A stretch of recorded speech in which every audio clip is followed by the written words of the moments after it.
Hello, lovely burbles. Welcome back to another episode of Disco Elysium. We're going to start with day number 5. And our task today is prove your authority to Titus Hardy. I have no idea how to do that. No idea, because it's insanely low. We can actually quickly go there and I can show you guys how low it is. I think it was around 3%. I've got a bad feeling. I've got a really bad feeling by just going there. Titus Hardy. I'm actually really scared of this gang.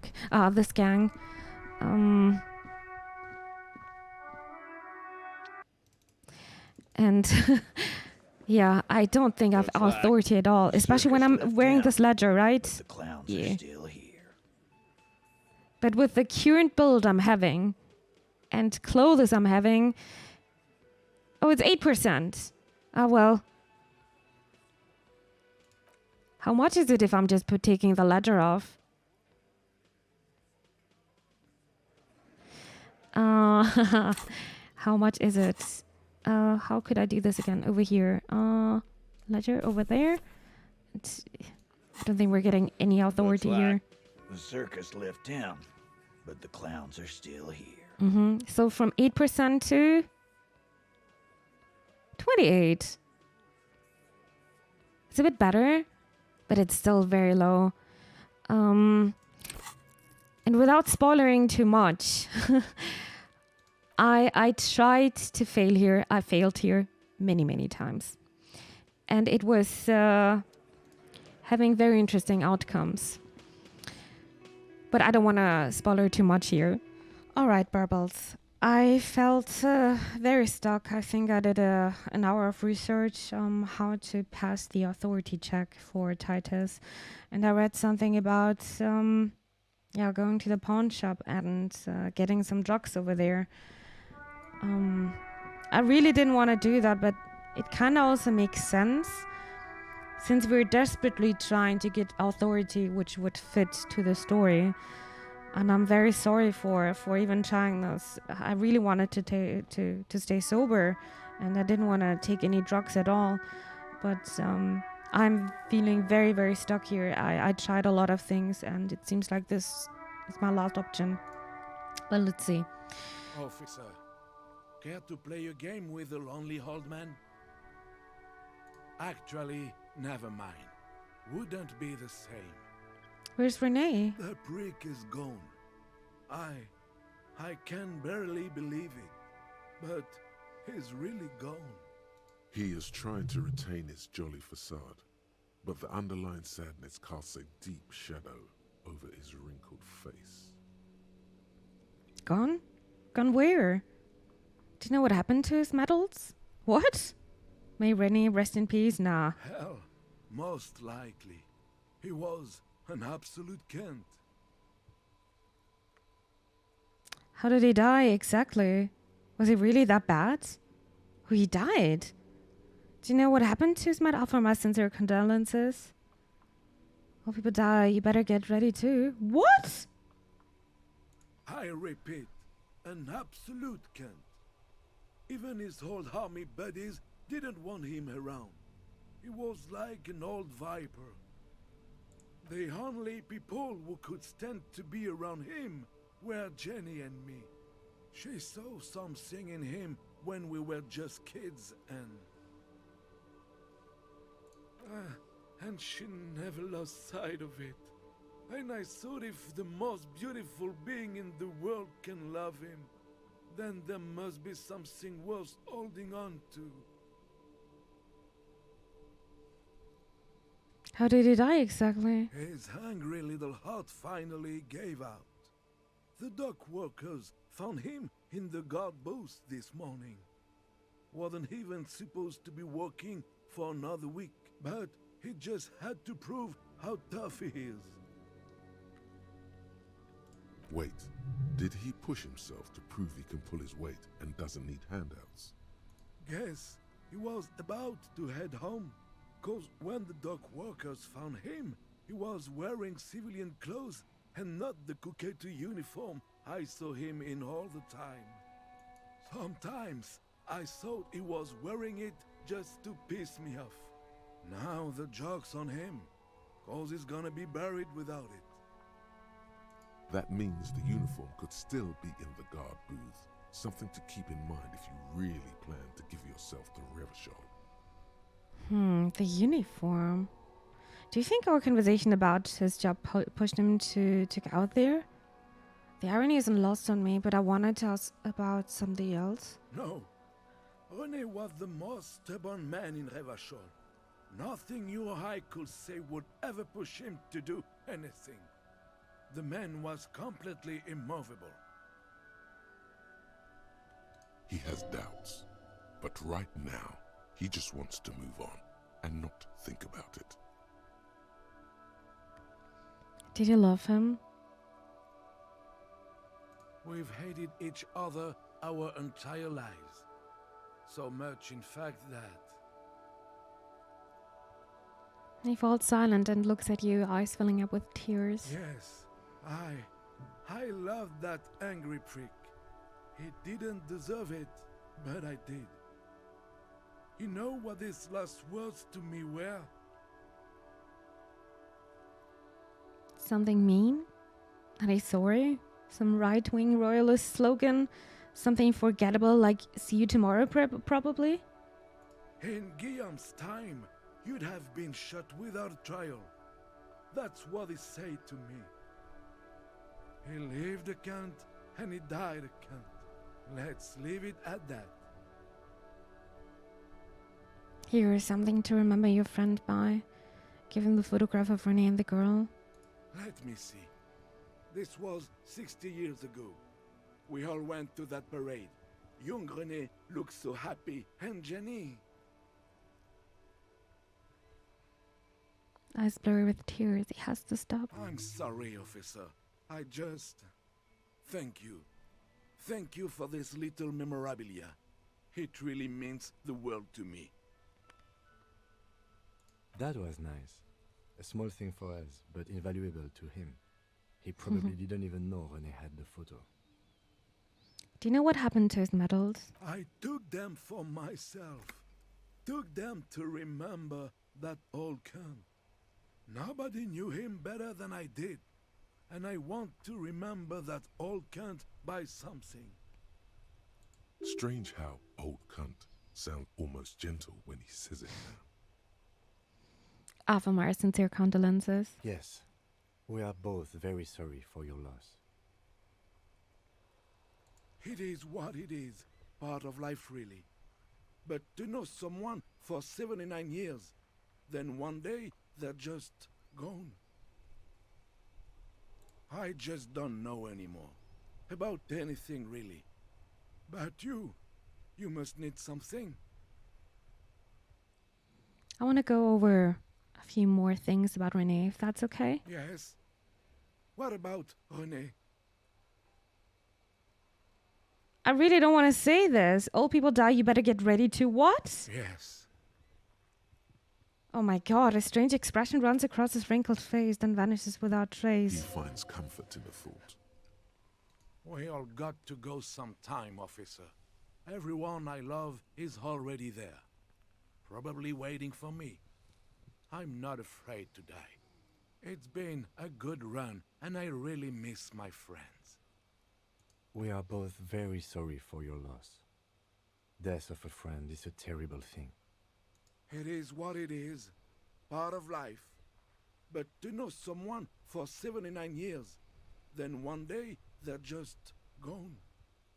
I just don't know anymore. About anything, really. But you must need something. No, that's it. Bye for now. I'm sorry. I'm very sorry about that. What are these boys are still doing here, by the way? That ride is fucking lightning.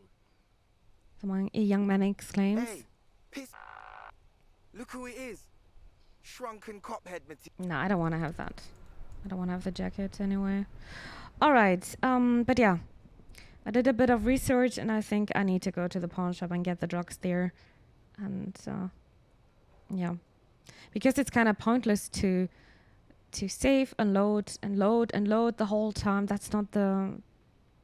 I don't think this is how this game is meant to be played. So we create a gateway to the River of Filth.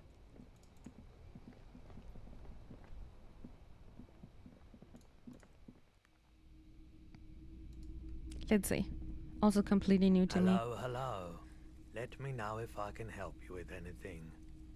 The boombox I bought, it should play this tape, right? Oh, okay. Of course. It's in working order still, isn't it? Just pick your tape and set it spinning. It all starts with the tape. Care to share a pyro holidon with me? You said you'd done it before, yeah?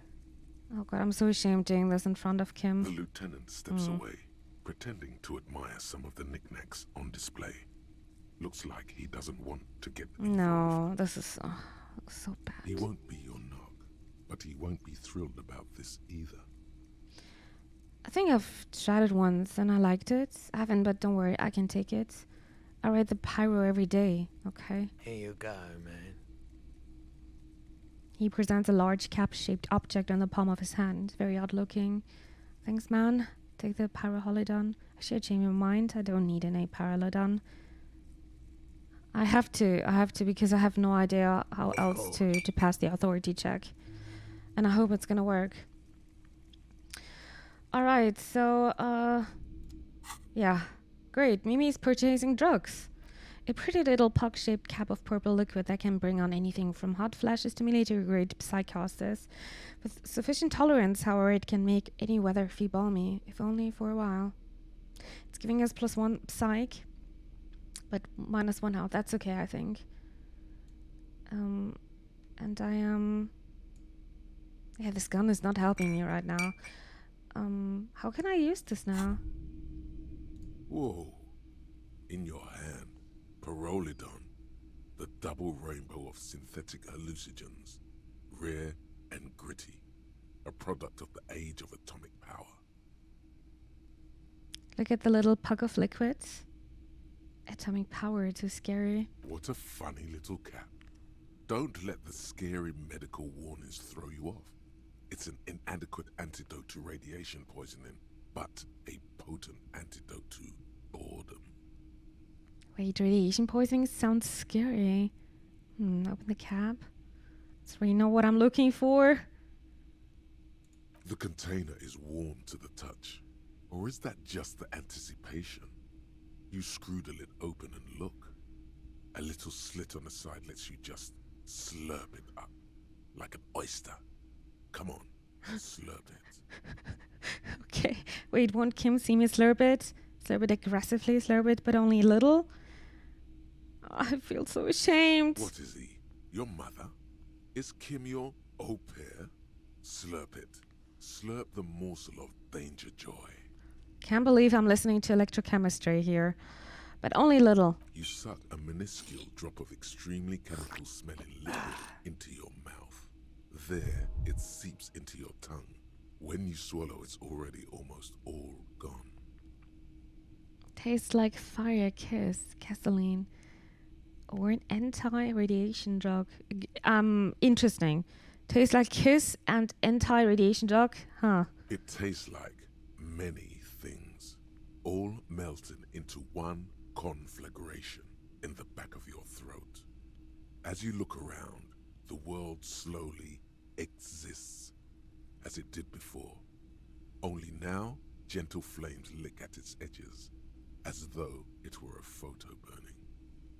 God, on fire? Really? I can't say it. No, of course not really. It's just a metaphor.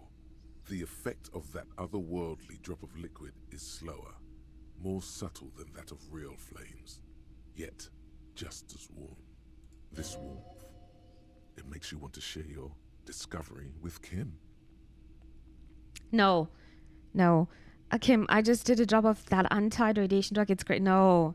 Will I be able to stand straight and walk? This is going to be so useful in my line of work. Why not? This government-developed substance seems very non-intrusive. You could even operate heavy machinery. Fire machinery. Oh my god. Please don't actually operate any fire machines. No.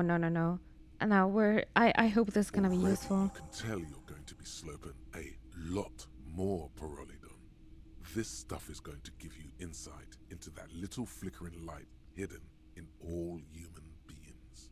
There was a secret task done, okay. In the bottom right corner of the screen, there's a Pyrrolidon button. It gives +1 to psyche skills. Empathy, suggestion, authority, inland empire, esprit de corps, and volition. This is good before rolling a white check, but damages your health. It's okay. I think we can handle it. Okay, I can't believe we're doing it.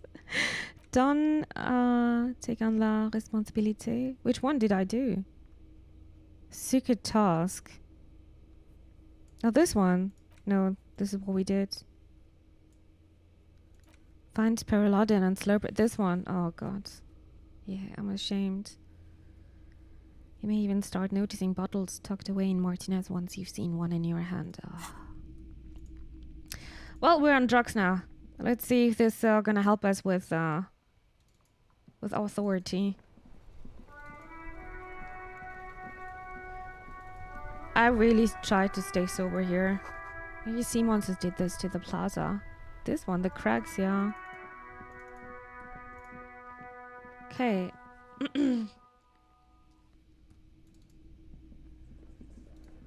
So it was on 8%. Looks It was like super the low. I circus really left tried town, to but the pass this clowns are check still mark. here.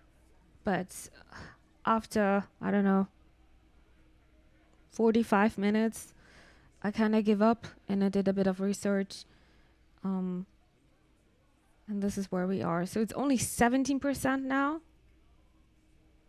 It's not much. Okay, what if I'm gonna take more drugs? But then I need to get some healing as well. I'm gonna die. Oh God, die. I'm dying because of taking drugs. Where is it? How can I take more? You left.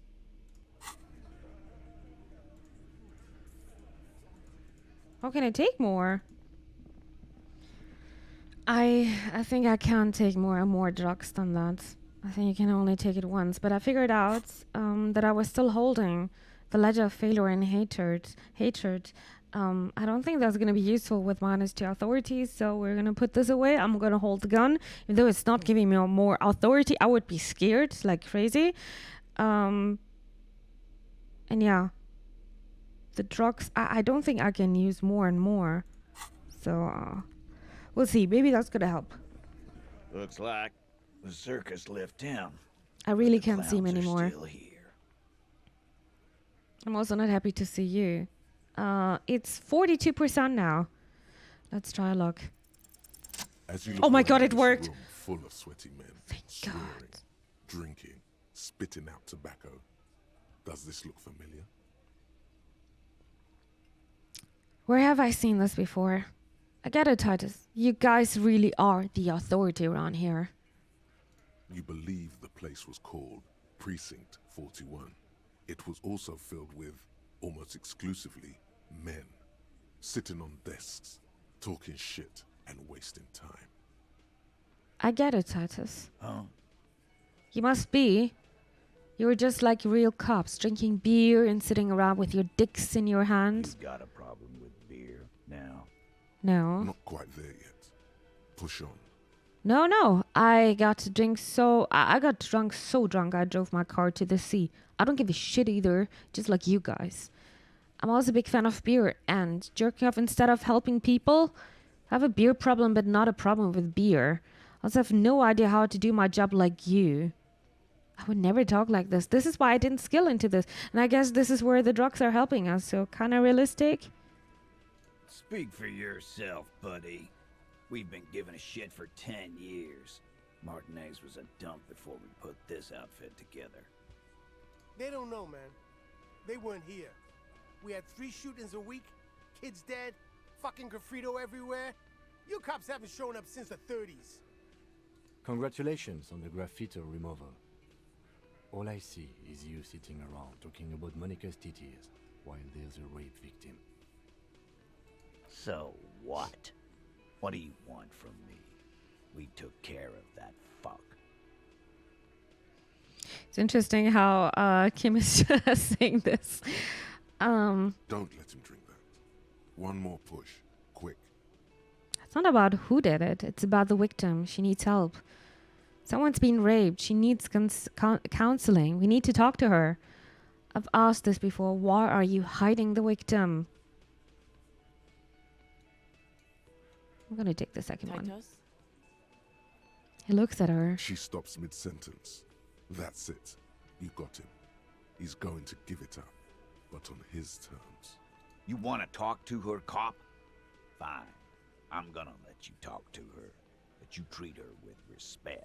Of course. If you don't, if you question her, harass her, a freight train of pain, buddy. What is her name? The lieutenant takes out his notes. Glacia, I'm on due. She's staying here at the Whirling in Rags, a real pretty one. Silvery jumpsuit, blonde. That's I'm on due with an O-U. What was your relationship with a mercenary? When did the rape happen? What is your relationship with her? I think I know her. I don't think so. Relationship? There was no fucking relationship. He raped her. That's their relationship. Something is off here. His anger is possessive. Was like that karaoke incident all over again. Or like some of the other girls he was harassing. Okay, enough. All of this is irrelevant to your stated investigation. When did the rape He happen? did it before we killed him. He's not gonna do it again. So what does it matter? It would help if we establish a timeline. All right. 2 weeks, maybe? I don't know. I need another beer. He turns to Glenn. Here you go, boss. What is your relationship with her? I know her. He looks around and an uncommon silence fills the room. How well do you know her? A small twitch in the corner of Kim's mouth. He has a hunch about what knowing means. Well enough, Copper. We party. She's been here for a few months. He crosses his arms. He tries to make it sound real casual, but the muscles on his neck tighten. So she's not from around here. You mean Revachol? Nah. She's an immigrant. Or a drifter of some sort. Been staying here over the winter. Don't you give her any more trouble. She's just had some bad luck, that's all. Shut up, Angie. She doesn't need your help. Titus gives them both a look. They fall silent.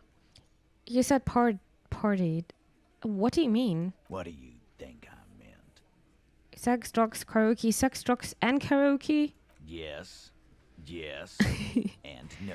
I had a feeling. Got something to say about it? He's not looking like the karaoke guy. So you're saying the two of you were close? No, we just fucked. That's all.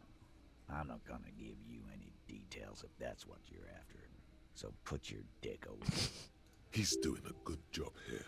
A commendable performance of I don't give a shit. Think I know. I don't think I know her, but I'm curious. You don't know her. You're wrong, I do. You're right, I don't. Say nothing. Good boy. Okay. Give You me a don't know second. her. You're wrong, I do? Not the way I do. Okay, yeah, that might be true. Well, thank you. We'll talk to her. Remember what I said. Freight train of pain. Again? Yeah. No, I think we're whatever. done. Well, I'm glad this worked out, but only with the help of the drugs. Okay. We also skilled authority. I think I'm gonna put up 1 point in authority actually. Just gonna do this. I have absolutely 0 authority. Speak to the assault victim. Go upstairs and knock on the door, number 3, to talk to the supposed victim of the hanged man. See what she has to say to you. Is this door, this window is still not Behind working the for dock us? there's a ceiling height window. The hawthorn branches scrape the glass like bony fingers. We can still do this later on. But let's go and knock at the door, number 3. This number 3? The door is closed. Hello? Who is it? A woman's voice answers, muffled by the door. Tired. Controlled. This is the police. Can we come in? Come on up. The door is open. I'm drying my hair. Oh, okay, she shouts. Sounds like it's coming from upstairs somewhere. You could snoop around before going up. Maybe. First time we're here. Let's see. Her table calculations looks like she's had an extended stay. Piles of dirty clothes, a woman's. Bathroom or something? Yeah. See, the yard below the corpse is no longer there. This medicine cabinet is full of wares. Sheets of pills, haphazardly stacked, one on top of the other. There's also a toothbrush somewhere in there. Look at the toothbrush, look at the medications. It's been used quite a lot, but not for scrubbing blood off towels, or anything else interesting, it seems. What about the medications? Pharmaceuticals line the shelves, sheet upon sheet of pill bottle next to pill bottle. Acetylic acid, APAP, eye drops, blood thinners. There's quite the collection in here. Anything of note? He asks in lowered voice, search the bottles. Pill bottles rattle like bones as you search the cabinet. Paracetamol, histoperidol, something in a foreign language you can't read. Behind them, an unusually shaped nasal spray. Its label reads, Nacra. Nacra? This is used to treat opioid overdoses. Always handy to have around. Nacra, poet antagonist. Interesting. That's used for diamorphine overdoses. The lieutenant nods, then looks at the door. You could say he's on the lookout. What about the pill sheets? Among some foreign, probably Messinian or Gotwaldian, marked red blister packs you find. What do you find? This is going to take a little know-how.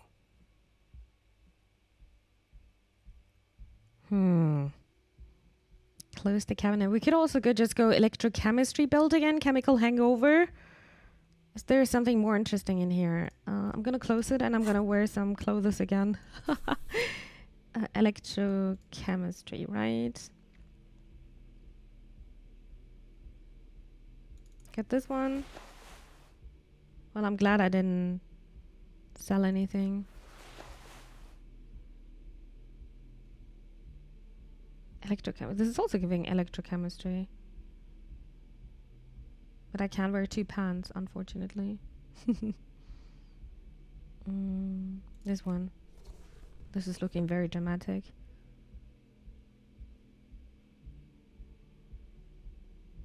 Okay. So what about now? This medicine cabinet is stocked with drugs, plus an old toothbrush, and... Well, is there something more interesting here? a bright orange bottle with Preptide stamped on it, in sunny, happy letters. Jackpot, baby. That's the stuff you're looking for. Your palms begin to sweat just holding that little plastic container. My interfacing is super high, so this is why it's also super high here. What's so exciting about this orange bottle, Lieutenant? I also see a brand called Preptide. Just take it in plain sight. It's speed, man.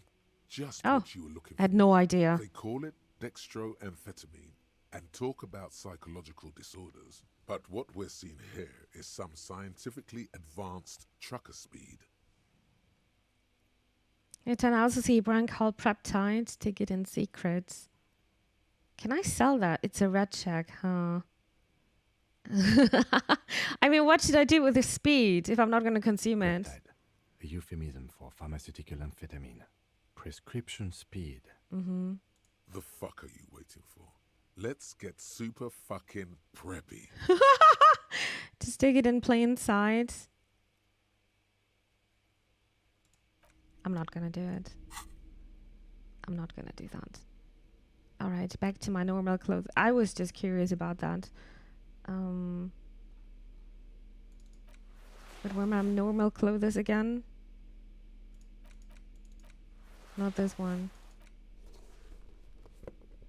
And the rubber gloves, right? Interfacing. I think that's it. Should I hold? No, I don't want to hold this the whole time with me. -2 authority, but it's giving me empathy. Yeah.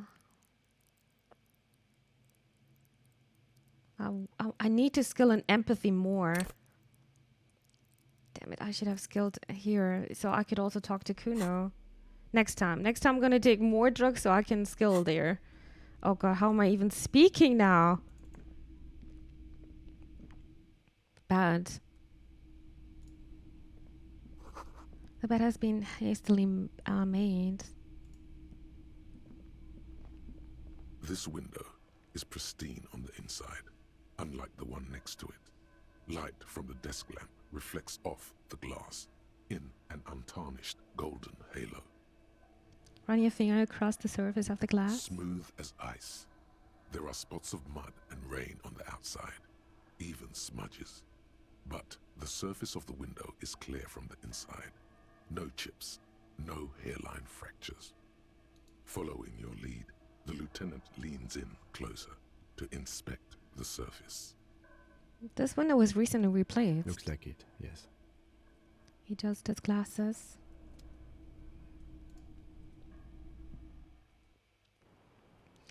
I was always wondering, how can we go to the roof of this building? Well, here we are. The smell of cigarette smoke in the air. Astra menthol.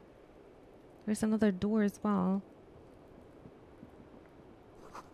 Cold coffee in an ashtray that looks like a hedgehog. Look, a handful of dried white wildflowers. Just as you look at the flowers, a gust of wind raises them from the roof, picking them up in the air. Move your hand fast. It's a red check. Let's go. You catch a single white flower between your fingers. The rest fly off into the wind. It's a maybell. Dried maybells. The young woman looks at the maybell in your hand. Just a glance. Then takes a drag of her cigarette. The lieutenant gives you an acknowledging little nod. What can we do with this now? Interact. This is the wildflower you caught, one of a bouquet of muggets that you found on the whirling roof. It's shedding its petals quickly in your pocket. 6 crumbling petals rest on your palm. They're white, a bell-shaped crown. What is this, Kim? This is the Insulindian lily, called maybells or Lucille's tears during the revolution. Girls used to pin these on soldiers before sending them off to battle. This flower is a spring flower, but it's a bit early for that, isn't it? Who pinned them? Which side? Does this flower blossom in early spring? Yes, but not this early. Not to my knowledge. It looks dried, preserved. Is it a coincidence it being on the roof? Maybe. Maybe not. We'll see. Who pinned them? Which side? The revolutionaries, so the communers and the anarchists. White's their color, but the custom started in the suzerain's army, so it held meaning for the kingsmen too. It's about girls and boys more than sides. Girls sending off boys who are going to their deaths, then also dying themselves in the ruins from dysentery and consumption. It's a symbol of the civil war. Very well. Put the flower back in your pocket. The petals feel dry and fragile in your hand. Rene, that old man in the uniform. Maybe you should show it to him when you get the chance. Oh, that's a good idea. Okay. Ask the petanque player about maybells. But I think this is the main quest now. What's here? The same small, heavy door. No lock in sight. No, I'm not gonna kick that. I'm gonna lose health. Lose health. Where does this lead to? I don't know, Lieutenant Euphrator. Makes a note. It is not the first closed door we found in this building. True. There is also your mysterious blue kitchen door. True, I don't know how to open that. Do you think it's I important? don't know. The further we get, the more this building seems to be tied to the case. Yeah. The vigilantes, the cadaver, and a number of people connected to the case are in or around this building. This door is part of it. It's not unimportant. You can try to push, but I don't think this is going to help. It's barred from the inside. You hear the bar rattle in the brackets. Sounds like it's heavy, too. Very sturdy. I'm going to leave it. All right, let's talk to her. Welcome to the roof. The young woman has a cigarette in one hand and a cup of coffee in the other. Her hair is still slick from a shower.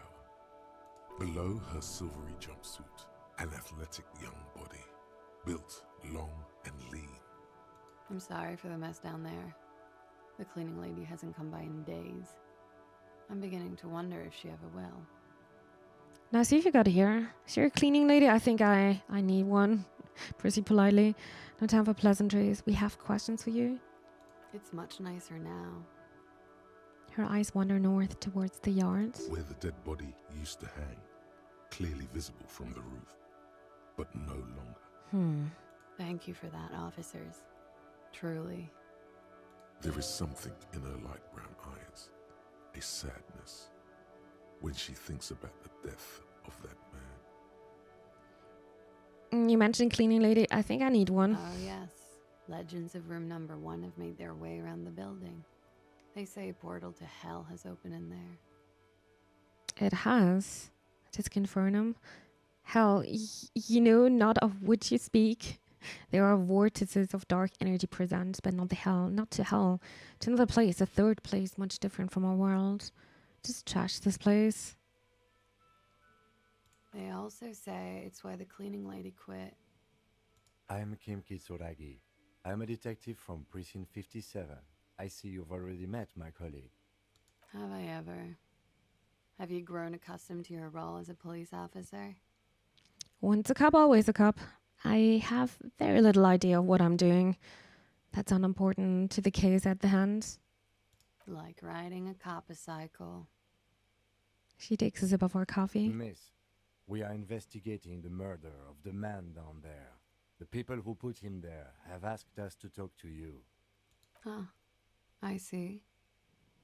She takes a pensive check of some menthol cigarettes. What could she be thinking of? It's hard to say. Her shoulders are relaxed, her eyes on the cigarette.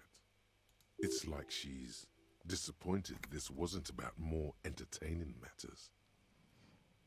What is your name, miss, for the record? Clausier Amondou. Same name that Titus gave you. It sounds Oranese, as does her accent.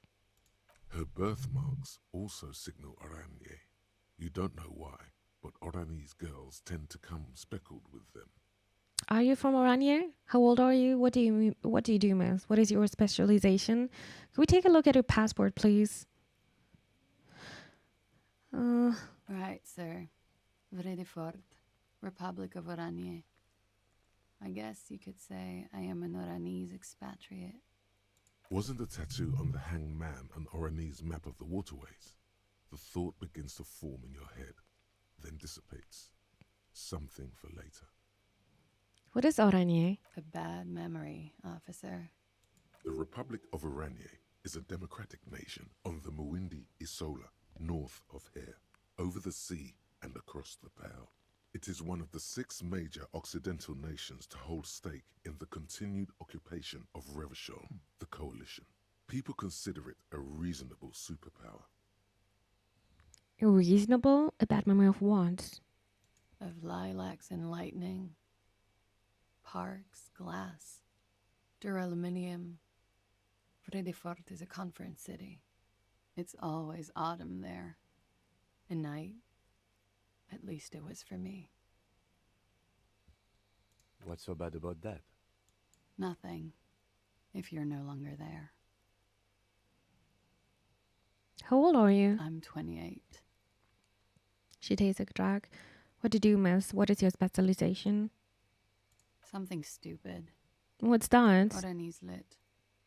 Oranese lit? Oranese literature. It's what I studied at the university.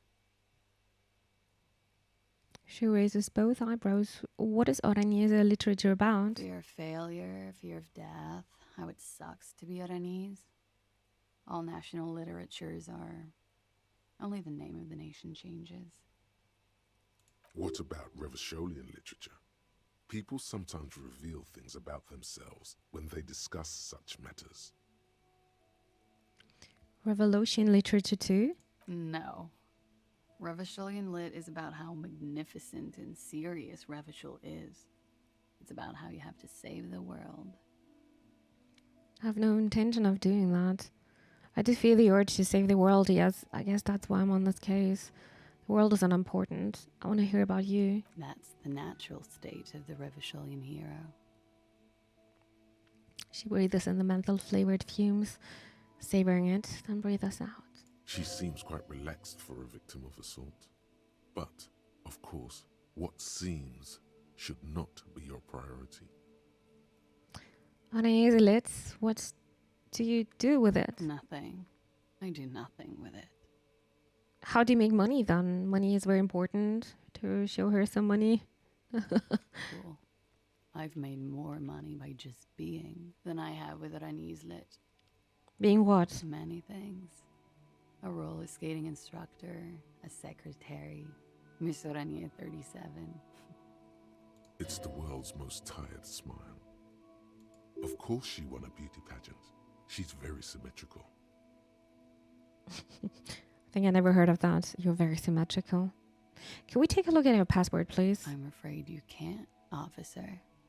Why not? Why is that? Because it's buried in a sealed plastic bag at an undisclosed location on the coast, along with cash and airline tickets. Thank you for your candor. Why? They say so in your tourist brochure. Keep travel documents away from your person when west of the river. I'm pretty sure I have the legal right to demand your passport, miss. How do I know you're told us your real name? If I were to lie to you, I would come up with a more mainstream name than Clausia Mondu. It's a weird name.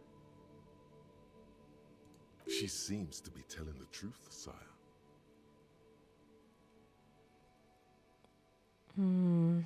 Okay then. Okie dokie.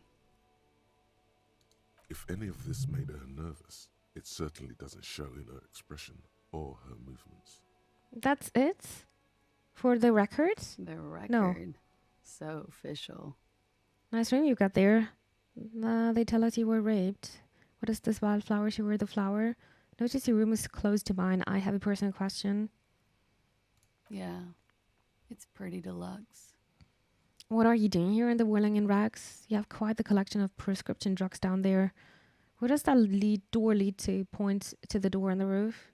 On the roof? The window is new. Other questions? Oh, there are so many questions. I'm wintering. How long have you been staying here? About 4 months. I came in November. Why here? Here in the Whirling, here in Martinez, or here in Revachol? Revachol? I always wanted to see the only city in the world in the worst time of the year. It's a tourist thing. This is by far not the only reason she's here, and she isn't really hiding it either. Where does that door lead to? I have no idea, officer. And that window is new? It is. She moves slightly to your left to check her reflection in it. The lieutenant makes a note in his notebook. He finds the answer unsatisfying. Should we talk about the drugs we found? Or is just too much snooping around? I'm gonna do it. Thank you. I've put a lot of time and effort into it. She says without any discernible irony. I'm surprised. I'm surprised about this answer. Possession of narcotics is legal in Revachol, but you should still reprimand her. Narcomania is nothing to be proud of, miss. It was quite impressive. How did you mess such a hoard? With money, sir. It's not exactly the anti-star size caboodle I intend for it to be one day, but it's getting there. The anti-star is, or was, a Vespertine rock and roll star who liked to do drugs. He did so many drugs, he eventually mutated into a corpse. The collection includes Necra, an apoid antagonist. You seem to have, among other things, peptides. Oh, yes. One of my favorites. It cures many ailments. Like what? Like not being able to stay up for 36 hours, not being happy. It cures those ailments. It's just a mirrored speed molecule, basically. Nacra? Comes in handy when you've done too many opioids. Is that something that happens to you often, miss? Stone isn't a grass, it's just inquisitive. Better safe than sorry. True. She takes a drag of and smiles. That's all as far as that goes done. Very funky. Other questions? Watching herself reflected in the bedroom window, tall and sparkling and draped in smoke. What is this? A wildflower? Show her the flower. She looks at the dried petals in your palm, then lightly touches one with her fingernail. Chipped white polish covers the nail. It's long and sharp, like a mini dagger. The petal crumbles on contact. Pretty. Looks like a dried maybell. Is that the one you caught? Sambo style? Why was it there? Why was there a flower on the roof? I don't know, officer. Because of the wind? Okay, maybe she really doesn't know. I noticed your room was close to mine. I have a personal question. Yes. You're just one room away. Very personal. Good, yes. This means she could have heard something, like what you were doing before. Oh, God. Were you in Sunday night? I need to know what I did before I lost my memory. That's all. I just wanted to establish that. You do not need to know that. What you need is to ask normal police questions, like... He waits for her to finish the sentence. Quick, say something professional. A professional. Okay, they tell us you were raped. It's a bit early in the morning for raped, isn't it? She sounds positively buoyant, vivacious, totally unbothered. It's not that early. And what does that mean? Were you? Yeah. I'm gonna go with not raped. I can't say that stuff about him. Tell them it's not my style. They'll have to, if they want to jazz up the charges, they'll have to get someone more, rapeable. Mm-hmm. By they, she means the Hardy Boys. Are you saying that you were asked to tell us you were assaulted? Not explicitly, but I understood what they meant. It wouldn't hurt to spice things up a bit. Some assault and battery. Sexual assault, maybe. It was clear the latter would be spicier. Tatus asked you to spice things up for us? And you are sure you weren't raped? What did happen between you and the victim? What can you tell me about him? Name, eyes, age? What did they hang him for, if not rape? How did the Hardy Boys know you? Pretty much. She cradles her coffee cup in both hands. Warming then. Are you sure you weren't raped? I'm 89% sure. So you're not entirely sure? Does that mean you were 11% not sure? Good enough. What is this answer? You know how it is. No. Do you? Do I? Actually, I don't. How is it done? Maybe you don't know. The ash lands on her jumpsuit. She brushes it off. There are numerous cigarette burns on those silvery scales. Easy to see now that you're closer. In conclusion, officer, I'm gonna go with a mild to medium not raped here. Okay then, no one deserves to be raped. Sexual assault is a serious matter. I need a serious statement from you. Sounds like something happened and you don't want to acknowledge it. Let me make this 100% clear then, officer. I was not sexually assaulted. Would I be as flippant if I had been? Okay. What did happen between you and the victim? We partied. Wait, party?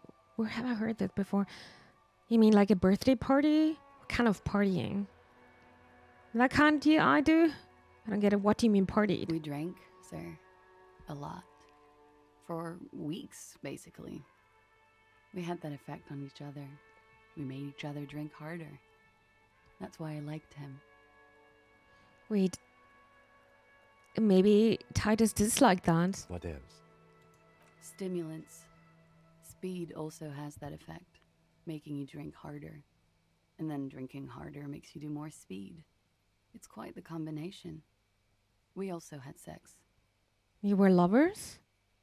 Were feelings involved? Understood? I guess you can say that, yes. A bit. Lovers is such an emotional word. But there was something there. We did enough drugs for there to be. How did you two meet? The lieutenant's voice is quite calm. Downstairs. At the bar. He was on some sort of assignment. A military man, as you probably know. Had a cool, scary scar. When was this? A month ago? Something like that. It must have been hard for you. Seeing him there. What can you tell me about him? Name, age. What did they hang him for, if not rape? I'm sorry, I can't do it. Not right now. Later, maybe. I keep seeing him. Like he is now. I can't talk about his... I don't know. Hair. Other puff, more nervous. I know it's difficult, miss. We can return to it later. It must be very hard for you. Oh, yes. I've had a great view. From the roof, out of the bathroom window, in my dreams. A bitter cringe. It hurts. You look to the lieutenant. He takes a small step closer. You called us, the RCM. Yes. Jackpot. The call reporting the hanging, that was you? I made it. And I would appreciate it if you didn't tell everyone. In Martinez, they call it snitching. Reporting crimes is confidential in Ravachol, miss. Before we go in, if it's snitching, then why do it? The caller's voice was disguised. I didn't exactly disguise it. I just muffled the mic and nicked the landline a little. Nicked? How? With nail clippers. And I diverted some radio fuzz into the cold wire. Oh, I see. You were right to suspect there might be foul play involved with the broken phone line. And in the process, you broke the landline downstairs. That's why. Did I? Well, I didn't mean to. I had no idea what I was doing. Still, that's pretty clever tampering. Simple and clever. Crossing the lines like that. Seems like you had some idea. That was nifty. Don't mention it. Thanks. She managed to smile. She looks a bit like a little girl who's just been complimented on her bike repair skills. Why go through all the trouble? I don't know, sir. It was stupid. I was drunk, too. I was probably afraid the union was listening in. Locals say they have ears in the wires. Thank you for making the call, miss. It was the right thing to do. I didn't want to, sir. But if I hadn't, he'd still be hanging there. What did they hang him for, if not rape? He had something to do with the strike. One has been roiling since I got here. Rotten timing. But you probably know all about it. And his role in this strike was what? I think he was in a security detail. He was ex-military, worked for Wild Pines, and against the union. We didn't discuss work much, if you know what I mean. But I understood it was dangerous. And they lynched him for it? She nods. How did the Hardy Boys know you? They're frequent guests. Downstairs, they have a booth for union members. They're probably down there now. How did you meet? Over drinks. It's been a long, boring winter. Did you party? A little, yeah. Like you partied with the deceased? No, not as hard. I see. I'm sorry to have to ask this, but have you had a physical relationship with any of the Hardy Boys? I have. Which one? Which ones, sir? Oh, I don't okay. remember precisely. Titus, obviously. But as I said, it's been a long winter. Okay. She breathes a silvery sigh of relief and weariness. The air on the roof feels humid. Should we head by downstairs, officer? We may have things to discuss there. Had something else before we go, a little thing. She nods. Silvery cigarette fumes disappear into her mouth. Volition is not really high. I need to talk to you about your room again. Let's talk about more about this so-called assault. Look her in the eye. I don't have volition. Damn it. Yeah? Alright. Not my favorite topic, but okay. How about we, change the subject to something more lighthearted now?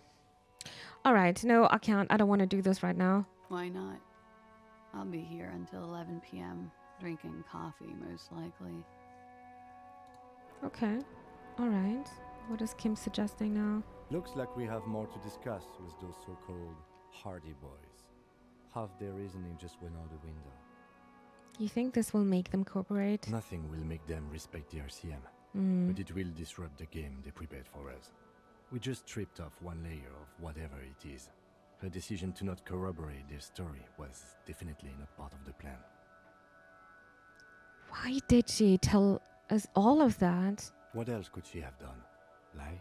She saw there was no way to lie and get away with it. I'm not sure she had to lie. I wouldn't have known. If not you, then me. It was a smart move from her. She seems candid. Something is off her here. You think so? She seemed forthcoming. Unusually so. Being forthcoming about some things is a good way to obscure other things. The best liars are always forthcoming. Anyway, we should move. I suspect our investigation will bring us back here soon enough. Okay, well, we got more tasks now. Speak to the assault victim. Confront the Hardy Boys with what Classy told you. Ask Classy about Sunday night. When Kim's not around to stop you, ask Classy about what she heard from her room the night before you emerged into reality. She must know something. I don't know how to get rid of Kim in this case. Classy told you she can't talk about him now, but you need specifics, height, build to confirm your autopsy. Still a little later when she has collected herself. Okay, I don't know what little later is, but we're gonna do that. Before we're going down, I would like to save the game.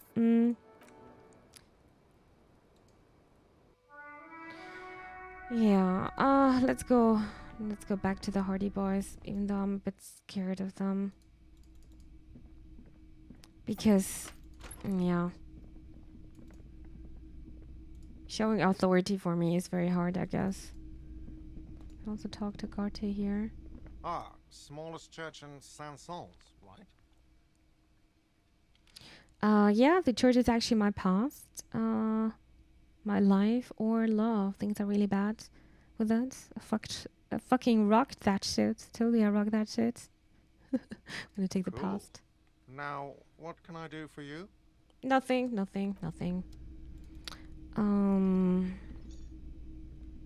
I still don't have the key for that.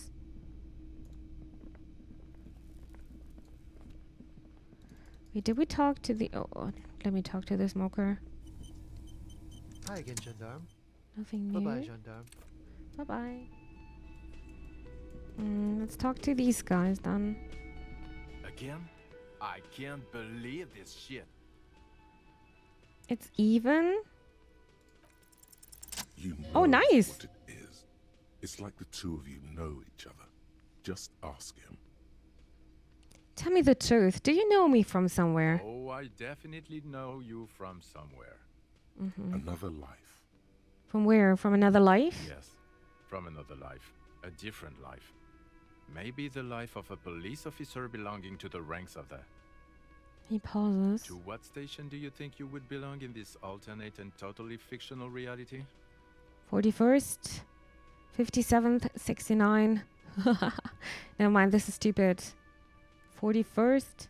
Okay. That's plausible. That's entirely plausible. Now we're really getting somewhere. He gives you a long, meaningful look and adds. Somewhere good. Let's talk about more about that hypothetical Station 41 you mentioned. Okay. The hypothetical 41, yeah, let's fantasize about that. He blinks aggressively. I'm not busy, you're not busy, let's just play around. So what would our relationship be in this alternate universe? Do you have crime to solve? Who else in your imaginary police station? Let's be crazy. Let's say you and I are partners. How's that for a thought experiment? Like partners in crime, or seem like a cool guy. I'd love to have you as my partner. Seem like a bit of a drag. No offense, but I could do better. No, because in this thought experiment, we are police officers in a police station. We don't do crimes. We're not crime bros. Come on, stop it.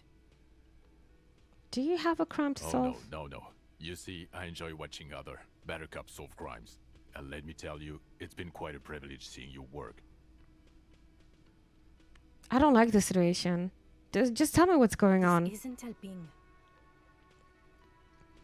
Who else is in your imaginary police station? You're not going to believe this, but police officers. Yes, sir. Solving crimes, locking up bad guys, and get this, and not getting that drink on at 2 o'clock. Just some regular boring motherfuckers in suits and uniforms. Nothing spectacularly extravagant like you, the far-out son of Lung. Who is the far-out son of Lung? Oh, it's you eccentric genius. I mean, with your unorthodox approach to police work, it has to be you. Want to tell me more about him or her? Not even a little bit.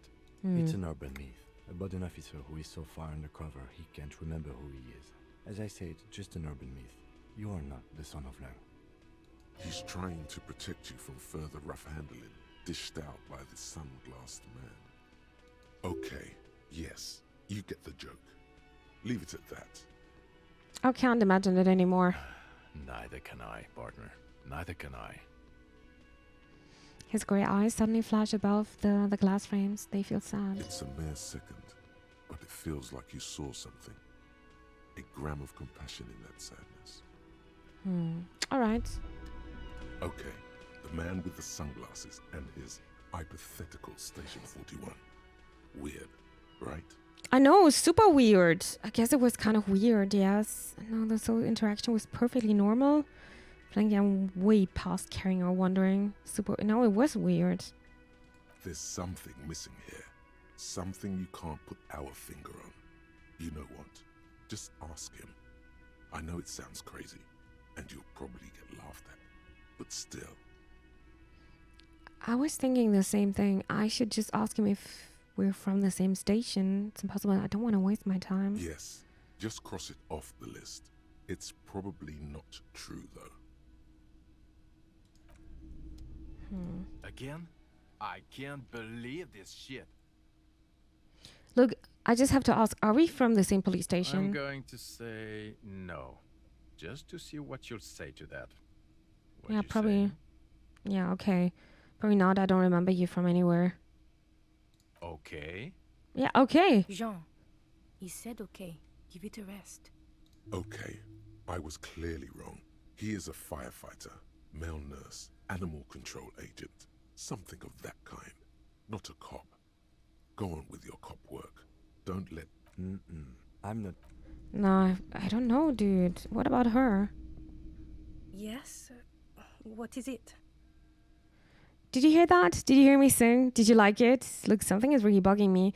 Are we or are we not from the same police station? God damn it, you leave her alone. Keep your weird bullshit to yourself and be professional for once, for fuck's sake. Can I actually help you with something?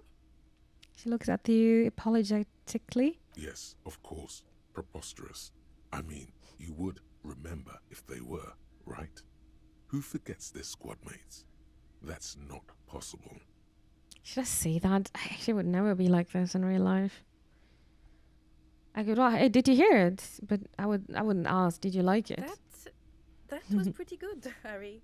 Wasn't it, Jean? Whoa, how does she know your name? She probably heard it from somewhere. You have to be more careful, karaoke star. Names are dangerous. They know me. I just can't remember them. That was... Yeah, that was absolute shit, if you want my opinion. Fucking shit. Haven't wanted anything to end this badly since I had cluster headaches. Horrible. Truly horrible. I beg of you, don't ever subject anyone to this torture again. I mean, seriously, you need to... Jean, it's not right. Don't make it worse. And I really liked it. Interesting. Well, that was good. We're always getting more XP here. Did you just call me Harry? Yes, I called you by your name. What about it? She sounds slightly agitated and sad. How do you know my name? God, everybody knows your name. Please go finish your investigation so everyone can go home. Why are they here? Okay, gonna save here. Okay, anything new with her? I've got nothing to say to you. Why are you wasting your time? Just wanted to see. What about the window? Still need to investigate the window here. Behind the dockworkers, a ceiling height window. The hawthorn branches scrape the glass like bony fingers. Look out the window. There's a yellow ribbon tied to one of the branches. Light yellow, faded with time. A tiny splash of color in the blackness of the thicket. Hanging from it, a bronze key. A key? Oh my god, there's... Maybe it's the door on the rooftop. Someone hid the key in the bush and attached a yellow ribbon to make it easier to find. It's close enough to the latch up there. One can slide it open and just take it. Surely not a coincidence. Someone's hid a key in the bush. Huh? The big guy looks behind him. I need you guys to hand the key to me. Can you let me slide by so I can't grab the thing? Can you hand the key to me, please? And I need the fatty to get his feet amputated because the smell is killing me. We can't always get what we want. So maybe I need to wait until they're not here. God damn it, Dennis. You know I can't help it. His whiny voices in his deep contrast with his stature. Sorry, fucko. These guys won't help you. Looks like you're gonna have to go bush diving. The hawthorn's got a bitch of a bite. I'm gonna enjoy the sight of you in the bushes out there. With a loud thud, the old man stands up, pushes the window open, grabs the key from the hawthorn branch, and slides it across the table. Well, it worked. Take the key. The key is brass. Workshop spare is etched into its bow. The old man closes the window and sits back down in silence. Workshop spare. Or has this something to do with the blue door? Come on, man. We were just having some fun. Where's the harm in? I'm tired of listening to your shit. Thank you, not to the old man. Does anyone know why this key was hanging right outside the onion box window? I wonder what door does it open? Didn't even know it was there. Boys. No idea. Never even seen it. Someone must have hidden it there before this room became our place. I'm wondering though. Could open the door in the kitchen. The blue door. It says workshop spare. Ah, okay. Maybe there's a workshop there. It's worth a try. Thank you. Don't thank me. I don't give two shits about your key. Okay. I'm gonna save here again. And we're gonna talk to Titus and about his lies. What is it now?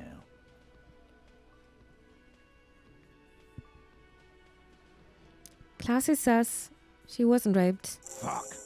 I knew that fucking whore couldn't be trusted. For the record, Titus Hardy did not explicitly specify the victim as a whore, nor did he say anything about trusting her. Okay, Elizabeth. Oh, shut up and stay out of this, Liz. He raped her. He was out of his fucking mind.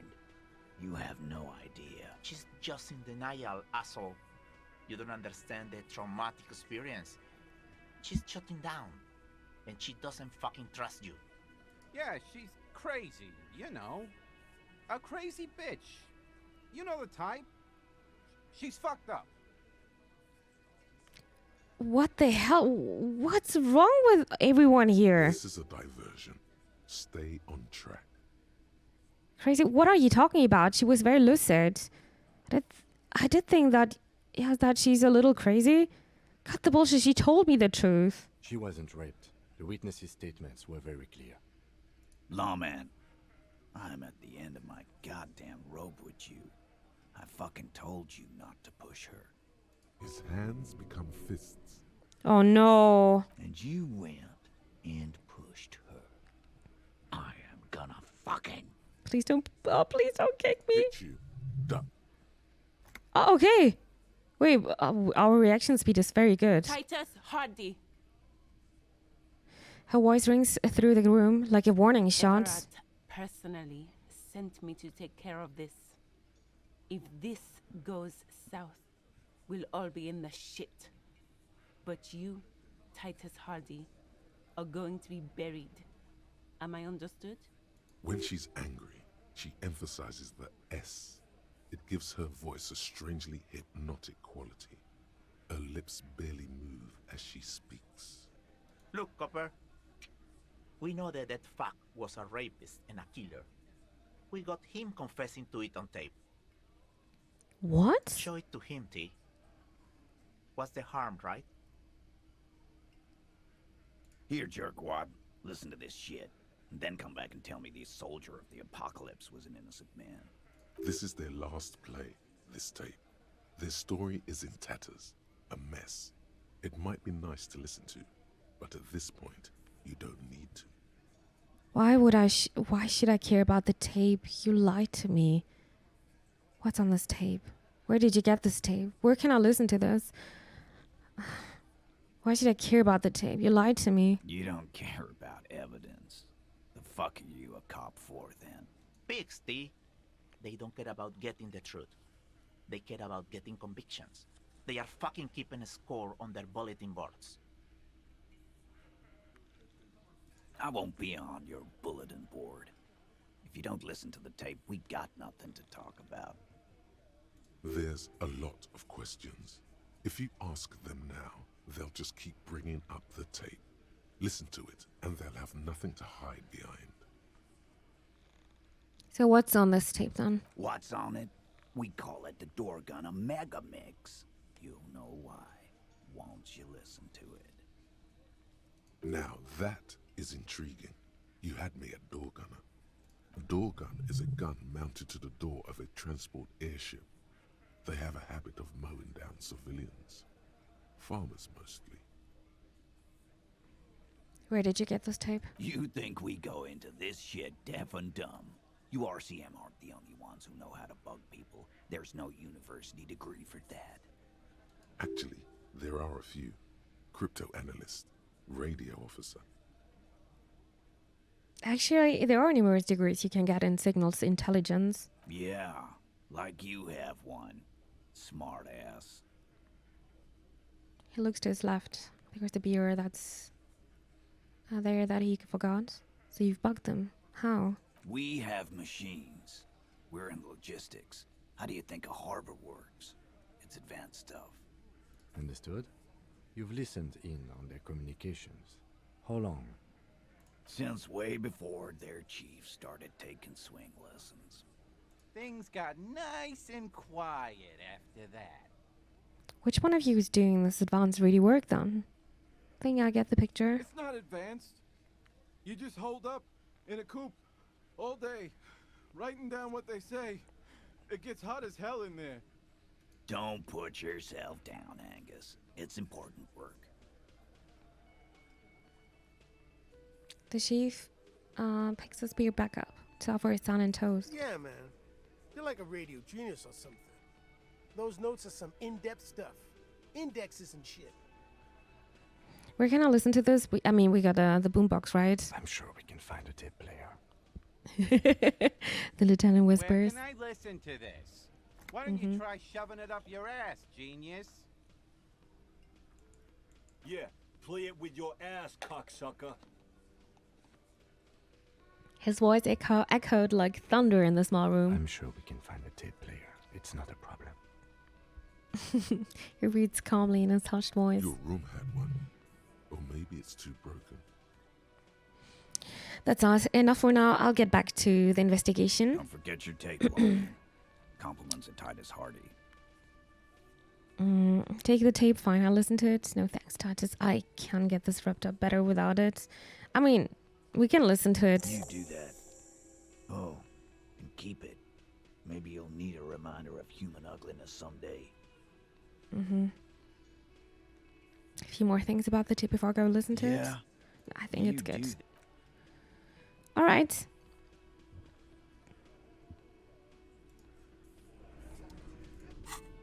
So, where's this tape now? Items?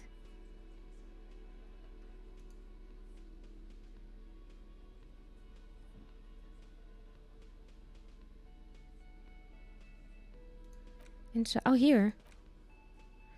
A magnetic tape acquired from Titus Hardy. It supposedly holds a recording of the mercenary task force radio communications recorded via decryption. The encryption station at the Good Omen requires the boombox to play. Tools, boombox. Interact. The porter reel is just what you needed. The reels attach to the apparatus with a satisfying click. The tape is rooted behind the magnetic reader. Play the tape. You push command set, and the tape starts spinning. Violent static and machine sounds fill the air. This isn't Revachol.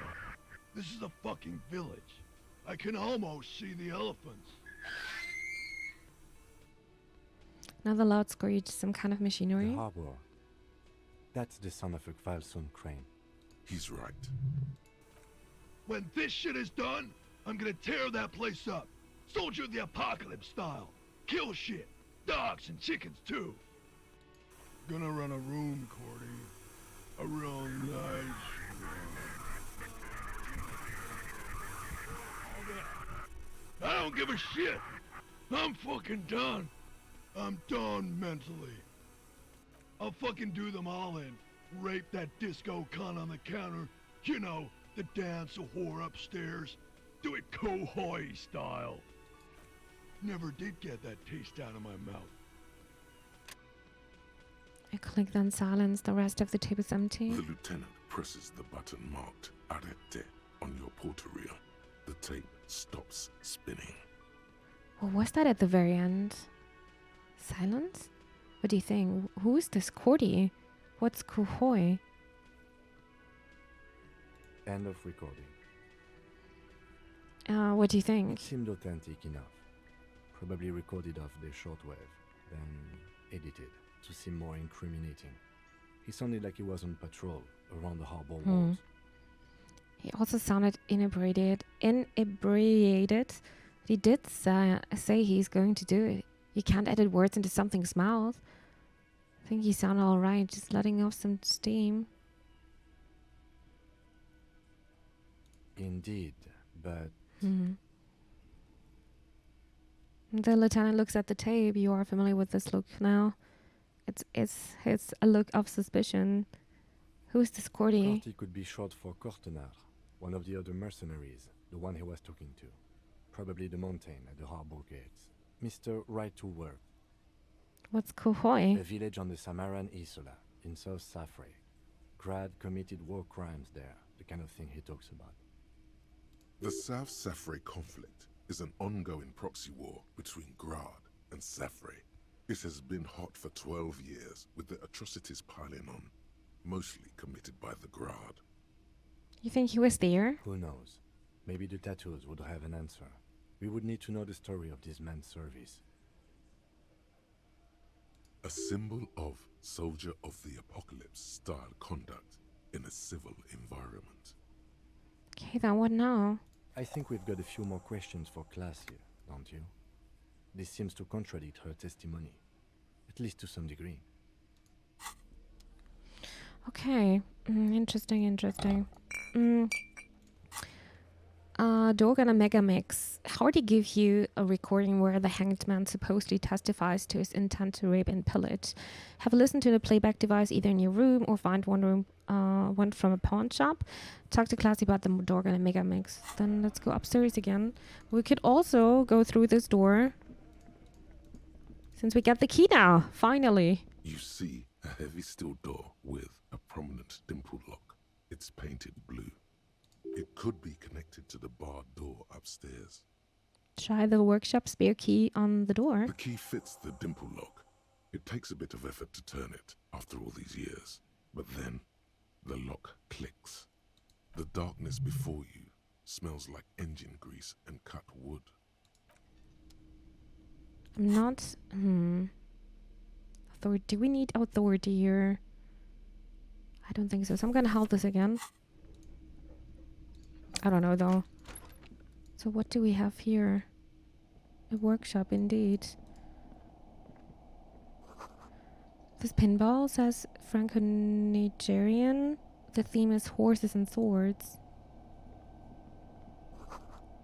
This white diorama, the back glass shows a female figure in mourning. A note in B, the spare key is tied to the bush outside the corner room window. Oh, lots of money. What's this? Over there. Oh, a pinball machine. Not just any pinball machine. This is the pinnacle of pinball. Cornelius Gordy and the Mountain Goats. It's lit. You can't wait to get your hands on it. Lit. A phrase almost synonymous with the Insulindian pinball scene. Any pinball scene, really. Kim, are you seeing what I'm seeing? The pinball machine. Gordy's Goats. A classic. You have played it? A little. Feels like a lot. Too much to play it again. Let's take a closer look. Ah, great. Where's he signing? Cornelius Gordy and the Mountain Goats reads the golden lettering on top of the back box. There's a small column of text underneath. The machine is coin operated. Get the game on, finger boy. Those flippers are ready. Lean closer to read the text, inspect the playing fields.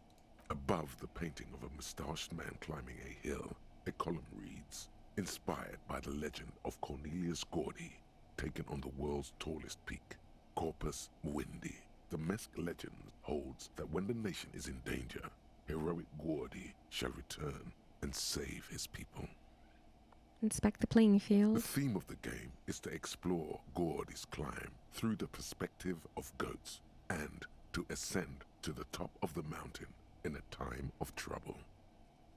The peak of the mountain is at the top of the playfield. All the balls have small goat icons on them and represent the goats as they race up and down the mountain.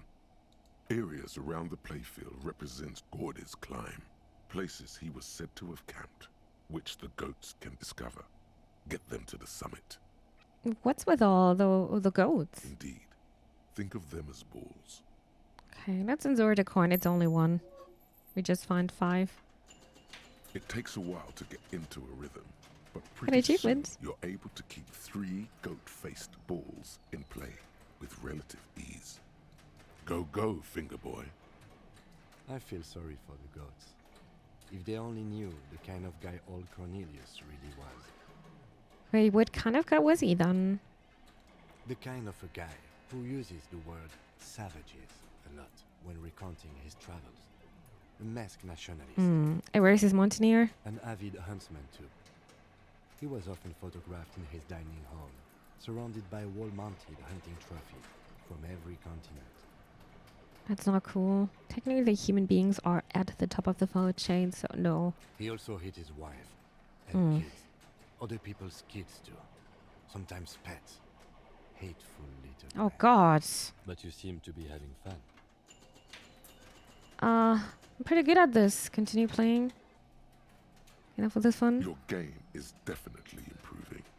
The jolly goats are flying all over the board. And although a few plummet to their deaths, you're never left with less than 3. Suddenly, a special passage leading to the summit slides open at the top of the board. This is where the balls need to go. Concentrate and aim for the narrow passage. Maneuvering a goat ball into a position for a perfect hit isn't easy. More fall to their deaths. But finally, the opportunity presents itself. One of them gets through. Tiny hammer shatters something inside the machine. Something glass. The words "pale rupture" light up on the speaker panel, and the machine starts filling with a thick, milky fog. Something's happening. Congratulations. This is where the game ends. It's a cheap way of getting more money out of the players. A stupid, nihilistic finale. There's so much fog, you can barely see anything. Some is actually leaking out of the machine. Oh, you can see it here a bit. Your goats start slipping, disappearing into the milky nothingness. This can be navigated. The balls leave almost imperceptible disruptions in the fog. Use them to calculate where they hit next. You're down to your last goat, going mostly by sound. Eyes are useless at this point, but that goat is something special. 5 times you snatch him back from the jaws of death. You're in a perfectly balanced system where neither you nor the pal is able to get the upper hand. This could go on forever. Red check. Community can be done. Just watch. Why do they even make these if it's impossible to win? Give up. Winning is too stressful. I'm not gonna get this anyway. I am. I've seen it before. Played it too. You will eventually make a mistake and then it's all over. Wait, isn't this the same? Why do they even make these if it's impossible to win? Give up. Winning is too stressful. That's literally the same. Maybe I can come back again with more reaction speed. I've been wondering the same. There goes nothing, finger boy. Yep. Well, at least it's an achievement. Alright, what's in this other room? Or All these mesmerizing machines, just waiting to be plugged back in and played. run your finger across the dust of the white Diora machine. Feels like it might jump back to life any moment. The lights illuminating the white-robed woman. What's white Diora? How about we fire one of these bad boys up and play some ball? Some kind of inane pinball theme. Probably related to Messina during the DeLorean age. The history themes are the worst. Diora was one of the 3 crown cities of the DeLorean era, on the Muindi Isola, the others being Ria Silvia and Advesperasket. This theme is all about early airships and beautiful, sad, pearl-laden women. It's quite nice, actually. The lieutenant grimaces looking at the machines. How about we fire one of these bad boys up and play some ball? Sounds like you don't enjoy pinball, Kim. No, I love it. I love pinball. Who doesn't love pinball? Let's move on. He doesn't. What about that other one, the Franco-Nigerian ball? Want to play that? No. You can't fire them up. They are broken. Only that one machine in the main hall works. The Royalist pinball. What a dumb name. Royalist pinball. If they weren't broken, he would kick one of these machines about now. Huh. Kim Kitsuragi, Kim Kitsuragi. Kim, pinball, Kitsuragi. Okay, Kimball? Exactly. That's what he's known as. His reputation precedes him. You're Kim Pinball Kitsuragi. So now he remembers.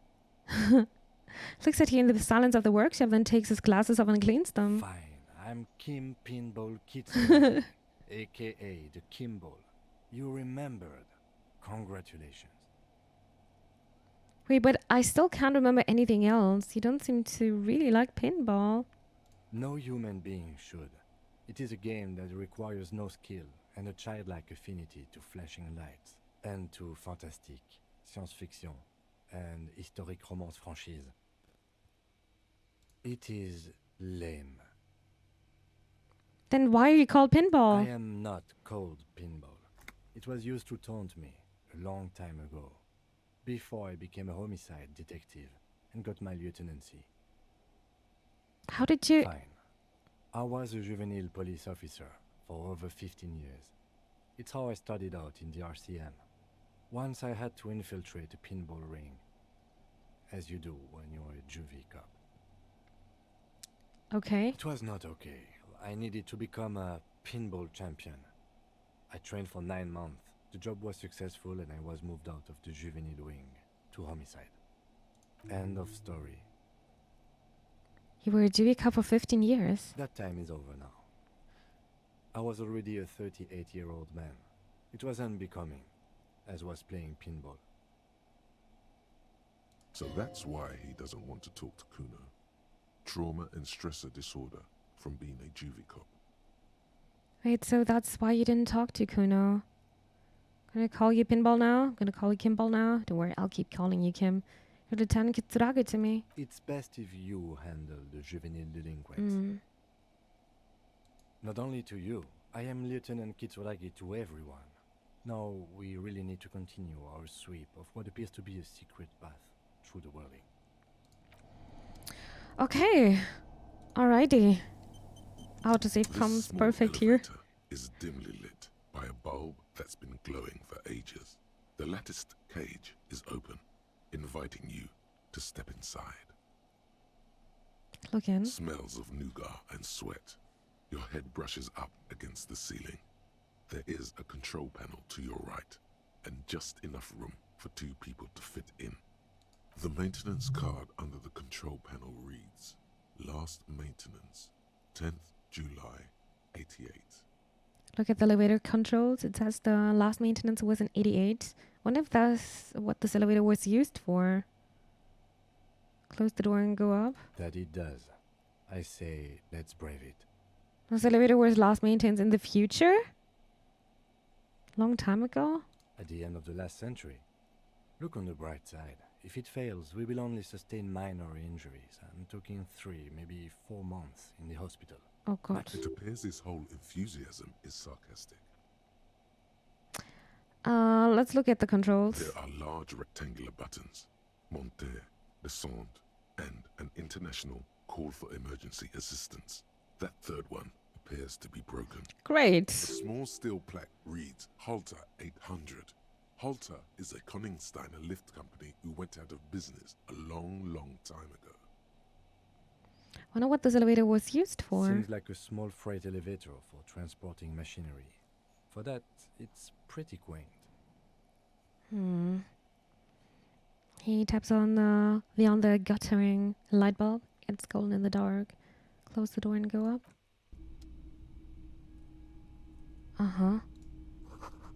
Small window is taped shut with plastic, black plastic. You can't see outside. Boxes of tools and replacements parts line the shelves. Schematics for pinball machines, futurism themed. Oh, empathy, hand-eye coordination. Oh, this is really, really good. Clothes, probably better than that, right? Esprit de corps, visual calculus. I like this one. Oh, like it to detectives. The pinball machine has been taken apart and gutted. So this is where they brought 40 pinball machines to fix them up. A long time ago. Everything is covered with dust now. The lieutenant looks around the dusty, crowded room, inspecting the tools on the shelf. Looks like they gave up on fixing the pinball machine at some point. This used to be a pinball workshop. Looks like it. I'm guessing Martinez North 22 used to be a pinball arcade before it became a hostel. There are machines left over. He taps his foot. A creak. Some dust falls off a shelf. Downstairs in the hall, next to the main door. One of them even works. I've seen one of the hearties bang away at it. Remember the dice maker? Then that means... Whirling in Rags was once the East Delta Pinball Arcade. That's all left over from that. Ah, yes. As the novelty dice maker said. This has absolutely nothing to do with the case, I'm sure. But I do like a nice little connection. But then it went bankrupt. Your skin crawls from making the connection. Could this mean the Whirling in Rags really is part of the Doom commercial area? If that's true, then our cafeteria manager is not going to like it. We should tell him what we found up here, omitting that suspicion. He does not appear to be the kind of man who likes his establishment to be part of a neighborhood ghost story about bankruptcy. Stupid superstition. But still, it would be interesting to see what the cafeteria manager thinks of this. It's not a ghost story. It's a curse, and God ought to be made knowledgeable so he can perform counterspells. Looks like they gave up on fixing the pinball machines at some point. At some point, 20 years ago, 15 maybe, before pinball went out of vogue. Okay. What's this? You clearly see footprints in the downy carpet of dust covering the workshop floor. Jackpot. These, unlike everything else here, are new. Someone's been here within the last week or two. Let's have a closer look then. 3 weeks maximum from the dust coverage. It could easily have been 1 week too. You know, officer. He looks at you. This is so good it makes him forget the whole Kimball memory. This isn't bad at all. It was a good idea to see where that door leads. Commendable work bringing us to this place. Okay, what does that mean? It means someone snuck through what seems like a secret route, behind Classius' room, in the recent weeks. This may prove to be significant. Let's have a closer look then. Large prints, most likely made by Boots. The size is hard to determine. Sole could be bigger than Vamp. The soles have left the pattern, uniform, horizontal lines. One person has been here. They've gone back and forth. The tips point both ways. This print is unlike one left by a regular worker boot. It is not a brand sole with logos on it. It seems custom-made or old-fashioned. The prints look like one person went back and forth. This print doesn't look like the odd-soled print we found at the hanging, Kim. This doesn't look like the workers' boots from the hanging, does it? No. These little horizontal lines are different. They look custom-made to me. Or some kind of foreign print. Hard to say. Still a boot, though. The person went back and forth. Between that and that. He points to the bare door. Doesn't look like the odd-soled print we found. The size looks about the same, actually. They're not the same shoe, but they could be the same person. Everything around you is quiet. The prints crisscross the workshop floor. Let's move on.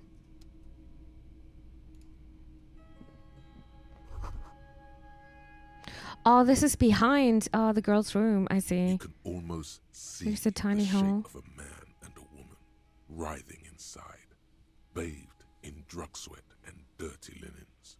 Bottles lie around everywhere. I think I can see into Class's room, bedroom from here. Well, what are those people doing in there? You lean closer to the peephole instinctively. I bet they're doing something quite unnatural there. Sensationally unnatural. So we can look into Class's bedroom here You from can here? barely see through. Better not to jump to sensationalist conclusions. Oh. Here. The footprints on the floor, however, definitely suspicious. Okay. The doomed hostel. The question is yet to be totally answered. Is Whirling in Rex part of the doomed commercial area? Talk to Garty about this, see what he thinks. We also need to talk to Classy again. Maybe even about this hole here. About the dead man. Sunday night. It's gonna be very interesting. Super interesting.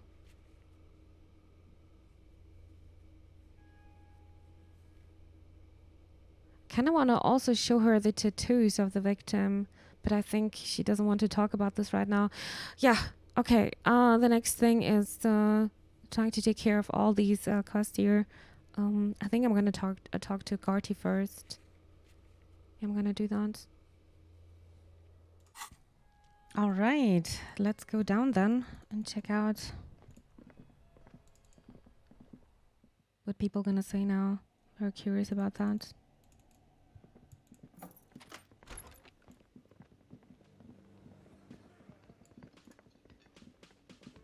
Hey, was there something you needed? I saw another thing at the Whirling. Another thing. Great. I love those. I saw a sign that said I couldn't go into the kitchen. Why can't I go to the into the kitchen? Probably because of because you want to keep it clean there. Imagine everyone would just walk down there. Klasia, in room number 3, she nicked the phone line. Gertie, what if I told you I got into the back room behind the blue steel door? There's a peephole in the wall. What are Let's you, start with cook this one. now? That's none of your business. Maybe I am a cook. I researched errands, but there may be something pertinent to the investigation in the kitchen.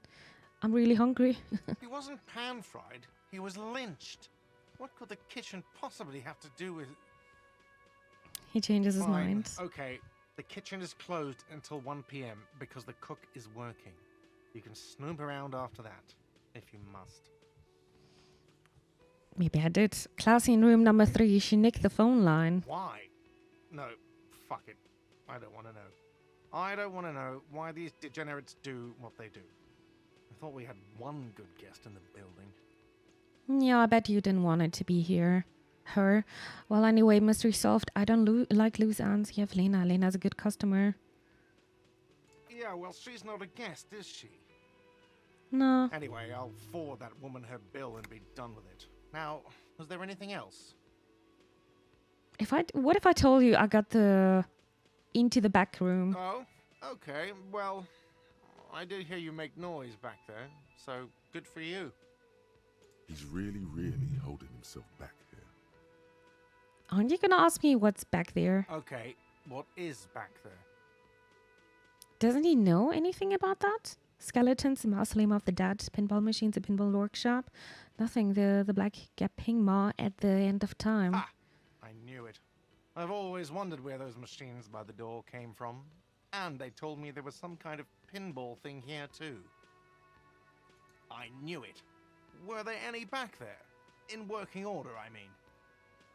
Why? Do you want to play? Because I might be up for a game. Didn't check pinball isn't relevant to the investigation. Didn't check pinball is stupid. It's not stupid. But with check, I don't know what to take here. I don't like these answers.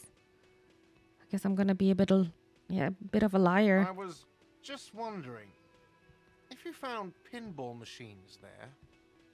He was wondering about something business related, about how much money he could make of one.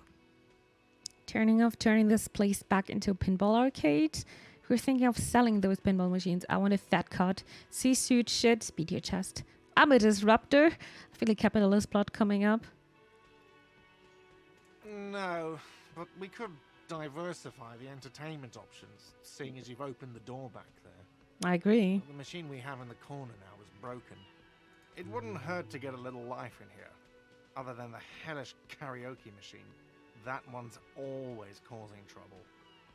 Yeah, those numbers he's adding up must be making good sense to him right now.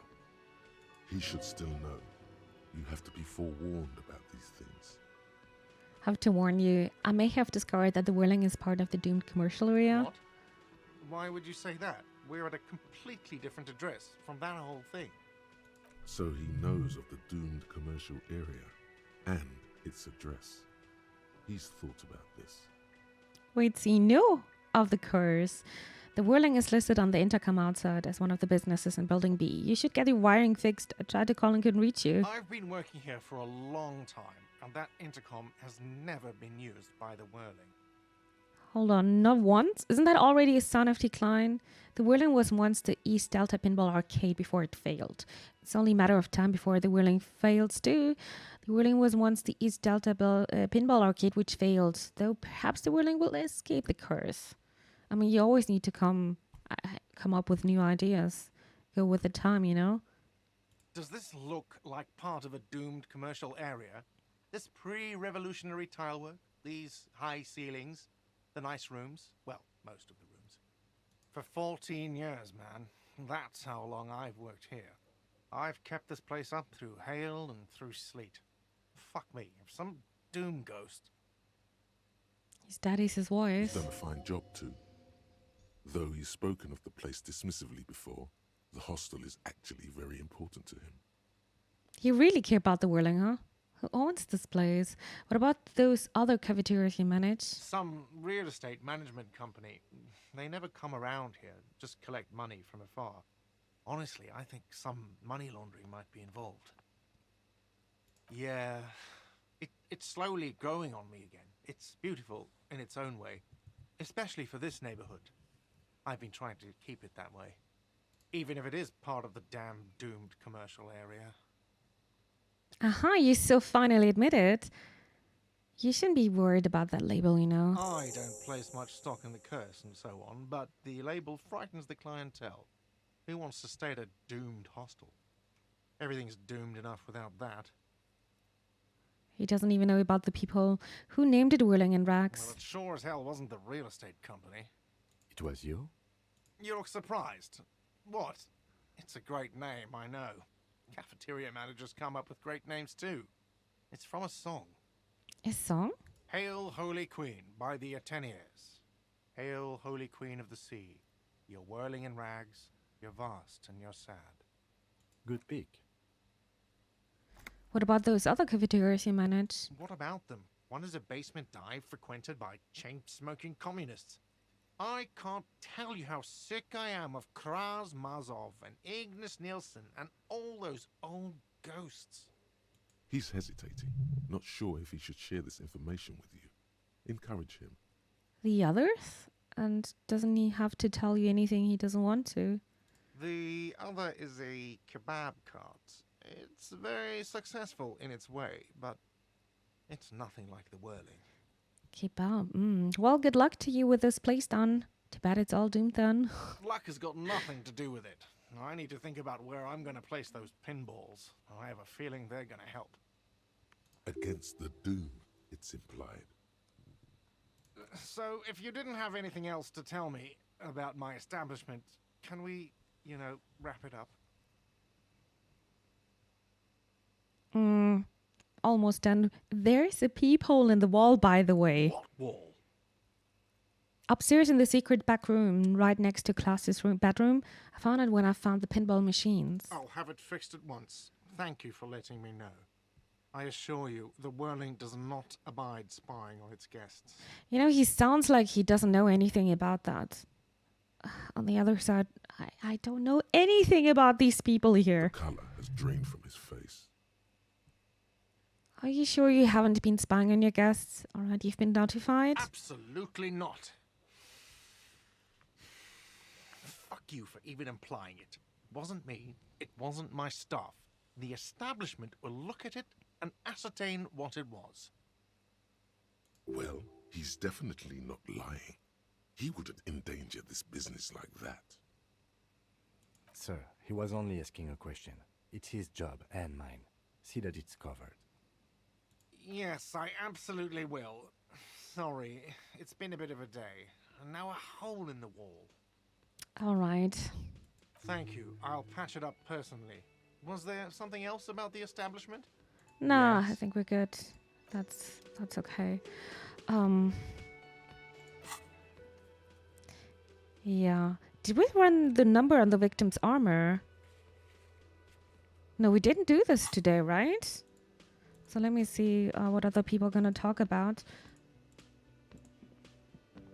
Again? I can't believe this shit. Nothing new? Do you have anything new to tell? No, Hi right? again, gendarme. Bye-bye, gendarme. Bye-bye.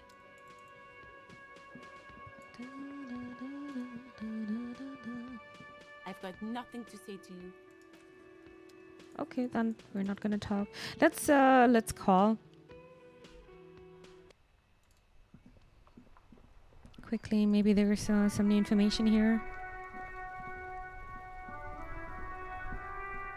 Inside, you see a set of steering levers, a radio microphone, a pull-out toolbox, and the soft glow of the fuel preheater gauge.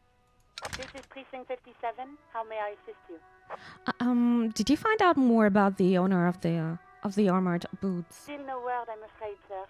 I know it must be frustrating. Was there anything else you wanted to ask? 57th, over and out. In the cabin, you see a set of steering levers, a radio on a hook, a pull-out toolbox, and the soft glow of the fuel preheater gauge. Wait. She has still no new information for me?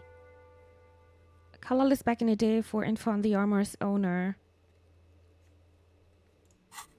Really? Inside, you see a set of steering levers, a radio microphone, a pull-out. This is Precinct 57. Still no word, I'm afraid, sir. I know it must be frustrating. Was there anything else you wanted to ask? Just a moment, officer. Oh, I want to see if there's new stuff here. No. I lost my gun, but I'm not gonna let you know. Nope. Are they gonna have more information here next day? That ride is. Hey, piss. Look who it is. No, I don't want to do that. Let me see. We've got. Where's the rest of the armor? The kid throw. Oh my god.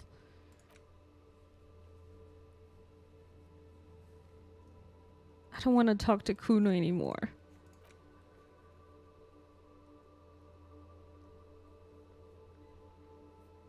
Wait, we could ask Pitank about the belts. I just realized. We could do that.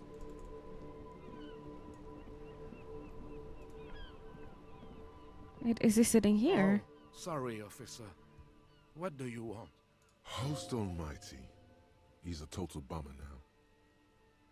Too bad Renee's gone. I was hoping to ask him about Maybells. Hold on the flowers. Renee wasn't really what you'd call a botanist, officer. And believe me, he didn't like Insulindian lilies. Wait, Insulindian lilies? Why didn't he like them? That's their old name, dating back to the time of kings and crests, and all that other stuff he loved so much. Why didn't he like them? There were many reasons, but mostly it was the communals. They called them the bells of revolution. A sad smile passes his face. I guess in the end, the Insulindian lilies were just another piece of the whole Insulinde. The royalists had to surrender to the Mazovian insurgents. It doesn't really matter anymore. Maybe anything else here? Yes. I really hate seeing this. I really hate that. Oh, people die, you better get ready too. We all got to go sometime, officer. Hmm. Everyone I love is already there. Probably waiting for me. I'm not afraid to die. It's been a good run, and I really miss my friends. We are both very sorry for your loss. Death of a friend is a terrible thing. It is what it is, part of life. But to know someone for 79 years, then one day they're just gone. I just don't know anymore about anything really. But you must need something. No, goodbye for now. Makes me sad. Makes me very sad. Alright, another thing which is making me sad is Kuno. And I think I cannot really talk to him because I didn't have enough empathy and I didn't know how to act towards this kid. So the only solution I'm having here is taking some drugs, I think. So I can skill. This is so buggy here. So I can skill. Yep. Empathy here. Gonna do that. And then we're gonna talk to Kuno, even though I'm really scared of this one. Can't believe I'm scared of a kid. But it's true. We've got enough empathy. I hope I don't need authority. I don't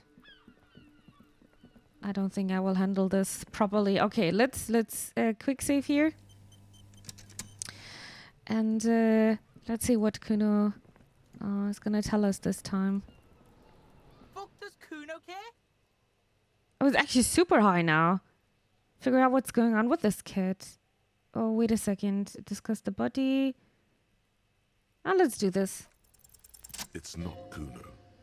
It's Kuno S. Interesting. How? Act on it and try to separate them. Kuno S is by far the worst of the two. Kuno has no problem being near you, but the other hides behind the fence, afraid for her life. like she's done something very bad. She came up with that psychopathic scheme of screaming for help before. Kuno just wanted to talk to you about his name. Kuno S was the one who wound him up and directed him. Also, Kuno hasn't stopped talking to you, even enjoys it from time to time. When you talk to the other one, it's like talking to a cornered animal. She only hisses and says murder was the case that they gave her. And then there's the fact that she's a girl and appears to be a little younger, certainly smaller, and yet Kuno is afraid of her. What's up with that, Kuno? All in all, Kuno respects madness. You cannot hope to outdo her on that front. You must win yourself a few minutes with him alone. Acton and John separate them. Knupst. Fuck you whispering about? He whispers back. He's whispering too. He's going with it. But watch what happens. Fuck you whispering about! She puts extra stress onto that word, expecting it will make you uncomfortable. If Kuno wants to whisper, he's gonna fucking whisper, okay? Let's whisper, pig. This is it. You've got him. But be careful. You can still fuck this up. Don't make Kuno look bad in this. Kuno, listen to me. She's trying to control you. We gotta get you out of here. What's up with her? She's terrifying, crazy, scary. I'm glad she's out of her hair. She's fucked up. Maybe both of this, because that would make Kuno look bad again, you know? Crazy? You don't know the half of it. She's not crazy. She's insane, dangerous. She's smoked a man. She's done people in, probably even pigs. Stop talking to him! Kuno, I'm fucking warning you! You're gonna get us into shit! She understands what you're trying to do. She's a smart girl. Yo, see? Did Kuno not tell ya? Kuno told ya. Kuno talks to whoever he wants. Talk, pig. Kuno's got it under control. He hunters down again. You did it. They're separated. He's even turned his back to her, so she can't read his lips. Fuck. She can read lips. You should cup your mouth. Okay. That girl is also scary. Okay. Those kids are just scary. What do you mean she smoked someone? You think she has anything to do with the dead man? Said she's insane. What's that language she uses? Napak... Okay, what? Napakmi... Okay. Is she your sister? How are you dealing with all of this? Is she your sister? Fuck no, she's not my sister. She's just a stray who got in. Like a mad dog or some shit. Stray? Yeah, she was just there. He points at the apartment building behind the fence. What was that, Kuno? The little one twists her neck looking at the building. She was in the hallway, dripping wet, by the fucking shoe rack, in the dark. The hallway there where the janitor's closet. Why was she dripping wet? Yeah, that's the place. She was just balled up near the closet, psycho style. Why was she dripping? Where are her parents? Kuno's got no fucking idea. Her hair was all wet. I think she pissed on the floor too. She was there for 3 days, in the corner, every time Kuno went out. You said she got in? How? I don't know. Someone left the door open. Kuno comes home and she's sleeping under the desk, under a pile of clothes, like a dog. What about your parents? Kuno's dad doesn't give a shit. Doesn't even see her there. Or thinks it's fucking Kuno. Shit's all on Kuno. What do you mean she smoked someone? Kuno means she killed someone. That's right. She's a killer. Like, actually a killer. His little green eyes are fixed on yours. This is so confusing. How could she? He's meant everything he said before. But right now, he not only means it, he is sincere. Really, isn't she too small to overpower someone? You serious about this killing business? Killing is serious shit. Kuno's always serious about the 488. What is 488? 488. The criminal code doesn't go higher than 190. She's probably killed a pig too. I mean, I'm pretty sure she has. Come on, she hasn't killed police officers. How many cops has she killed then? Forget Kuno said that. Kuno was just shitting. Kuno was just running his mouth. Kuno's stupid like that. He feels eyes on the back of his head and stops. A cop would be too large for her to overpower. Yeah. But a determined child of her size can still kill the vulnerable, the elderly, the homeless, or other children. The creature peers at you both from over the fence. There is something searching in her eyes. Kuno, do you think it's possible that she killed other children? Kuno falls silent. He does not look at you when he replies. Kuno, that's what Kuno is starting to think, yeah. I think Kuno is actually scared of her. He usually looks you straight in the eye. A little something just crumbled there. Don't move your head. Just from the corner of your eye, look at her. Look at her, Kuno. I'm gonna look at her. Though her friend spoke too low for her to hear, Kuno S is not smiling anymore. You think she has anything to do with the dead man? Kuno wasn't around, and C was with Kuno. Told you this already. Where were you? Look, Kuno's gonna put you at ease. We didn't do it. He speaks the truth, my liege. You said she's insane? Yeah, she's psycho. None of that kiddie psycho. Cat burning shit. She does the real deal. That's more than Kitty Psycho, by the way. What's the real deal? Snuff radio shit. Believe me, pig, you don't want to know. And he doesn't even want to think about it. This isn't just another boast. And what is this language? Fuck knows.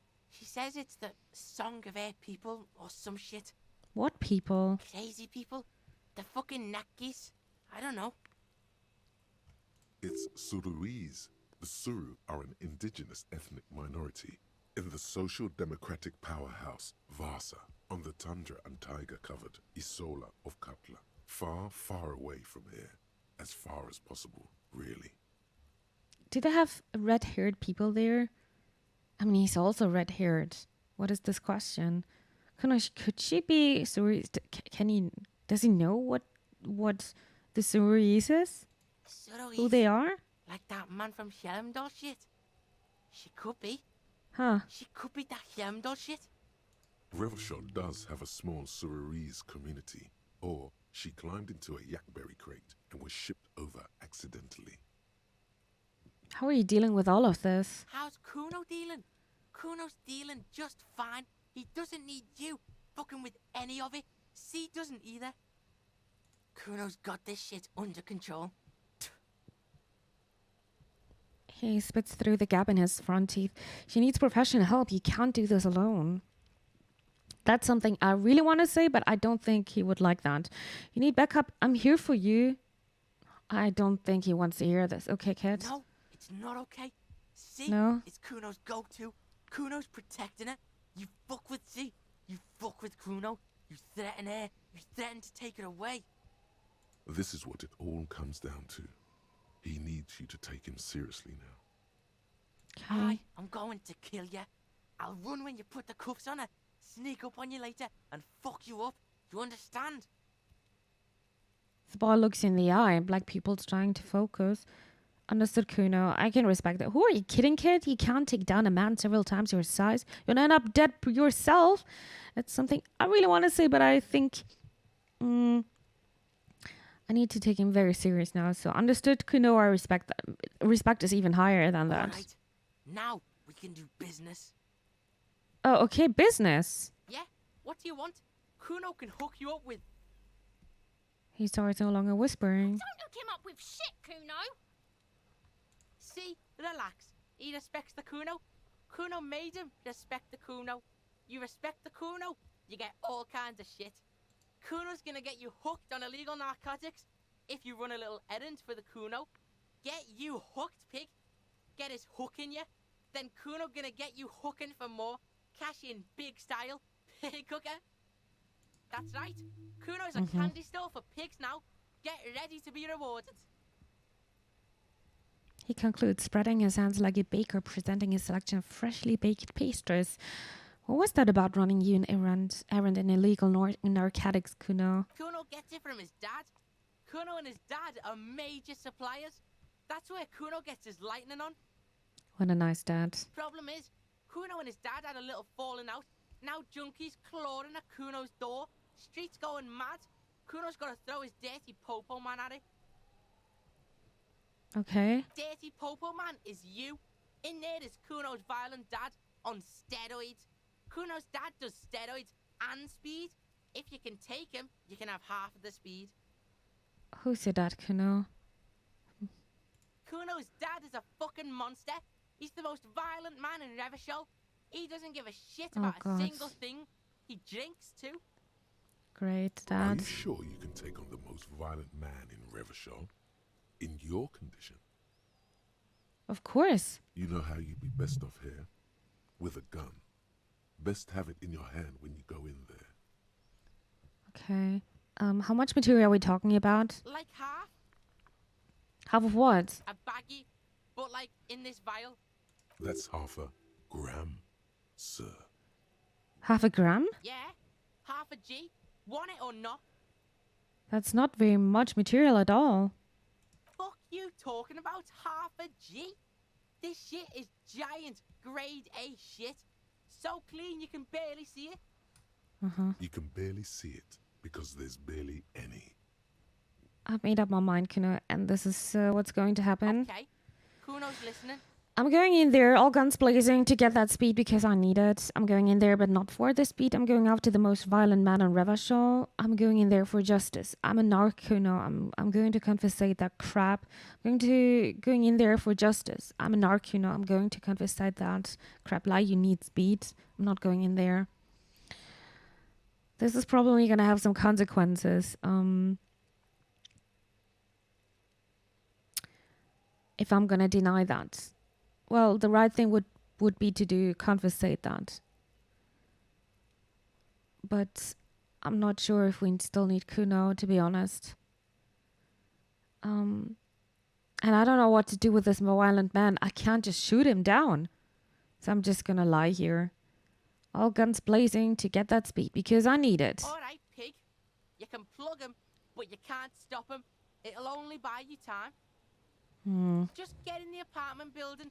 Kuno knows you already fucked your way in. Kuno knows everything. He aggressively points at his eyes. Go to room 12, first floor, and kick down the door. Police violence style. Kuno style. And then it's action time. You're locked in the room with violent fuckhead. This is how he speaks about his dad. It's crazy. That's it. Next time Kuno sees you, you better have his shit. What the hell are you signing us up for here? I have no idea. I'm going to kill Kuno's... No, I'm not going to kill a dad. Or not Kuno's dad. I'm a bad at a cop and I'm going to get my... Come on, Kim. Obviously, I'm not going to take it. We need to get drugs away from a minor. Okay, then.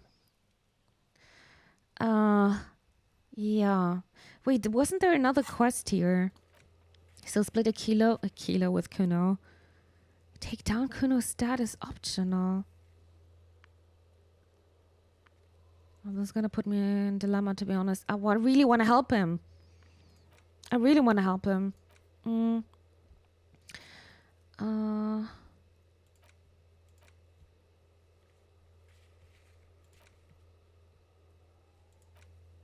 Ask Kuno, the kid throwing rocks, what he knows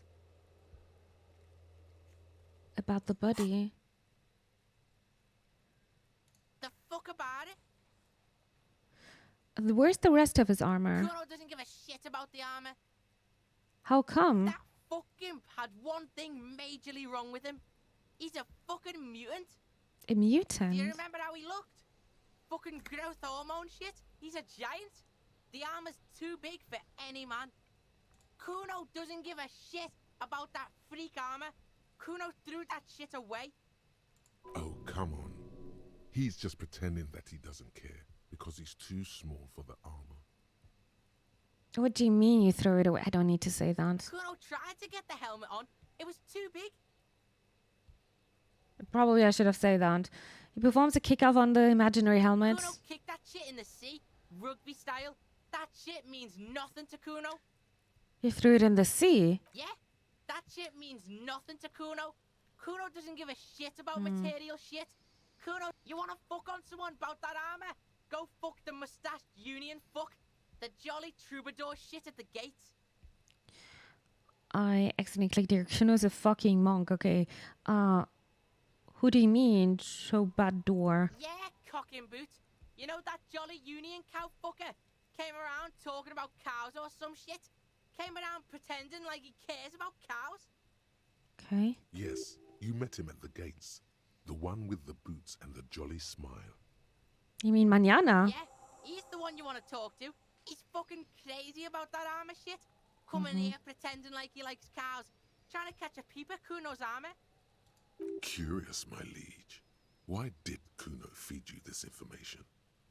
And you were just telling me this out of the kindness of your heart, Kuno? No, let it be. Yes, pray pardon, sire. Better to let it be. I did not mean to make you paranoid. There are contusions all over his body. Did you do that? What the fuck are you talking about?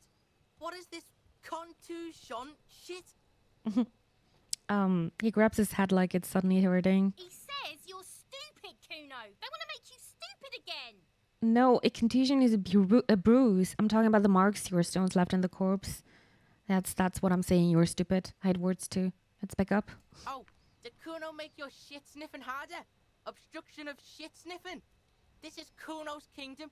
Kuno fucking rules here. You hear the lieutenant hum. I guess that's it. More on this later. You're testing Kuno's patience here. Get lost. Oh my god. Fucking care. Yeah. Oh god, these kids are making me aggressive. Where's the rest of the armor? Jolly mask about the armor. Mañana, that's the guy who was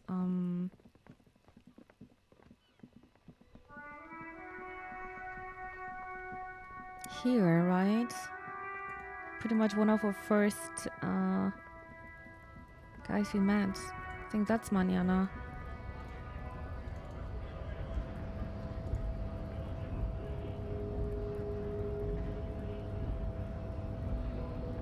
Hola, wandering man. How can I help you? Kuno told me you were supposed to know about the armor. The little boy had a good on his promise. His promise? To get me into trouble. To sick the pigs on me. Pardon the choice of words. Not mine. What happened? I was asked to look into that armor situation. Official union probe, you know. Track it down, see who took it. Did you? At first I thought, why not? Maybe the pieces can feed the strike. Buy us a few more days under the sun, you know? So I went to this boy. He said he'll make me his prison bitch. He's got eyes everywhere, the cops in his pocket, and he's the king of Jamrock. Serves me right for doing menial footwork. I dropped that probe right then and there, and it still got me into trouble. One bad move is all it takes. So Kuno used it to what? Scare you? The probe into the armor. What did you learn? I learned that people don't want to talk to a drunk union man about some armor. What else? Not much. Technical stuff mostly. That was the interesting part. So Kuno used us to what? Scare you? It's a minor nuisance. It's all good. What sort of technical stuff? I did some research into this armadura. Let's say I have friends at the library. I didn't get into the material science, just how it comes off. How does it come off? In parts. 4 in total. The helmet was the first to go. The kid says he tore it off and kicked it into the sea. I believe him. The boots were still on the guy last I saw. Too hard to remove. So, as I count, there are 2 parts missing. The gauntlets and the cuirass. This is where I left off. Too much hassle. More like a job for some militia.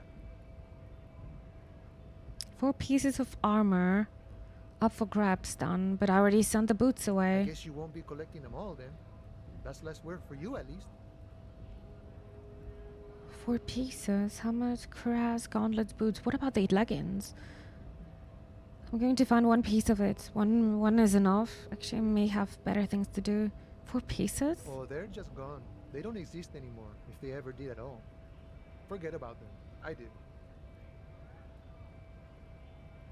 I would like to find more pieces, though. Nice and balanced. Some junior officers can take care of the rest. Smart choice.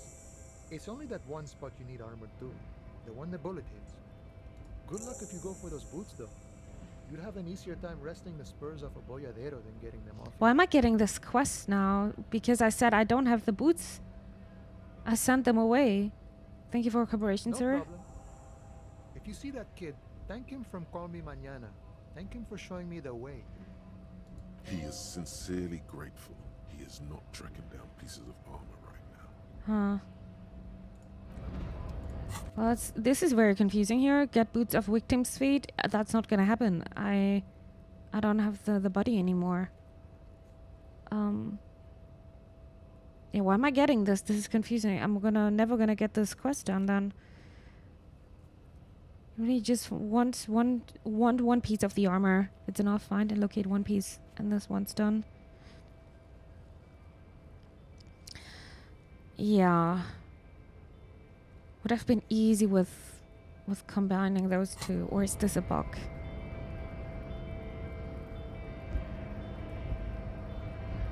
Why is not Alice is not having more information, or do I need to call her later? We need some healing, I just realized. Gonna try it again. Inside, Maybe I need to you call see a set of later. steering levers, a radio microphone. This is Precinct 57. Still no word, I'm afraid, sir. Okay. In the cabin. Then we're gonna do what? Get speed from Kuno's apartment. And then we're gonna talk to Klausy on the roof.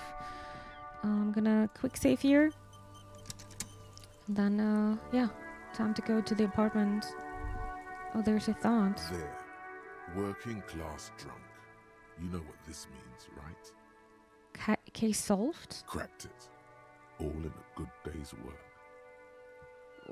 Wait, what did I crack exactly?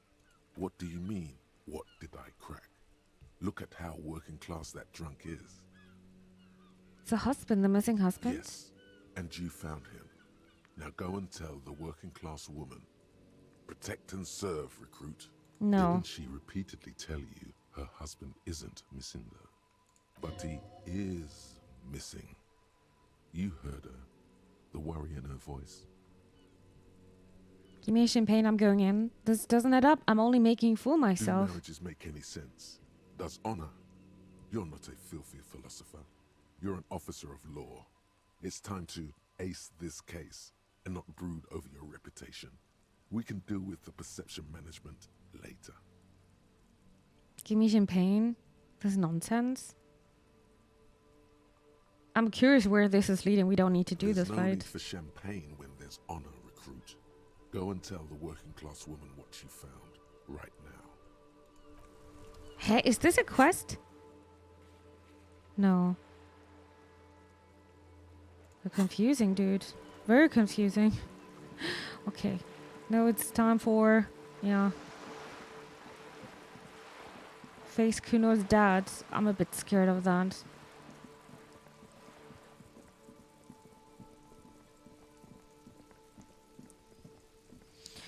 Yeah, I'm a bit scared of that.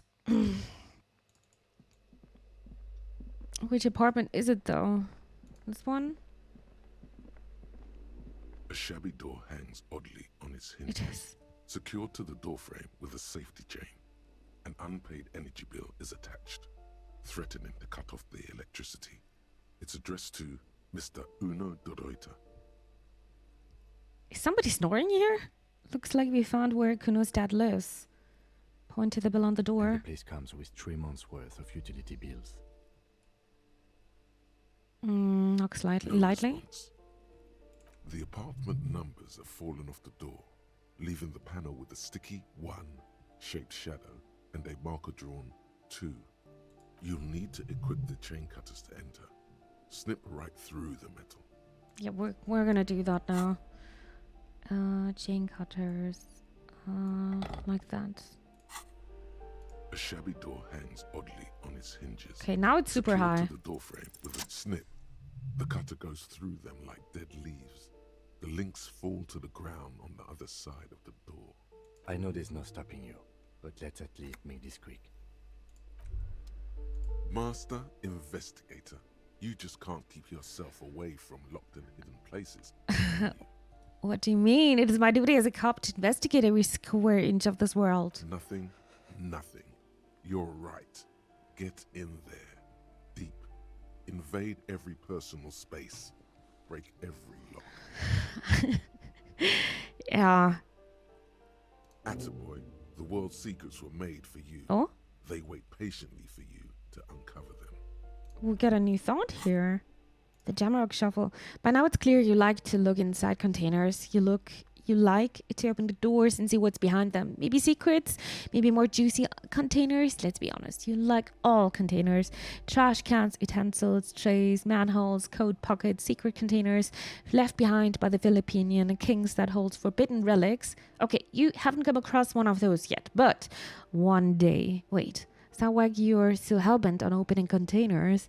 Do you think you'll find the Holy Scepter in the Orb de Montagne? Okay, I'm also gonna quick save here. I'm a bit scared of this moment. Hello? She's sleeping there, I think so. Yoink. Kuno de Ruiter is the name on unfinished homework. Oh, Kuno! Written like that, I see. It's from 2 years ago. Glossy erotica covers the wall wrinkled from moisture. A phone book lies open on the table, covering a stack of utility bills. Right next to it, in plain sight, sits a small bottle of amphetamine, conveniently equipped with a straw. Lieutenant, I've located psychoactive substances on the table. Good. Confiscate it. The minuscule amount of amphetamine doesn't interest the lieutenant in the slightest. He listens instead to something in the other room. Take this bead from the table. Pocket the bottle as if it were the most natural thing in the world. Okay. Now the question is, what am I going to do with this report back to Kuno? I really don't want to give drugs to a kid. But I'm not sure. Like I said, maybe it's going to be important later on. Damn it. How convenient. Someone has equipped this tiny bottle of amphetamines with a straw. It's the lowering speed on the go. Oh, yeah. What are we going to do with this man now? I'm not going to eliminate this guy. Beer stings with something sour. Regular black jeans. Oh, nice. Wink. Thank God for black jeans. Everyone looks good in black jeans. Combine it with your favorite book t-shirt and a yellow plastic bag to channel that laid back trash bin raccoon meets a cool professor vibe. Or do whatever you want. It's just a pair of black jeans after all. Is this better than this? Yeah. I think. Looking so nice.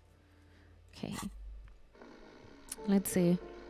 A bundle of clothes heaped on the bed. A stained parka, some towels and a duvet. Some socks even. In the dark, it looks like a nest. Hold up, Lieutenant. Looks at the pile of the clothes. Slowly reach out your hand. Mm-hmm. Something underneath there is breathing. It's not too late. No one's going to blame you for backing out. You don't have to do this. Just get out.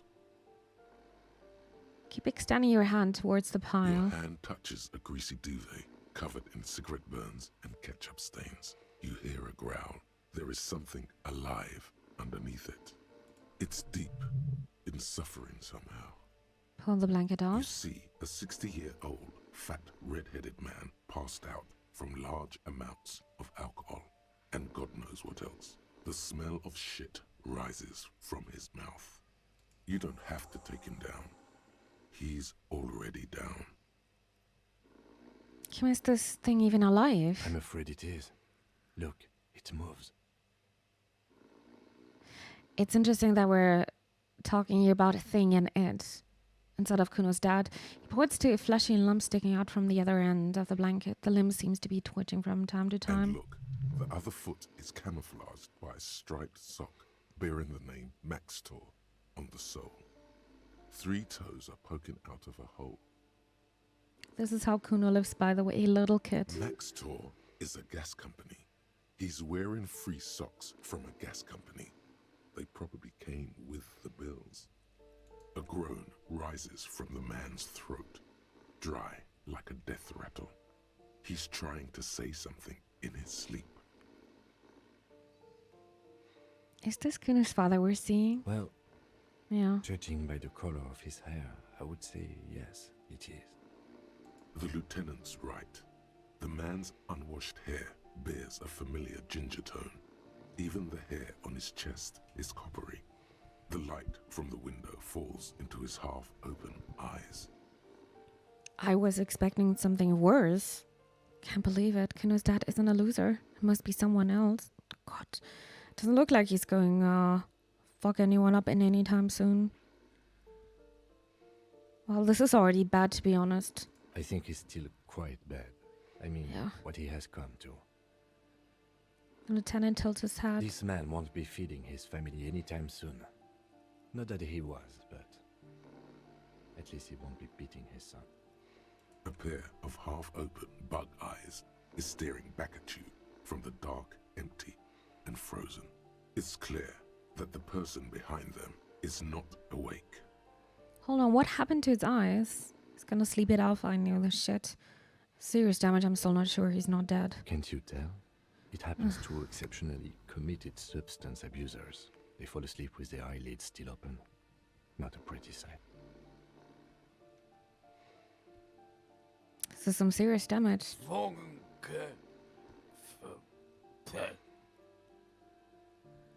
Suddenly the man starts growling. 3 words manage to escape his mouth, along with a strong stench of alcohol. Something with pigs, right? Look, he's trying to communicate.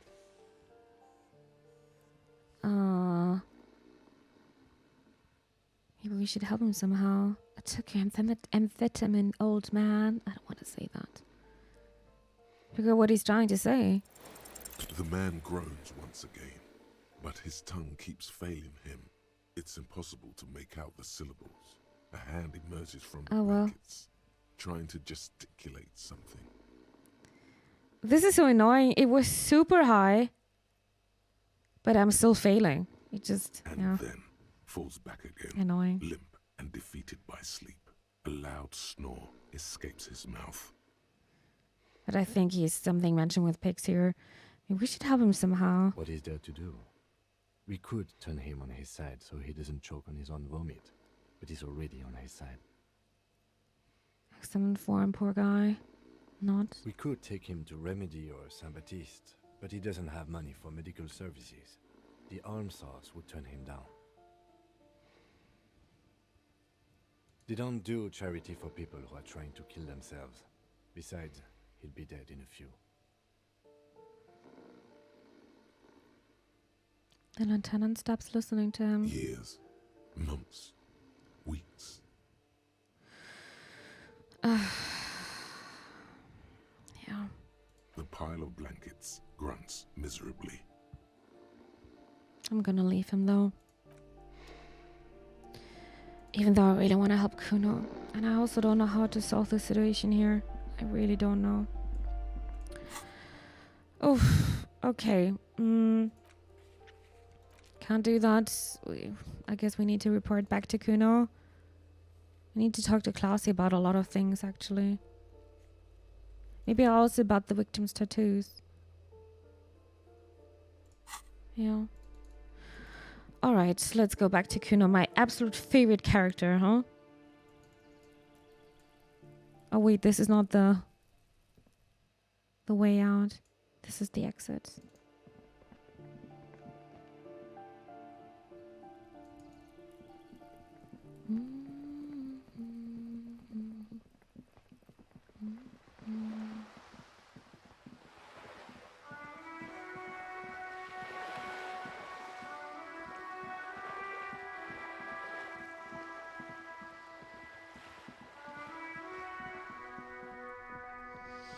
All right, Kuno. What am I gonna do with you now? Am I gonna give you the drugs? I don't want to. But maybe it's necessary to work together somehow. Oh, this kid. I feel so sorry. I talked to Manana about the armor. So? He told me you promised to sick the pics on him. He said to thank you. Wasn't too keen on chasing down the armor anyway. He said you're now the king of the entire Jamrock. Fuck, okay.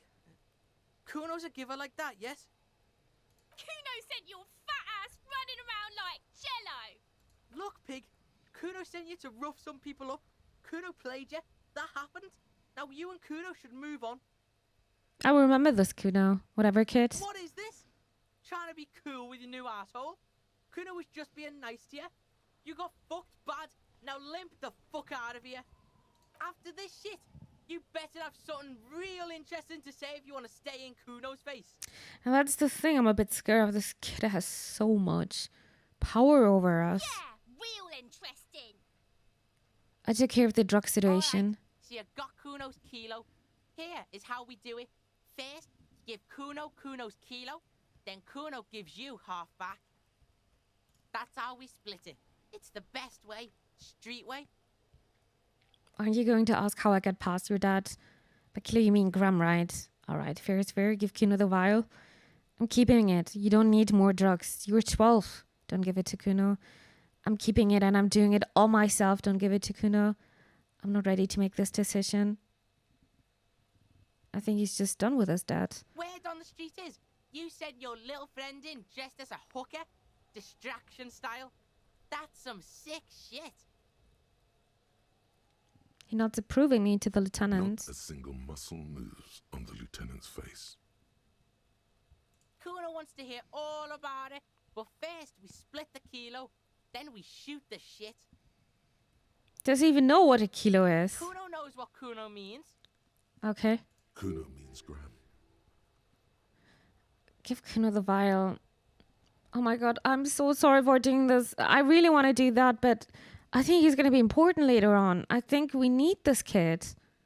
I don't want to mess it up. I don't think I would ever do this in real life. And I want to help this kid getting out of this place. I just hope we're going to have this opportunity. Wow. Oh god. That's heavy. He waves a minuscule bottle around, then slips it into his coat There pocket. you go. More than half in there. Kuno's fucking honorable like that. Oh god. There is no movement on the lieutenant's face as he stares intently at the trash container. He's probably judging so much. I would probably do the same. Now tell me, how the fuck are you still alive, pig? I looked around in there. It's not the easy life you've got going in that apartment. Can I meet your dad? There was a textbook with your name on it in the apartment. There were tons of unpaid utility bills there. Yeah, you do some sambo shit, sneak in. Is the hooker thing real? It was dark in there. We sneaked in and got out. Was what you said. Kim dressed up as a hooker. Full Jack distracted him. Kuno, your dad is a half-dead alcoholic. He was sleeping under some clothes. Killed your dad? No. What? His eyes become large and round. His posture changes. The swaying rooster motion stops for a second. Then he gets it going again, reorienting himself. Fuck right. Kuno's dad was sleeping like a bum. Kuno told ya. Kuno's dad doesn't give a shit about anything. Fucking breaking and entering shit. That's nothing to Kuno's dad. You got lucky, pig. Kuno knew this. Kuno's fucking violent fiend dad's been drinking hard lately. Kuno knew you have a way in. Narrow window. Kuno window. Kuno window? Kuno window. Come on, kid, just stop. Stop acting tough, kid. You don't have to be scared of him anymore. Whatever scary thing he might have been, now he's nothing. I was wrong. He's hardcore. A real killer. Yeah. Kuno's dad is fucking nothing. Fucking coma shit. Stroke shit. Kuno's dad is so fucking violent. He's had a stroke many times. Shit. Kuno's gonna have one too. Gonna be just like Kuno's dad. Speed shit, crime shit, fucking on the bed. Kuno's gonna go out like Kuno's dad. Revachol West style. Great. Stop saying all this sad shit, Kuno. The whisper comes smaller than usual. There's a touch of grief in there. Fuck you talking sad? Kuno's got hard shit, death shit, nothing shit. You don't have to turn into that. Chances are you are going to turn into that. Change the subject. You don't have to turn into that. Get your fucking nun ass out of here before Kuno fucks it dead. You think 'cause you brought Kuno 1 gram of speed, you're friends now? Kuno ain't turning into shit. Kuno is that shit. If he doesn't stop soon, he's going to collapse from exhaustion. He's red all over. Oh, God. Oh, you won, Kuno. I looked around in there. It's not the easy life you've got in that apartment. The fuck do you know about Kuno's life? Kuno's got plans. Get the fuck out of here. Yeah, we got plans. There was a textbook with your name. Yeah, so fucking what? It says Kuno, not Kuno. Kuno de Ruita. Fuck are you talking to Kuno about that kiddie shit? That's a lame name, Kuno. I like it, Kuno de Ruita. He's trying to fuck you again. Fuck out of here. Kuno knows it's fucking lame. That's why Kuno changed it. Kuno can change his name into anything. Gonna change my name into... Don't change your name into that, Kuno. There were tons of unpaid utility bills there. Fuck right there were. Fucking 3 years or some shit. Oh, God. You can guess. Let me guess. Kuno's dad doesn't give a shit about them. That's no place to live in. You have to find somewhere else. Find a job. Pay them yourself. Your dad can't handle things anymore. Yeah, that's right. Kuno's dad doesn't give a shit about that electricity and light shit. Just wants to pound on people and drink. That's no place to live in. That's right. It's a shithole. Kuno's gonna move underground. Leroy shit. Ancient shit. Kuno's gonna live in a fucking catacomb. Yeah, in a tomb, Kuno. Okay, let's conclude this business and the conversation. Yeah, pig. This shit is done. Now get the fuck out of Kuno's face. Kuno needs to drop the bomb. Damn. Kuno doesn't fucking care. Makes me really sad with him. Very sad. And I don't know if I did the right thing. I don't think so. Yeah. Feels very unsatisfying. Very, very unsatisfying. But okay. We're gonna talk to Klaus now, I think.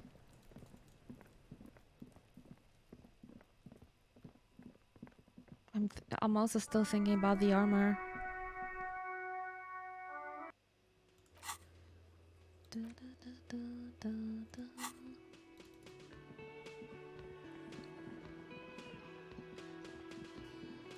He said he threw the stuff into the sea, so maybe it's around the beach or something.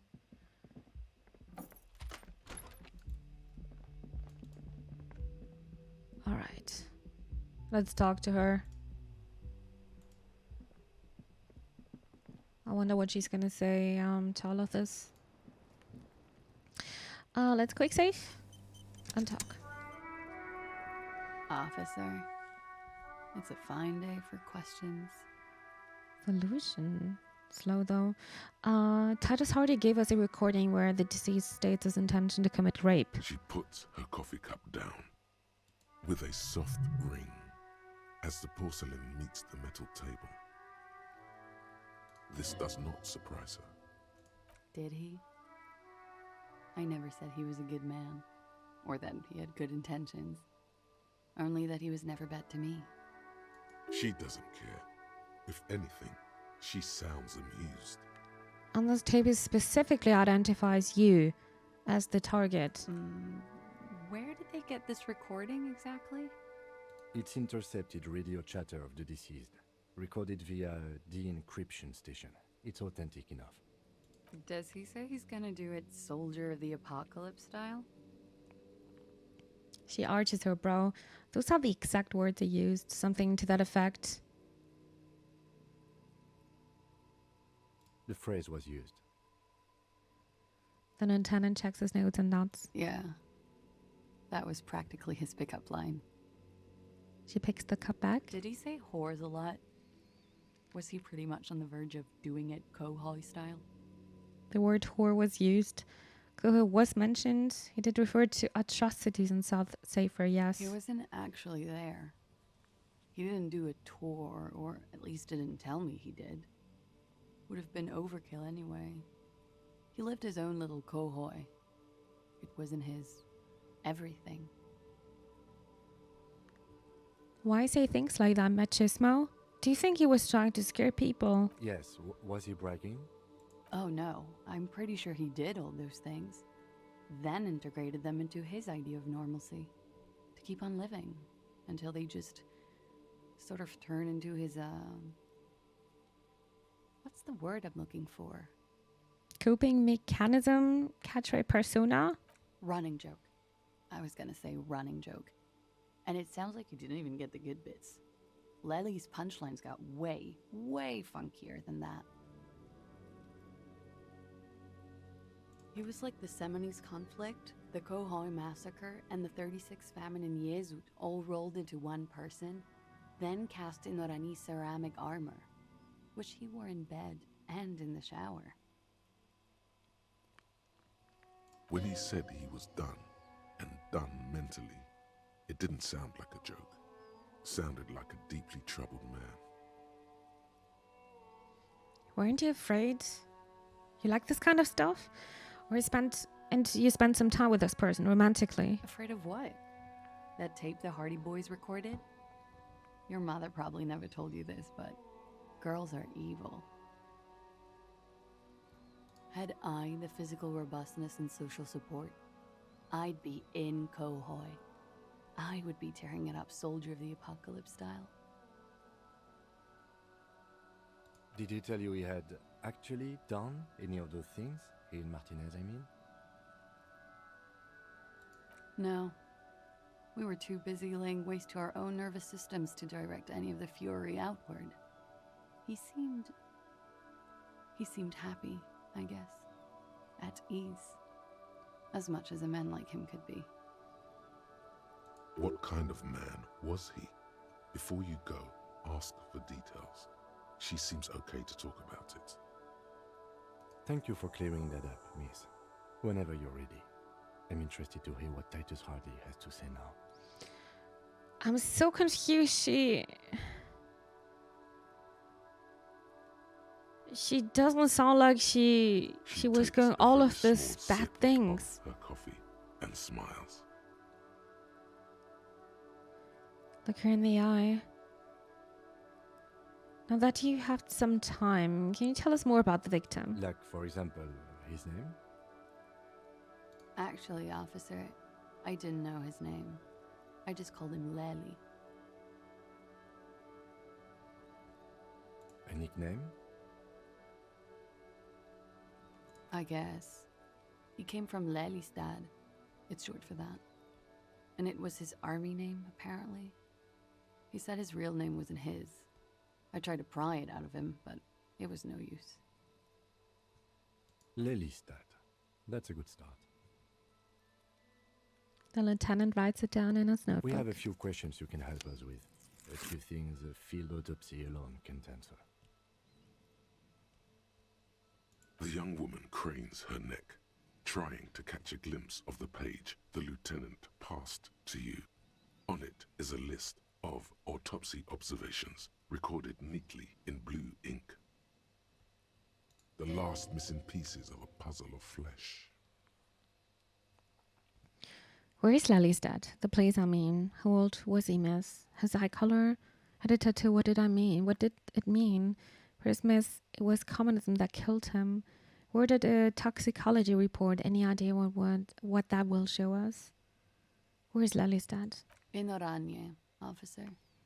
It's, I think municipality is the term. A nowhere town there. The Lelystad municipality has few boroughs and even fewer cities. It's made of agricultural plots near the border of Gottwald. Executive summary: cows, silos, and wheat. Aranye? Aranye's map of waterways? This fits with his tattoo. You were almost right, officer. That means his race was occidental, not mondial. I'll update the form. You were both from Orania? Moving on. Yes. We were compatriots. Did that bring you together? No. He was too old for that. And from another part of Oranien Rek. I didn't even understand his accent. What brought us together wasn't Oranje. It was bad habits. No love for Mother Aranye. But wasn't he a soldier? This could be worth pursuing. A military man, but not a patriot? No. He left the national service after they taught him to do what he did on Seminine. He wasn't the flag-waving kind. He was the making money, killing people kind.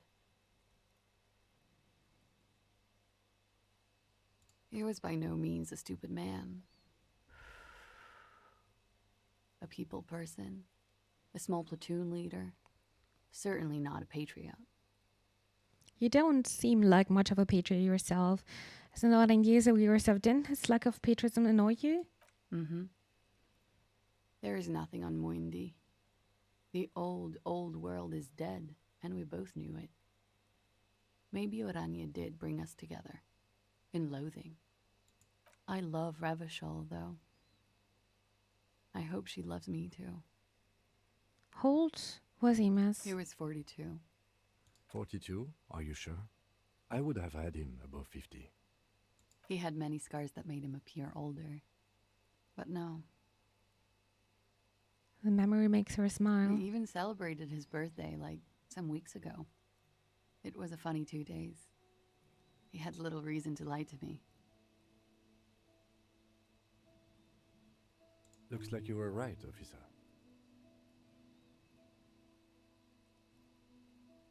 The lieutenant taps on his notebook once, as though he's signing some kind of point. Points are good. Have one, you old dog, before we all die. I did not know this was the competition, Kim. Better not to mention it. The young woman looks at you, then the lieutenant, then you. She's clearly sensing something. A spike in testosterone levels, perhaps. His eye color? Blue. Light blue. They were like little blue galaxies, you know? It was strange, seeing those eyes in his fucked up face. Pardon the swearing. I do him an injustice. He wasn't ugly. And he had a beautiful, soft voice. Very surprising, what with all the scarring. It was quite something, watching him speak. He had a combat wound on his chin and mouth? Yes. Severe. It made him look like half his face was cracking away in some strange smile. That and those eyes. Ah, yes. His hair, if you can remember? His hair, if you can remember. It was Good light question. brown, almost blonde. He darkened it with brilliantine, made it oily. Not nice to stroke. I couldn't No. convince him to leave it alone. He had a tattoo. What did it mean? Oh, that. It was an Oranye's map of the waterways. It was a map of the service history. What did it represent? Do you know? It was a map of his life and the places he visited as a soldier. It was mostly for showing off to chicks, though. For showing off to chicks, how so? How? Imagine him lying in bed. Freakish musculature laid out on the sheets. Scarred, of course. Tattooed. The sheets are dirty for some reason. Is this Orani's lit? Yeah, good question. Yes. This is the very essence of Orani's lit. A moment's respite. Dark and hopeless as the struggle itself. She leans even further back to demonstrate. He's smoking and drinking, of course. And his chest and shoulders and arms are studded with stars. Tens, hundreds of them. Maybe even thousands. And the woman goes like, "What was this, baby?" And he says, "That was too hardcore. Don't ask me about that." So she goes, "Okay, but what's this, baby?" And he's like, "Saw some bad shit there. Killed some loincloths." Is she talking about herself here? And so it goes. Star after star. Port after port. Third world country after third world country. And he's done horrible things in every single one of them. You were the woman in this? Oh, yeah. Can you tell us precisely what these mean? Under the photo? No, thank you. I've seen enough of him dead. I can tell you what they meant without looking at them. She pours herself some more coffee. Go on. He was a blue-eyed boy with thick arms, from a small town. He was also poor, and the government of Orania needed some people killed, so they turned him into a grotesque killer. For money. He went to Killer Academy in Vredefort. Then he killed some people on the Semenine Islands. And on other islands, too. All of the islands. After this, he came to Revachol and got killed himself. What a very fun story. Good story, thanks. Thank you for clearing that up. Change of topic, perhaps? Perhaps, miss, it was communism that killed him. Is the Union communist? They're a couple of shades pinker than that, no? Social Democrats? They're not hardcore in that way, is what I'm trying to say. What are we talking about anyway? This politics shit is a lot in the morning.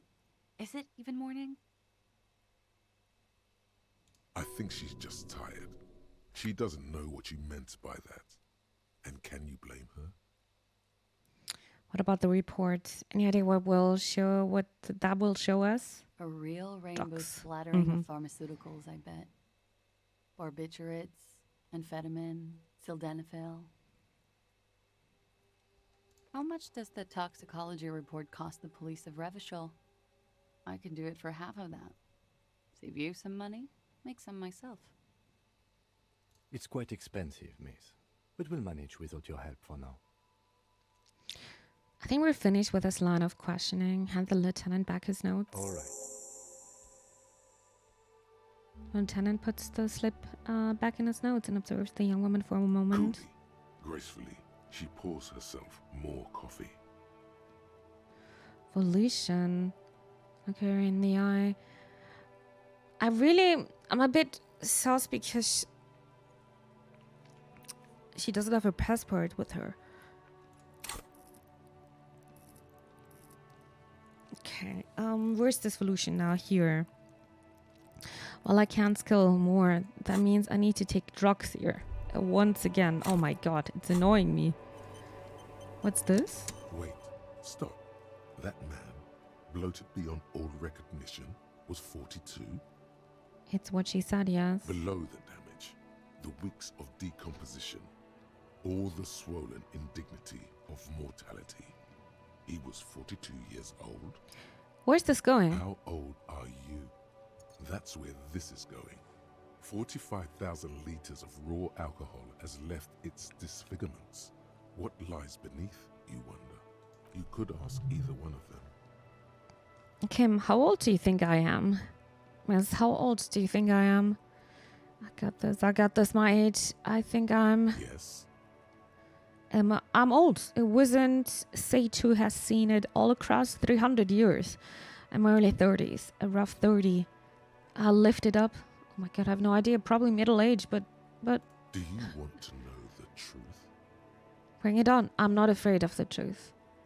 I want to think about it anymore. To the laboratorium. Huh. A new thought. Date of birth generator.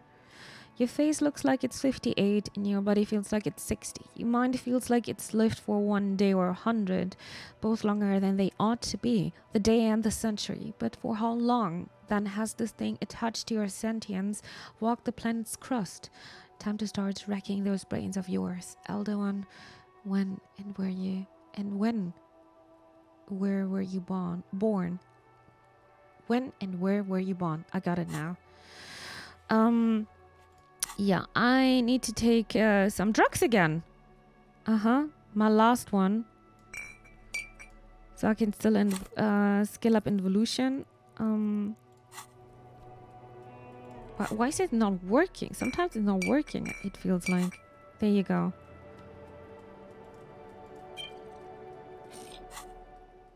And now I am gonna do this. Hopefully this can help me a bit. This is the maximum, right? Yes. Authority. I don't want to level this up. Okay. Let's see. Officer. It's still super low. It's still super low. What do we do here now? Wait, wasn't there another broken door, by the way? No, I'm gonna come back again at some point. The same small, heavy door. No.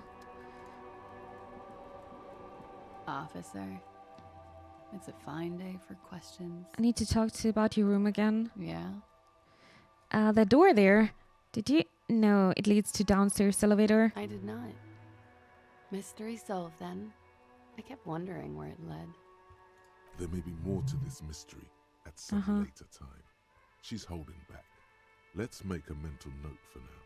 There's the people on the other side looking into a bedroom. There were trucks on the floor. They're recent. It's an old pinball workshop, the room back there. This place used to be a pinball arcade. A peephole? You mean like a hole in the wall? Yup. Yes, looking into your bedroom, miss. Lieutenant points to her window. The unmade bed is visible through the glass. Okay. There is a pause as she processes this information. A jitter of fear and disgust moves through her body, beginning from her shoulders and ending in her hips. The cigarette tastes foul to her now. This is so disgusting. Do you think this is somehow connected to me? Could be just a coincidence. Could be connected. We don't know at this point. Okay. Do you have any way of knowing how long it has been there? Unfortunately, no. But if I were to guess, long enough. The perforation is under the bookshelf on your wall. It should not be hard to cover with some tape. If it is recent, who do you think made it? Shit. I don't know. Maybe it's been there for a long time. Maybe the local kids use it or something. I don't know. I'll be fucking covering it up with a lot of tape, that's for sure. Was there anything else back there? There were tracks on the floor. Huh. This isn't good. Recent tracks. She's straight as a stick, suddenly. Well, and we can talk about the pinball workshop. Okay. I'm glad someone's had fun. But no, that's it for now. She's lost in thought. Eyes narrowed. Forehead furrowed. All right. This is still so low. All right. But I think we need to go back to Titus and talk about that. Unfortunately, we can't talk about this right now because Kim is with us. Ask class about Sunday night about personal matter. Okay, let's go back to Titus.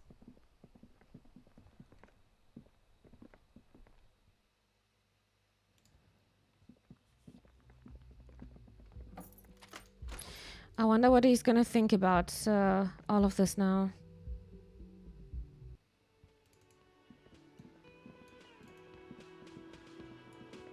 Alright, Titus. Oh, did we see... Give me a second. I want to see if this one room is still available. With the door. Not the door. With the window. Because I'm not paying for the... Oh, I think we can still go inside. Oh, well. This one. The window stands broken in its frame. Cold wind blows in. Well, it says the damage. The chances are very high. The shards face outward. Whatever broke this window came from the inside. Did I break it with my own hands? A fine web of scarring covers the back of your right hand, but none of it is recent. What did this done? More likely a projectile than a held object. There are no fragments on the floor from pulling a tool back in after impact. Assess the size of impact. It is too large for a bullet, yet too small for a piece of furniture. You're looking for something heavy and larger than your fist. The shoe you found on the balcony fits the hold almost as well as your foot. It would have also been heavy enough if thrown with force. Congratulations, you smashed the window with your own shoe. Maybe it wasn't me. I'm sure I had a good reason for it. Maybe I was trying to hit some... No. What a stupid thing to do. Pretty much. But hey, at least you found your shoe. Not that it will keep you warm at night. Cold. Very cold. The bed is still cold from the... No time to rest. Alright, Titus.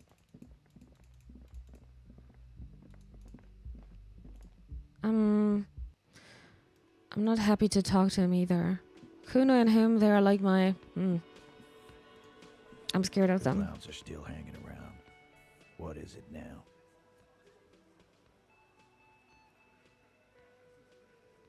I talked to Classy about the tape. And he tenses immediately. Chest tightens. Jaw sets. Ready for another blow. Nothing. She stands by what she said. I'll get back to you on that one. That fucking fucker. You're the worst cops in Revachol. I gave you gold on that tape. That fucker wasn't aimed at you. It was at her. Gold? It was just locker room talk. It's not evidence. It was dark stuff, but it didn't prove anything. And it didn't change her mind. It was bad honesty. I expected it to have more effect. She pretty much laughed it off, Titus. Fucking fuckity fucker. And what did she say then? That it's fine. People are supposed to be like that. It did not come as a surprise to her, and she definitely wasn't scared. Actually, I think it made her a little nostalgic. If anything, she seemed turned on by the whole door gunning thing. Titus, she said she would like to be a little door gunner herself if she could. She wasn't scared. Yes. In fact, I think she thought it was a little funny. And she was also a bit nostalgic. Funny. No good goddamn psycho whore. Alright. I'll fucking righty then. I guess it's good then. That fucking... Please try to control yourself in the presence of visitors, Titus. Her voice is a bit softer than you earlier. This is just perfect. Just fucking perfect. Any thoughts on this, lawman? Titus rubs his chin with his palm as if trying to grind it smooth. You don't have to say everything out loud. Just mix and match.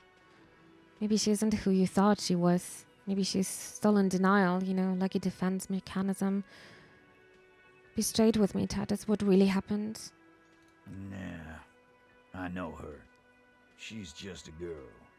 In over her head. You don't know. She's a model. She won a pageant. She's not some helpless girl. She handled the mercenary very well, or well enough. She's a hardcore party girl with a bigger death wish than mine. I guess you do know her then. Handled him?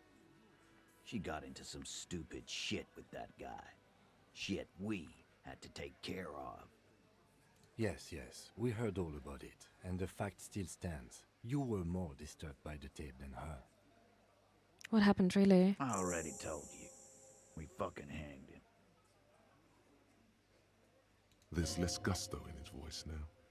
His men too are growing increasingly silent. The man is slowing down. Looks like a bad blood sugar crash. He can't keep track of all the variables anymore. Who could? It's getting harder and harder to perform one's part in this sordid play. All it takes is a nudge. Come on, Titus. The stakes are too high here. There will be blood on the streets. The tribunal, remember. I know you're tired. Why don't you just... You know what? I am tired. I'm tired of you, them, and the whore upstairs. Next time you see her, tell her Titus said, "Fuck off!" Dude, that's so scary, the way he says that. He throws his beer can down. That lying, scamming. We're done. This is over. You understand? Your little investigation is over. Yeah. There's a silence in the room. Alain starts saying something, then thinks best not On to. the floor, beer drips out of the can into a small puddle. No one does anything about it. What is this quiet funeral shit? What we need is some beers in us. Bartender, 20 beers for the Dock Workers Union. Why do we make it 40, huh? Why do we make it 100 beers? You're not loud enough. 100 beers? Now we're talking. Hoppity hop over here, cafeteria manager. Oh, wow. We could do this. Convince Titus he's being manipulated.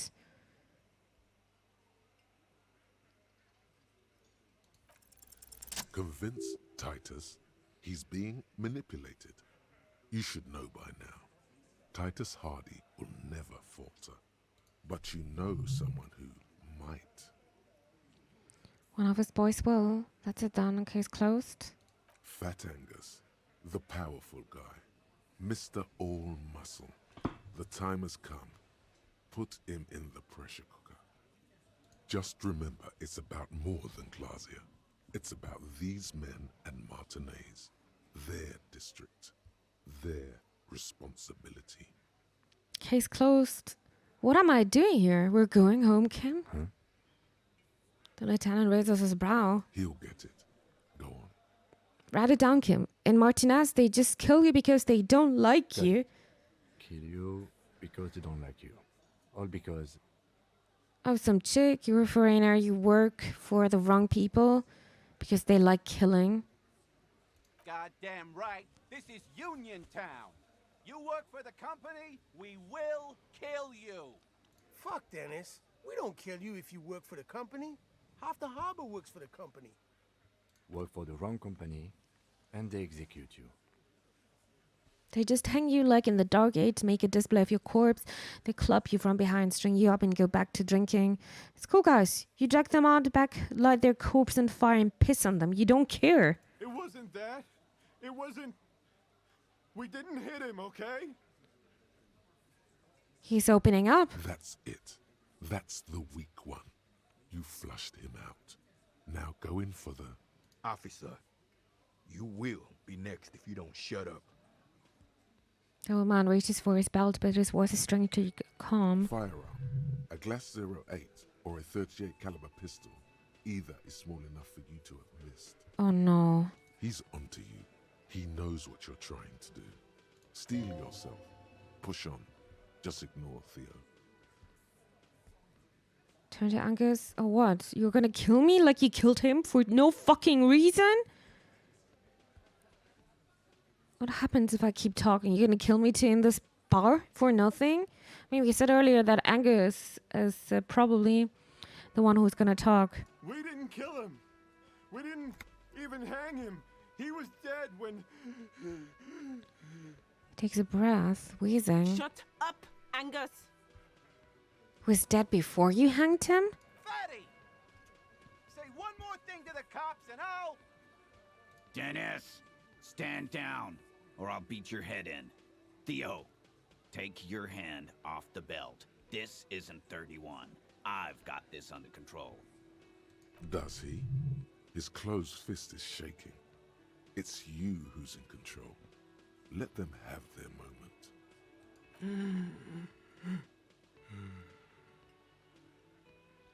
The room falls quiet, so quiet you can hear Angus wheeze. Angie, where's your goddamn inhaler?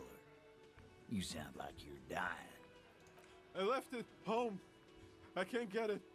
I'm too fucked. I'm sorry. Why are you so fucking fat, Angus? What the Now hell? it's all pointless. Because of you. You wasted my time. I told you, Titus. I told you just give her up. Lizzie, your help is no longer needed here. Go tell Everard. Fine. I'll tell him. After a long walk along the coast. Why is she mentioning the coast? She walks up without looking back. Corin, he's all yours. Questions. I'm sorry I made you guys fight. Okay, we did it. So you didn't kill him. He was already dead. So who killed the Murstan? Any leads? Whose idea was it to hang him anyway? Hers? He nods. You hanged the corpse to cover up the real cause of death. What was it? We're not sure. Probably a bullet. The wound was difficult to see. Damn. The coroner and his assistant are wrapped in blue. Hands covered in blue gloves. Mouths covered by blue masks. Bodies by blue aprons. The coroner wipes his brow, scalpel still in his hand. Get the light. Shine it in his mouth. He tells his assistant. The coroner squats to better see the light illumines the darkness inside. Well, shit. Can't blame them for missing that. Get the saw, Alan. This just got fun. Why? Because the girls asked us to. They were in some shit. Girls plural? There's another girl? 2 of them? Take note of this. They'll probably say more about her later. Did she kill him? Cop, I have no idea. The girl says she didn't. He doesn't think she did. Or at least he hopes she didn't. What happened Sunday night? Classier came down. She seemed really out of it. Drugged up, even more than usual. Bug-eyed and gurning, you know? Not in a fun way. It looked like she'd redosed after something went down. I've seen that look before. She was scared. I knew someone had died. How did you know? I've done this job for 10 years. I've seen it before. It's the politician in the motel room with the dead hooker scenario. Only in reverse. Good analogy, boss. The rat-faced man snickers. You don't get to talk yet, Shanky. You're still on the bench. And you keep taking it easy too, Angus. He turns back to you. What happened then? We went upstairs. Sure as day the Merc was dead. There was a bullet hole through the window. Fucking dirty sheets and bottles everywhere. He means they'd been fucking? Tibbs patched the window. And the corpse. We hanged. Who's Tibbs, the 8th Hardy? If Classy didn't kill him, why the cover-up? Who killed the Murstan? You may have noticed our girl's in some shit of her own. I didn't notice anything. What kind of shit are we talking about? That can't show up on police radar kind. There are people after her. From the old world. Where she came from. And these people, who are they? They're powerful. Connected to the Moral Intern. She's clearly afraid for her life. Says if she showed up in your systems, she'd be ghosted away. That's all he knows. That's all she's told him. And why would you help someone like that? By taking on a murder? Why would I? I guess we abide all sorts of runaways and losers here. It's a Martinez thing. And who's Tibbs? Nah, he's my brother. He's in the window replacement business. Interesting. This is all very interesting. Tibbs. That's short for? For Tiberius? Yeah. Good man. Bet their father's name, Atticus Hardy. Lucretia Hardy would be their sister. Anyway. So who killed the Murstan? Any leads? Not yet. Just some ideas. She says the shot came from outside, behind the window somewhere. So that's a clue. Now I wonder, my window was also broken. Did they want to get me there or him? What are you thinking? I'm thinking someone's past caught up with them. Either hers or his. Hers, you mean? I mean the people after Klausya. Maybe the shot missed. Maybe it was meant for her. Maybe. I like that. Been thinking the same thing myself. And you had ideas about his past too? I do. One of those mercenary buddies of his could have done it. They got guns, training, years of bad blood, probably. Or it could have been someone else from Crenell. He pauses to think. Tell you what I'd do. Check out the coast for vantage points. Maybe consult with a ballistics buddy of mine. That's what I'd do. If I wasn't too busy doing this clown dance with you. He's calm now, threw all that turmoil away, and became himself again. Whose idea was it to hang him anyway? In a Hers? manner of speaking. Uh-huh. Remember the two girls? He may be talking about the other one. Earlier you said the girls asked for your help. Was this the other girl? That's right. It was her idea to hang him. I liked it for political reasons. It sent a good message. It's her, isn't it? The missing 830. That's the other girl. The big guy turns to Glenn, who's about to say something. The blonde shuts his mouth before a word escapes. I'll say it again. All the Hardy Boys are right here, cop. That woman is just affiliated with the Hardy Boys. You don't know her, anyway. You know, it's okay for there to be a Hardy girl, Titus. Honestly, can you tell me anything about her name, current location? You're going to stonewall me if I ask more about her, aren't you? Nope. You're not getting to her. Mm-hmm. It's Klausya you want to talk to. Okay. I'm sorry I made you guys fight. Me too. Can we did it? The lieutenant gives a smile only you can see. Well, thank you for this, Titus. I'll go talk to her for the last time. You do that. Hey, cop. Before you go. Klausya, came to Martinez to hide. Many of us did. This is where you wash up when there's nowhere left to go. The Union takes you in. Now, she refused that protection. But you would still prefer if we didn't take her away. That's right. If we didn't take care of the people who end up here, this place would just be a couple of ruins and some cargo containers. We'll take that into account. The lieutenant slides his notebook into his coat pocket. He turns to leave. Whoa! That was the whole story from his perspective. Yeah, that's interesting. I kind of want to call again. Dude, I'm pretty sure I didn't call the whole day, right? I'm not messing it up with another day.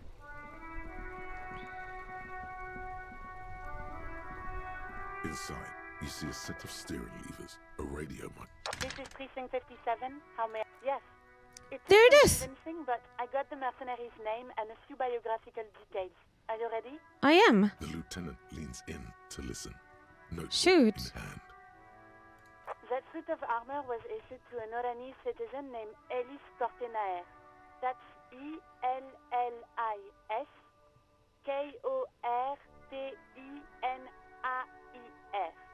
Exact date of birth unknown. He was signed into the Lelystad County Neonatal Care Unit on 28th of February 09. Neonatal Care Unit? He was found as a newborn in a leaf compactor near an abandoned farm. He spent 4 months in the neonatal unit, survived apparently, and was assigned to a foster family at 2. According to Klausya, Lele said his real name wasn't really his. Perhaps that's because he was fostered. This is what the ICP knows about him. He was raised by foster parents, entered the Eastbrand Military Academy in Vredefort at 17, then served in the Oranese forces till he was honorably discharged in 41, just a year before the Seminese conflict. Then the armor followed him to Seminine, or at least I assume it did. And that's it. There are no records of his employment in Crenel, or any of its other incarnations, or him even entering Revachol. He was found in a leaf compactor and information on his foster parents. So we have to connect him to Cornelis the armor. We have his name and service record now. It's a garden tool used to press leaves into these cubes. It's a detail the hospital had, the only detail in these files. So I thought it would be good for you to know. It is. Thank you, Alice. And about his foster parents? None, officer. Sorry. So we know all we have to connect him to Cornelis the armor. Even that is a small miracle. These organizations usually double-check their inventory. Thank you, Alice. Great work. No problem, Lieutenant. She sounds pleased. A compliment from Lieutenant Kitsuragi. Not bad. Well, we have his name and service record now. The name. This is very good. Elise Cortenard. Says to himself. I'm glad the inquiry was helpful to your investigation, officer. Did you have any other questions? No, I don't think so. I really wish we could skull more here. But I think the drug effect is not there anymore. Yeah. Damn. We need to talk to her again, for sure. We need to talk to her again. 57, over and out. All right.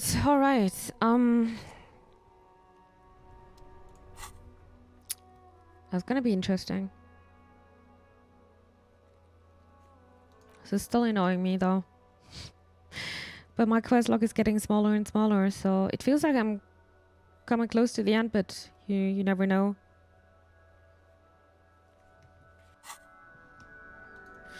Alrighty, let's go back to her. Maybe we're getting new options here.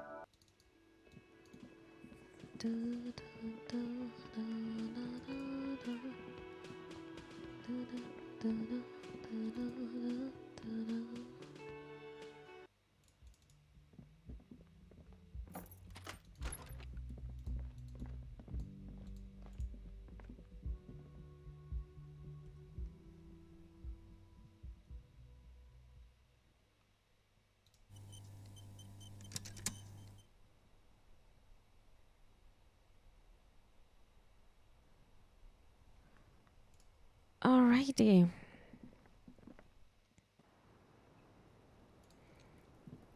It's always good to see you. She cracks a very smile, leaning back against the railing. Something in her demeanor has changed. She's tired, consigned to her fate, to being here with you and what's to come. The Hardy Boys told us what really happened. I understand.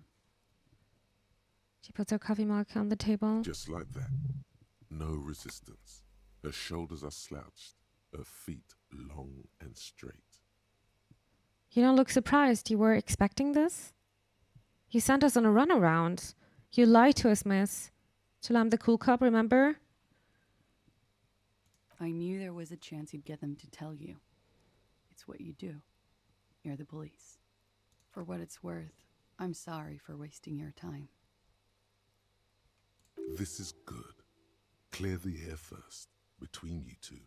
Then move on to questions. Is it? Something is off here. Shush, I can't hear what she's saying. Let the miss speak. She's tall and thin and tired. A twig trying so hard not to break. If you knew we would find out eventually, why did you waste our time? Because of the Hardys. I couldn't just dispense with them. They were only trying to help me. Out of the shit I'd gotten into. That's not a good reason, and that's not a good enough reason. I'm satisfied with this explanation. You're right. There's more. What's more? You answer to the coalition government, and by extension, the moral intern. She reaches for a new cigarette. Briefly glancing over her shoulder to the sea, as she's done time and time again. A grand expanse of water reaches over the bay and to the horizon, golden grey in the noonlight. What lies beyond it? The Pearl, the Muindi Isola, the Occident, and then Oranje, the old, old world. Is that what you're looking over your shoulder? You're afraid of the moral intern? What's the RCM's involvement with the moral intern got to do with this? The RCM isn't the lapdog of the moral intern. You don't have to worry. You share a database with them. You send people to their courts. She lights the cigarette. What's going on? What did you do? Just business. But bad business for some people in the moral intern. If I show up in your records, officer, they will find me. They will... What happens if they do? They will kill me, sir. If you file my name, take me in for questioning, enter me into the moral intern mill. Well, then I'm fucked. For nothing. This murder didn't have anything to do with me. Fucked? People after her? Moral intern people? This isn't Orani's lit. You said you studied Oranje lit. What is it with this fugitive stuff? What did you do to have these people after you? What happened here the night he died? Why did you call the cops if you were hiding? When was the window changed? I did. I also had a side job selling insurance that I was really good at. Got picked up by a bank. Competitive intelligence, they called it.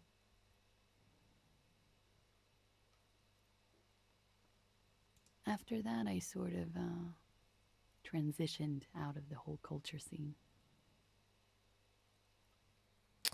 What did you do to have these people after you? It's not nice, but it's not illegal. Not here in Ravishol, or even in Oranje. What exactly did you do? Industrial espionage. I joined a business collective with the intention of betraying them. I did my job well enough to be asked to do it again. With a bigger company. The kind you really, really don't fuck with. I took their ledgers, 2 decades worth of accounting. I need the names of the companies involved and who hired you. He taps on the notebook. The job was Lewsdoen County Savings Bank. They sound small, but they're part of the Lewskop conglomerate. That was the second job. The first was some printer company. You wouldn't know them. But she really destroyed them. She still feels it. As to who hired me for the job, I don't know. But they're after me too. Along with Lewskop and their friends in the MI. Once you're done in the competitive intelligence circuit, you don't have allies. You're radioactive. Lowe's cap. These people engineer financial disasters in second world countries. The conglomerate also includes the Bank of Consecration, Airberg, and the popular Papalolo line of dairy products. Papalolo? I'm sure there are people who have done much worse than that. Serves them right when I'm king. And the saving banks will be first against the wall. You're right, this is bad. You've destroyed what people have built. That's a lot of shit you've gotten yourself into. It is. Many people lost their jobs. Not just C-suite. Ordinary people.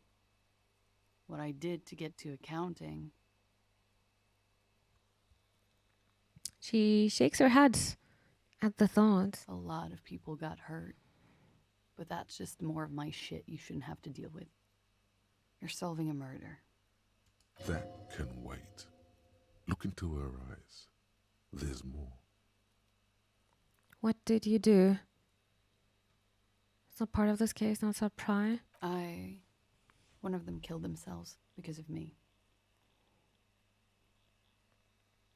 She says it quickly, like she's said it 100 times, to herself, to get used to the idea, out of guilt. That's bad. How do you live with yourself? That's not easy to do with. Let's get back to what happened here, okay? I don't. How do you live with yourself? Yeah, that's a good question. I'm a carve. What I do is right. By not remembering a single goddamn thing, I don't either. There you have it. The way of the warrior. What happened here the night he died? We were there. Together. In bed, I mean. Tell me exactly what happened. Okay.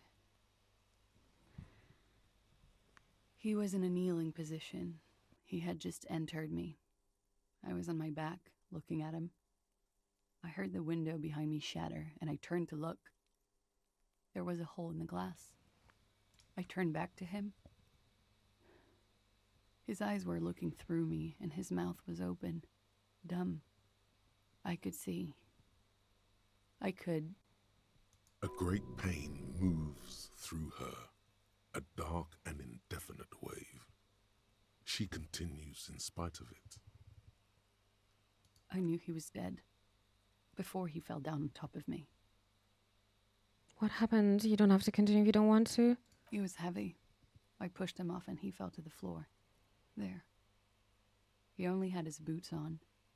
I bit the pillow, not to scream, then ran downstairs. There's a long pause. He just stands there, her arms at her sides. I waited for the second shot to come. For me.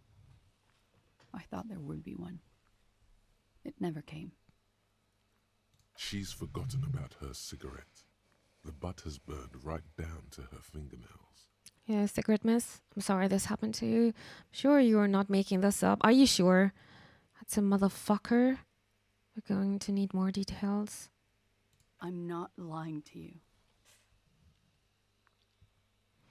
She looks down, wincing. Her cigarette has synced to her fingers. You may sometimes be bad at reading her, but this time, truly, she's telling you how it really went down. She throws it away and immediately proceeds to light another one. What time was this? When did it happen?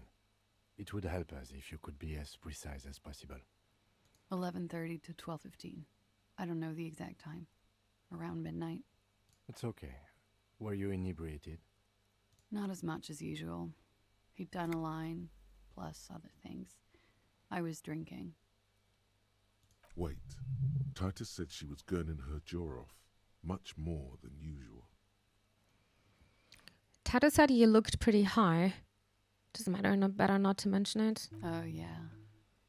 I did one of his lines, just to clear my head. Did you hear or see the shooter in the course of this? No. What did you do then? Nothing. I was trapped. I was stuck in my room downstairs. I got some clothes on and crawled back up, drew the blinds. Blood was coming from his mouth. Not a lot, just a little. He was still on the floor, slouched. I couldn't be there with him anymore, so I ran down and out of my room, into the hallway, down the stairs. I knew there would be people there. Run, woman. Run past them and out into the streets where it's dark and people move. To the lorries at the intersection, as far as you can. Why didn't you run away from here? As a matter of fact, why are you not here now? I already ran. I ran from an entire Isola. I can't run any further. Not with these people. This is as far as it gets. What happened after you ran downstairs? Sylvie was tending the bar. A lot of people were there. The Hardys were at the table in front of the stage. I think the Union box was full. Ruby was there too. They were having such a good time. I sat down and they all welcomed me. I didn't even have to say anything. Ruby knew something was wrong.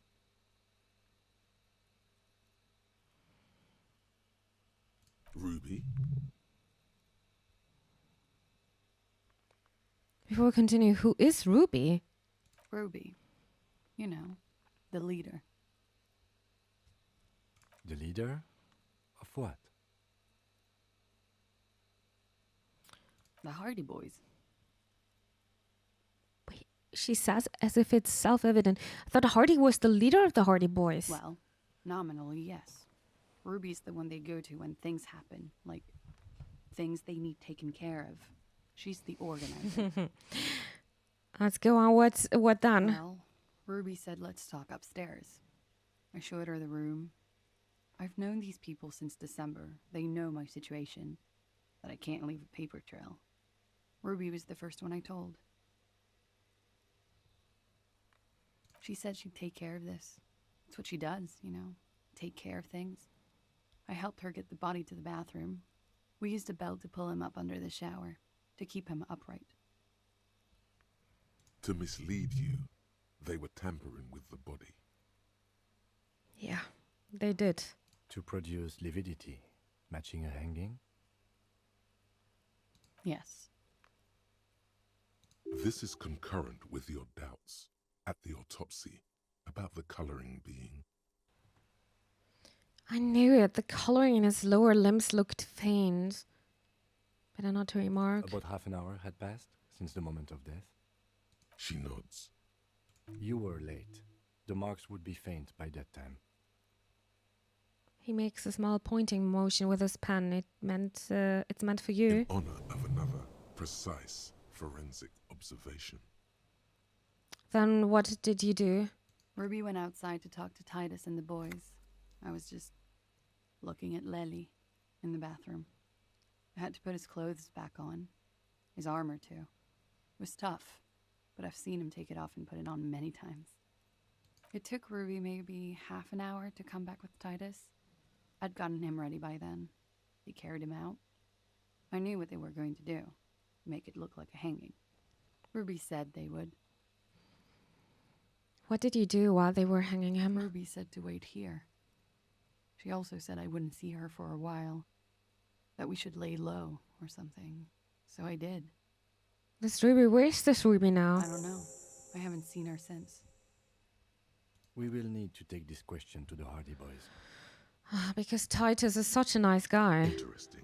Why did this Ruby go through so much trouble to hide something someone else did?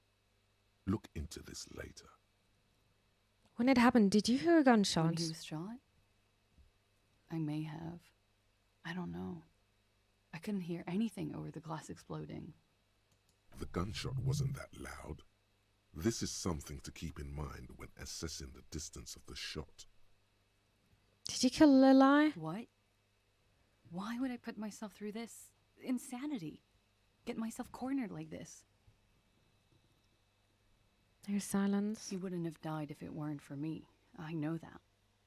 But I would never hurt him. He was a serviceman. He must have had a gun. Somewhere, lying around, close to her hand. Now, you guys suddenly have theories pouring out, when they're obviously just stabs in the dark. Downstairs, people have this crazy idea that you killed him. It's okay if he did it in self-defense. He must have had a weapon nearby. Did you use that? I'm sad to hear that. They must have said it in some fit of frustration or under pressure. They couldn't have meant it. I've talked to them after it happened. No one has implicated me. It's okay if you did it in self-defense. I did not kill him to defend myself from rape. I told you before. That wasn't what happened. That's also what I'm thinking. True, sire. 'Tis true. He must have had a weapon nearby. Did you use that? No. I specifically asked him not to carry firearms when he was with me. He only had his stupid armor. Another questions? Like what? Could the people after you have killed him? That's the first thing that went through my head when I heard the glass break. And? I thought they'd found me. They've killed him to punish me. All last week, I've tried not to talk to anyone or be seen with anyone. She looks at her cigarette. So they wouldn't be hurt. I've come to understand, however, this is paranoia. What happened didn't have anything to do with me. But maybe it did. Probably didn't. Either way, something to consider. We can't go after loose cap. Not yet. There are other, saner leads. I don't ask you to, Lieutenant. But there's one thing I know, is that you'll get nothing from there. Why did you call the cops if you're hiding? Because I'm an idiot. The answer comes fast. Which is an indicator of truth. Idiot. She's nothing of the sort. So you would have us believe, but you're not. I don't think so. Why did you do it? I'm not going to disagree with you. You have to understand, the people around here, no one was making the call, and he kept rotting.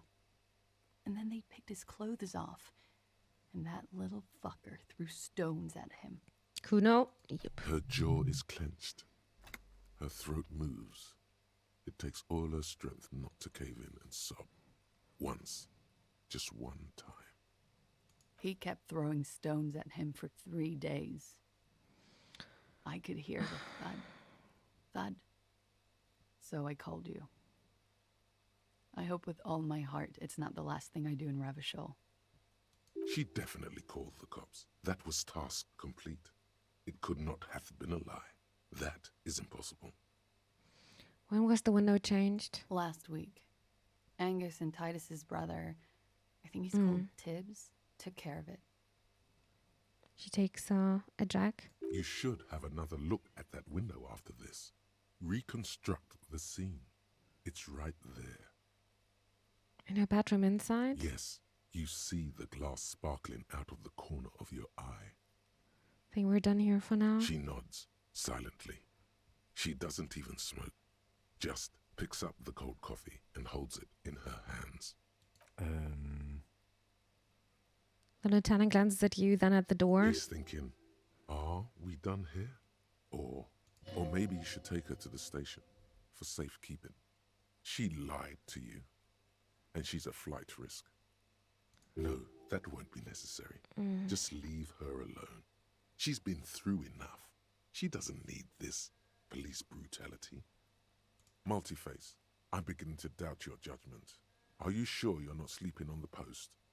You have to wake this one up with force if you want to continue pushing her. Let's return to this later, I think. Discuss secret route. God's name, wake up. Okay, lots of information I need to process here. Ruby was the organizer of the hanging. She's also missing, but the Hardy Boys will be tight-lipped about her location. Need to get them to open up. Have you fully explored the whirling? Analyzed the site of the murder? Truly and thoroughly interrogated Classy. All this might convincing them easier. I really tried my best, but I can check out the window again. This window, right? Yeah. This window is pristine on the inside, unlike the one next to it. Light from the desk lamp reflects off the glass in an untarnished golden halo. What happened here? Golden light melts away into the blue, glassy darkness of your mind. In it are two neon-lit shapes, a man and a woman on the single bed. A two-hearted spider. What position are they in? Like the witness said, the man is kneeling, the woman is on her back. It's the night of March 4th and a shot has just been fired. The man looks directly at the woman. The shot's possible directions converge in his mouth, a ray cast from somewhere outside, entering his brain. Where does it come from? From the roof outside, location A prime. The glass fractures around the bullet hole. Shards face inwards like a corona behind the woman's back. Inspect the ghostly figures. Have a look at point A, the roof. The ray cast from the man's mouth unravels into a fan of possible directions, all on the roof at first. The shot could have come from any of them. This is composite location A prime, most likely of the origin points. Shouldn't be gun residue outside? So what, 80% sure the roof is where the shot was made from? 72%, with a weapon that's good for medium range, like a rifle or sports pistol. This is a good short distance, but not too short. The perpetrator aimed with their back against the railing. or possibly kneeling for precision. This would explain why it only took them one shot. The lights were on in here. Outside it was dark. It was like shooting fish in an aquarium, a well-lit aquarium. The victim opened his mouth to let the bullet in. Neither of them would have seen anything outside in the darkness, too busy with their own bodies. Could the shot have come from inside the room, a closer point? Are there any arguments against the prime, the roof? Could there have been another point of origin further away? None that you've found thus far, but that doesn't mean there aren't any. Point X would contradict the woman's testimony, rendering the entire proposition void. These figures would be wiped out, detective. Maybe further away? That's a 28%, yes. In this model, the shot could have come from a greater distance. Nothing excludes the possibility. Should we extrapolate to include every possible point of origin in Martinez? Inspect the ghostly figures. The man does not know the bullet has entered his brain. He never will. Death comes faster than the realization. He never will. Extrapolate the radius to include all of Martinez. According to your map of the district, this shot could have come from a wide angle of locations, starting with the northern edge of the abandoned boardwalk, ending with an islet in the bay. Let's call them B prime. More precisely? B prime for boardwalk, B double prime for Land's End, and B triple prime for the islet, detective. There may be smaller points in between, but those are too fine to zoom in on. If we look at point B, the islet. 1 kilometer away, a point beyond the docks, on an islet in the bay. Or the fort is ruined, but the perpetrator may have found a stable spot on the beaches surrounding it, where the concrete crumbles into the sea, as you saw in the coin-operated viewer. The shot would have been a small miracle, 5% likelihood. There is an extremely narrow field of view from the bay to the window, between Rue de Saint-Ghislain 10 and 33A. The angle would have been extreme, and access to the islets is questionable. The boardwalk? 700 meters away. The likeliest of these B positions, 20% chance. A skilled sniper could have made the shot, provided he had a safe sniper's nest. Even with the light on inside, we're talking military training. At that distance, the perpetrator would have had to take wind direction into account. What about the Land's End? So we had 5%, 20%? 1.2 kilometers away. The least likely of these positions. Let's say 3%. A truly skilled sniper could have done it. Possibly from a tent. No, too far-fetched. Kim, do you think the shot could have come from further than the roof in Martinez? From where, precisely? I'd say B prime, the boardwalk, B double prime, Land's End, and B triple prime, the islets. I see you have given this a lot of thought. Are those the locations you've singled out in addition to the roof? And what is the likelihood, in your opinion, that it came from a further distance? It's okay, much less than from the roof, but still. Okay, well, we should see if there is gunshot residue or sniper nests if we go down the coast. Rule these spots out one by one. It would be the diligent thing to do. Until then, personally, I'm going with the roof version. It fits the hidden path through the whirling. A simple hypothesis. Okay. Check boardwalk for bullet traces. Check islet for bullet. Island. There's island. Land's End for the bullet. Okay. Yeah. I guess we just need to go down again. Oopsie.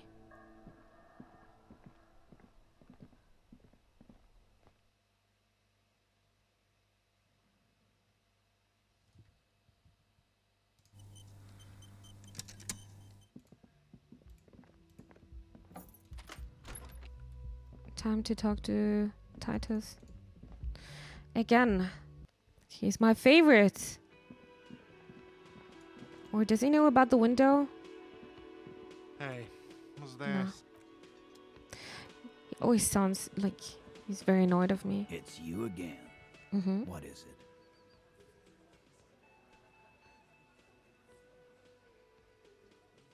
Okay, I talked to Klausy and now I need to talk to Ruby. Why? Because she's your real leader. I'm going to level with you. She's the next link in the chain that leads me to Lely's killer. I've seen her in the laudanum-induced delirium. The paranormal instinct whispers her name into my ear. That's something I'm not going to say. Look, I need to pin this on someone, and I've decided to pin this on her. Suspect she killed the victim, that's why. Civil war is brewing, and the only way to prevent it is to solve the murder. That means talking to Ruby. Sounds like you're making her a suspect in this. Not on my watch, you're not. Ruby's one of us. We're not gonna throw her under your moral intern steamroller. Fuck that shit. And fuck you too, moral He throws a glance at Titus as the last syllable leaves his lip. The big guy sighs. Ruby is missing. If you hide from the police in a murder investigation, you become a suspect. You know how it works, guys. That's nothing. That's just legalese. You don't even have a sound theory. I don't want to be rude, but we're trying to get some R&R here. Think you could fuck off now? I think we'll keep sticking around, Titus. You'll be surprised at how quickly a theory presents itself if you keep looking. Well, we got logic here. Present a solid theory about why Ruby could have done it. A sudden flash of lightning in your neocortex. The hostel cafeteria is lit by its airy blaze. Floor plans, bullet trajectories, webs of human emotion, all channeled into a single thought. Why are you so sure Ruby didn't off him? Because she was here, all night, with us. He's cobbling together shit so he can put her away. It's Cop 101. She was here all night? 11:30 to 12:15? She was here during all that time? Yeah, with us, drinking, near the stage there. He points at the karaoke stage. She didn't go to the toilet. She didn't go to the bar for a drink. She didn't go out for fresh air for one smoke. No. That's a lie. You know, that's not the case. In the whole 45-minute window, she was with you all the time. All right. She took a fucking leak, okay? For one moment. Maybe went out, too. She has a complex operation to run from her lorry. She's a busy girl. Always has been. This complex operation is probably something illegal. Just because she was gone for 5 minutes doesn't mean she magically got to the roof and shot the merc. I've been through this. It's not plausible. He's been through it. That means he's suspected her too. Interesting. All right, we're in. We got Ruby unaccounted for sometime during the window. This was crucial. Now let's place her on that roof. You do agree the shot came from the roof, right? A skilled Sambo artist could have climbed the other wall like a spider. There is a secret route in the kitchen that leads straight to the roof. Have you noticed the winch out back on the outer wall of the whirling? I've seen the winch. I'm not blind. You saying she reeled herself up by her collar, like some kind of... He can't come up with an analogy. Kidding? Let's go with that. Point is, it's just a rusty winch. It doesn't put her on the roof. You do agree the shot came from the roof, right? Why not? You can't draw a straight line into Clausia's window from any of the surrounding buildings. Not from what I know about Martinez. Maybe from the coast. But like I said, I've been too busy dealing with you idiots. So no, I don't think it was a sniper. It was close up. There's a 72% chance that the bullet came from the roof. 72%. That's a percentage and all. Where'd you get it from? Your guys in the lab? Definitely lie. The truth is not credible. I analyzed it on the spot. Turns out I can't do that. Yes, we have a ballistic lab in Kron. We consult in cases like this. No, you can't. These. I know what you did here on the weekend. People talk. And what they say doesn't sound like a science call. You're a madman. Well, thank you. Those numbers were an asshole, man. Yeah, and they don't put hair on the roof either. It's just mambo jumbo. He hasn't got shit. There's a secret route in the kitchen that leads straight to the roof. Oh. I look sincerely curious. Through what looks like an abandoned pinball workshop. People say there was a pinball arcade here, sometime before the hostel. What was it called, Theo? East Delta Pinball Arcade. Weird place. Went bankrupt. Okay, but how'd you get up? There's no room for a staircase in this building. Or an elevator, for that matter.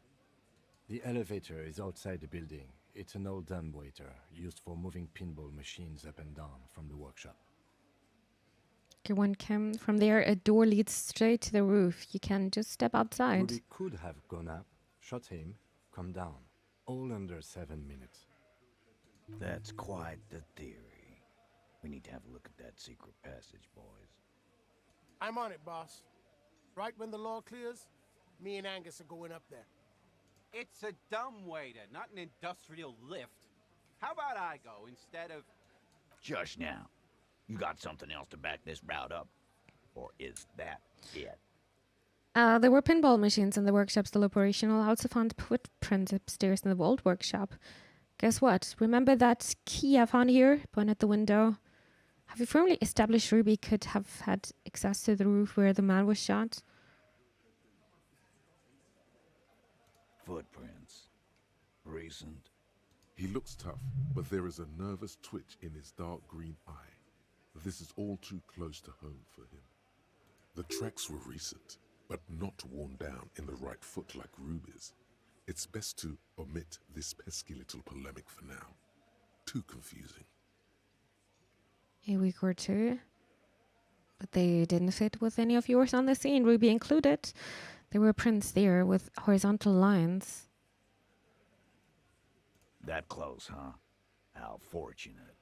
I'll take a thorough look at those prints myself before I believe that call. Good news is, I'm still listening. Remember that key I found here? I don't like guessing, Cole. No one does. True. It opens the steel door in the kitchen, the one that leads upstairs to the roof. This key was right here, with you, all the time. You didn't find it, but Ruby did. That's how she got up there. Quit jumping to conclusions, Theo. You took that key. Did it look like it was recently put there? No, the ribbon was old, faded. It'd have been there for 20 years at least. She could have made a copy. She could have just put it back there once she was done. Maybe. I was jumping to conclusions. Why? This doesn't make sense. It's damn interesting, but it doesn't fit well, and you know it. It doesn't fit well, but it fits, and he knows it. There were pinball machines in the workshop. They were still operational. Right. What the fuck does that got to do with Nothing. I just thought we could bring some down and get some new machines in here. What if they were somehow connected to the murder, pinball murderer? Just make an observation. Wow, man, can we? I mean... That'd be awesome. I beat that royalist machine 20 times now. All right. We can get the barman to bring them down. What else? A skilled Sambo artist could have climbed the outer wall like a spider. Garbage. It wasn't a Sambo artist, Carl. I've been doing this for 10 years. Let me give you a lesson. Boys. It's never a Sambo fighter, and it's never a bullet-bending sniper. Or ghost. It's never a ghost either. Don't worry, we've got better than that. Looks at you. Have you firmly established Ruby could have had access to the roof where the man was shot? Firmly doesn't go well with could've. There's a route to the roof. Me and the boys need to check it out. That's what we established. But a route, does not put that bullet in his head. A gun does that, and Ruby doesn't carry one. Phase 2. Murder weapon. Get a gun in her hand. If not that, then at least a shadow of a doubt. In the shape of a gun. Just don't contradict yourself. If it doesn't sound like Ruby did it, maybe keep it to yourself. But what if you miss interesting information that way? The choice is ultimately yours. But... Guys, this is Revachol. Anyone could get a gun around here. Anyone. There's a small 20% chance that shot came from beyond the roof. Showed them the antique rifle. There are weapons like this just lying around in Martinez. The local pawn shop sold me lost gun to a woman. Maybe it was her. The crazy lady? That looks antique. A Velma grave. It's inoperable. Where'd you get it? There's a cellar under the bookshop. It was in there with other just like it. 20, maybe 30 rifles, Titus. Also broken, but still, there were too many. And there must be other caches too. God damn it. We need to close that dump down for good. Okay, I see your point. There are guns lying around. Damn it. I thought we'd found all the old spots. Why was that still there? We just missed one. Ruby doesn't know this place, boss. Just these cops digging up shit. There's a small chance. Yes, goddammit. I know what a 72% chance means. It means there's a 28% chance it isn't that. And 28% is no small chance either. Just making sure we are on the same page. It doesn't all fit. We are just sharing info, candidly. This is Revachol. Look, fucko. Ruby and I are pretty tight. She would have showed me the gun if she had one. She knows I love guns. Yeah, everyone knows Glenn loves guns. I don't know, Glenny. Ruby's a little secretive, isn't she? Wasn't like she told you every little thing. Look who's finally speaking. Ratty's been uncharacteristically quiet since you started theorizing. Maybe he has something to gain from implicating her. Come on, guys. She's one of you. Of course she's caring. You all are. Classy said Ruby takes care of things. You don't do that without a gun in Revachol. So like waving your guns in people's faces doesn't mean she does too. She organizes things. She doesn't whack people. That's not the kind of person she is. She's a talker. It's clear this one is protective of her. Yeah, clearly. Easy now, Glenn. What he's trying to say is, people who don't have guns don't shoot people. You need a gun for that. But you can't prove she has one. You don't need to prove anything. Doubt is enough for now. And Titus must have some. The local pawn shop sold my lost gun to a woman. Maybe it was her. All right, Carl. Keep talking. I'll tell you when I've had enough. Pete, we're not seriously considering it, are we? Ruby wouldn't do this. Why would she do something like this? Phase 3. Motive. The last component. It's not why did she kill him. It's why did she organize the cover-up. Maybe it's all part of a leadership challenge against you, Titus. Maybe she killed him because she thought it would curry favor with you. And I suppose you have a theory on that. She could have just been covering up for herself, Titus. Think about it. Why go through all that effort? It was her idea, wasn't it? The hanging. You went along, but she suggested it. She had, like, a fully formed plan and shit. Right when she came back downstairs. Really, Shanks? Claudia wanted to talk to another girl, that's all. She was just the first one up there. I could have come up with that plan if I'd have been first. Time for a logics demonstration. Eugene, let's assume you killed him. Shanky, let's assume you killed him. Titus, let's assume you killed him. You're on thin ice here, asshole. He points at It's you. a thought exercise, Titus. Think. You kill him. Get up there. Shoot him. Get down. Would you prefer to go on trial with your man as part of a lynch mob or alone for cold-blooded murder? Alone. I don't drag my man into shit with me.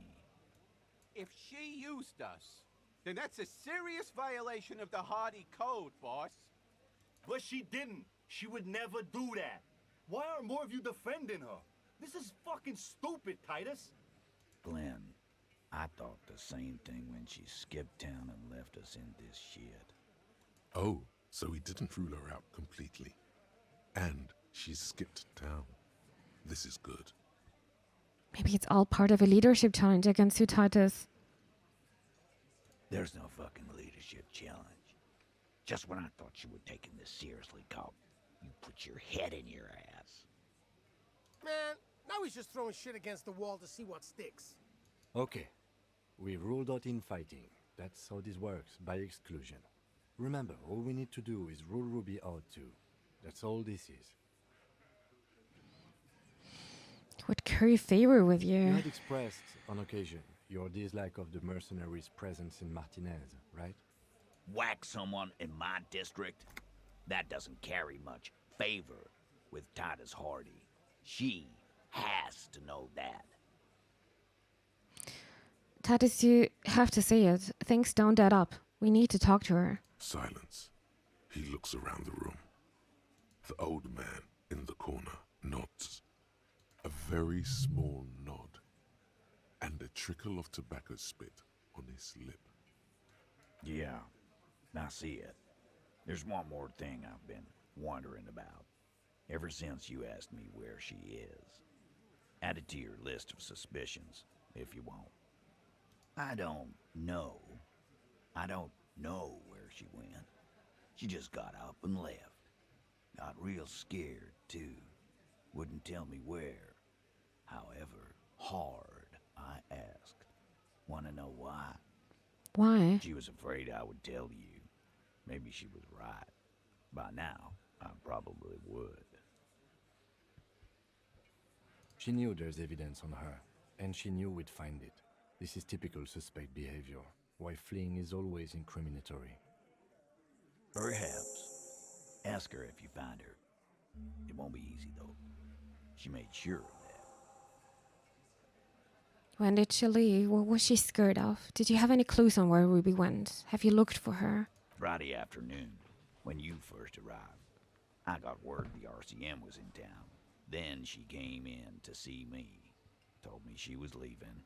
That's when we had our little conversation.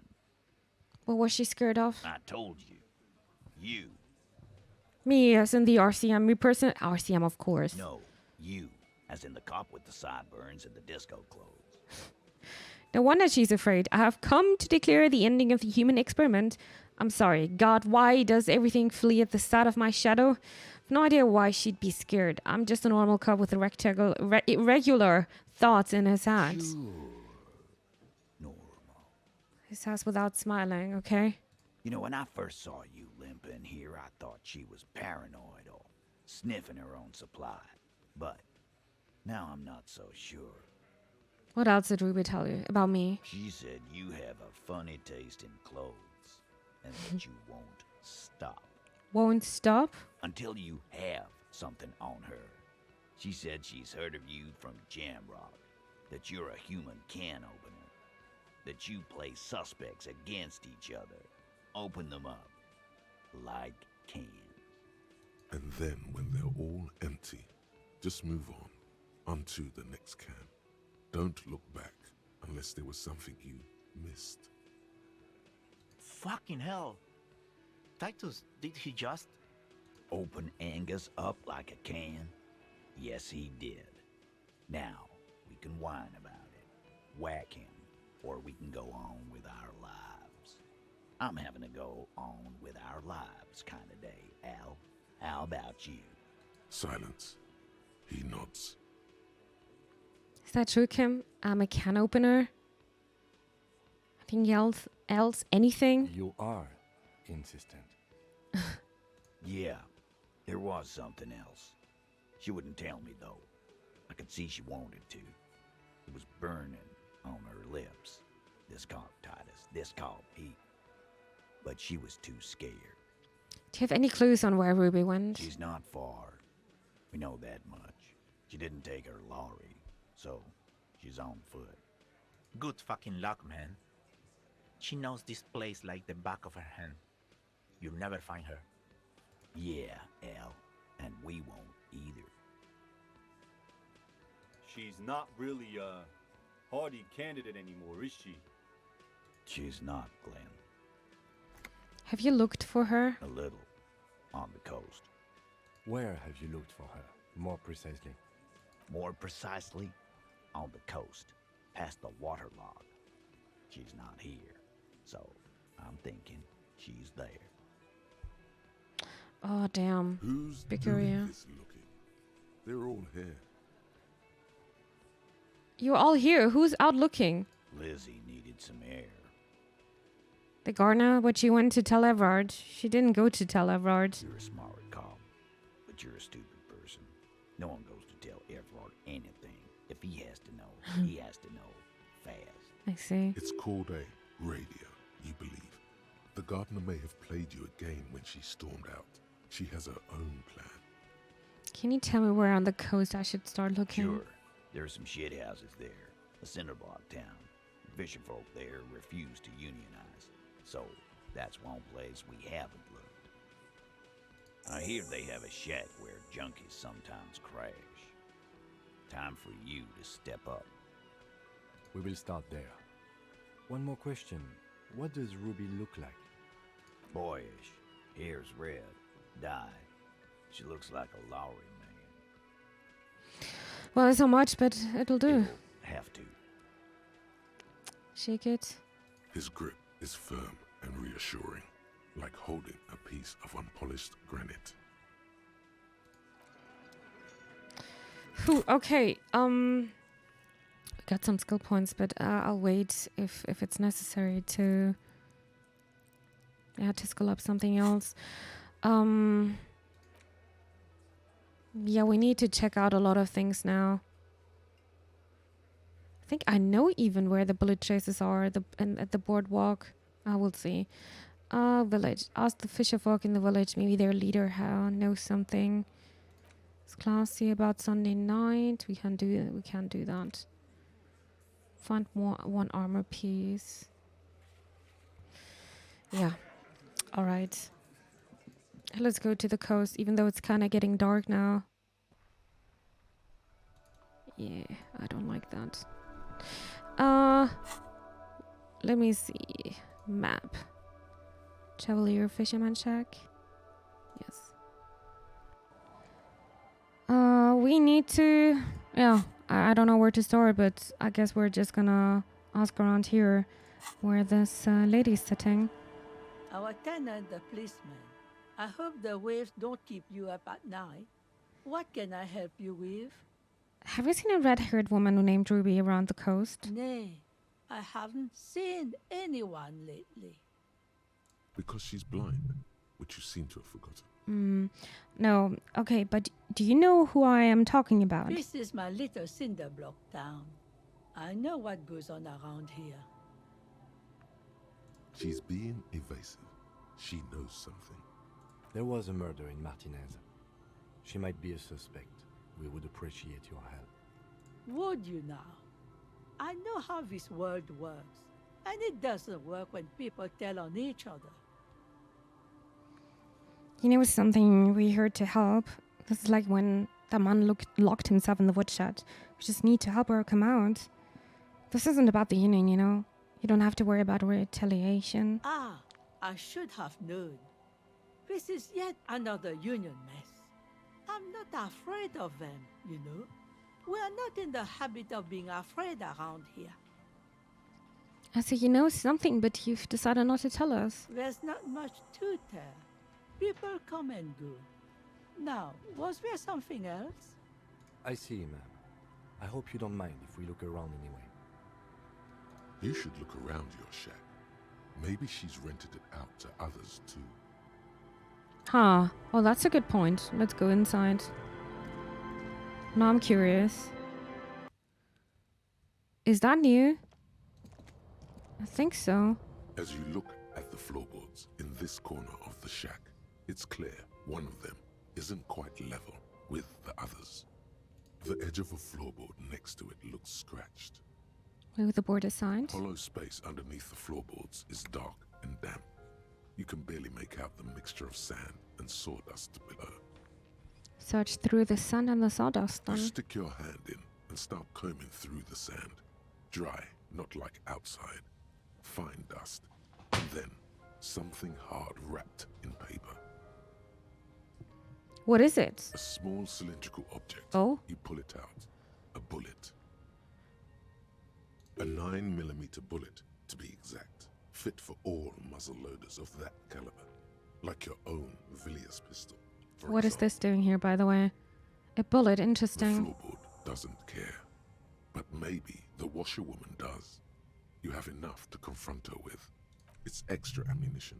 She's locked and loaded, ready to fight some cops. Holding the bullet, you get the feeling this isn't ammunition against you. It's for herself. Yeah. Okay. Let's talk about this with her. Kinda weird. Is that hers? No. Our tenant, the policeman. I hope the waves don't keep you up at night.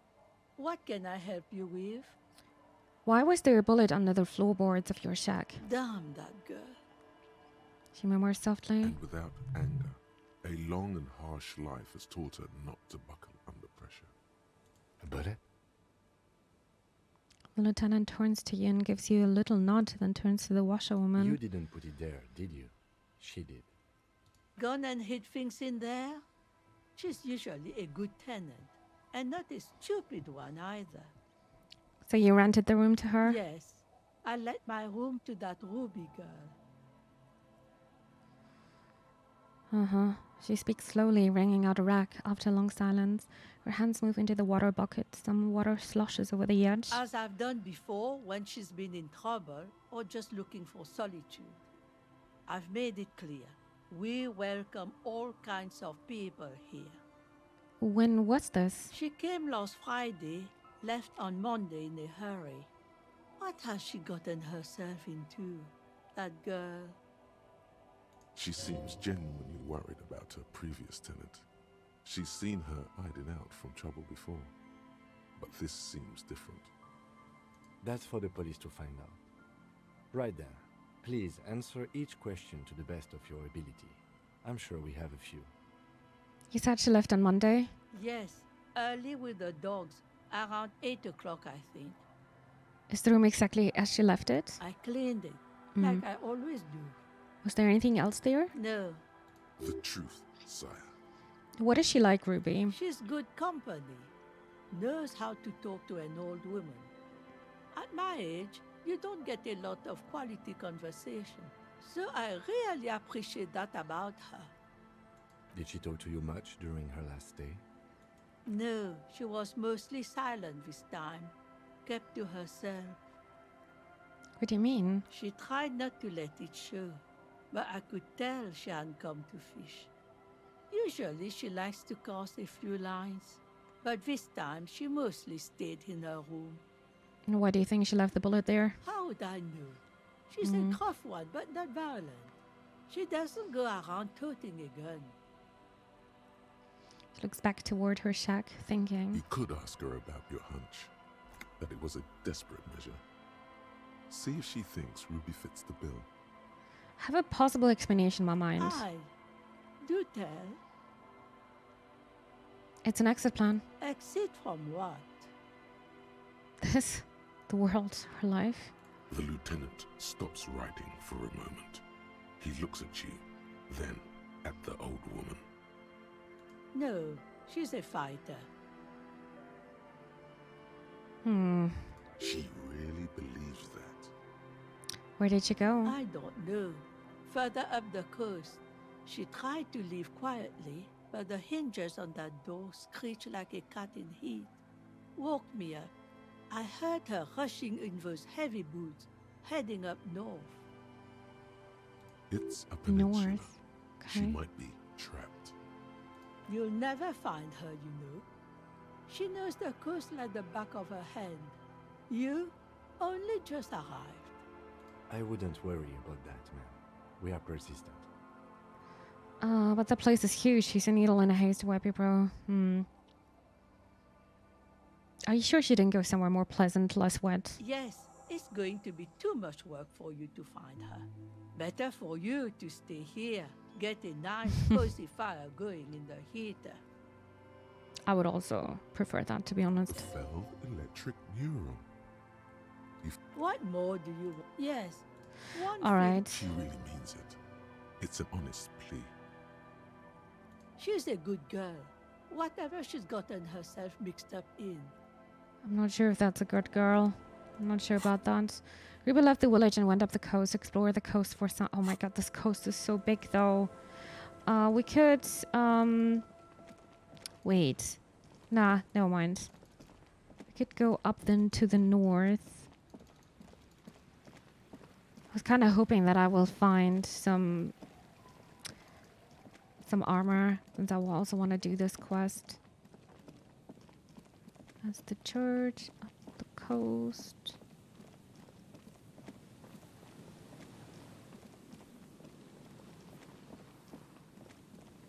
Yeah, that's... Is she here? An old door, worn by elements, guards the door. The wind has blown a sand dune in front of it. The door hasn't been opened in a long while.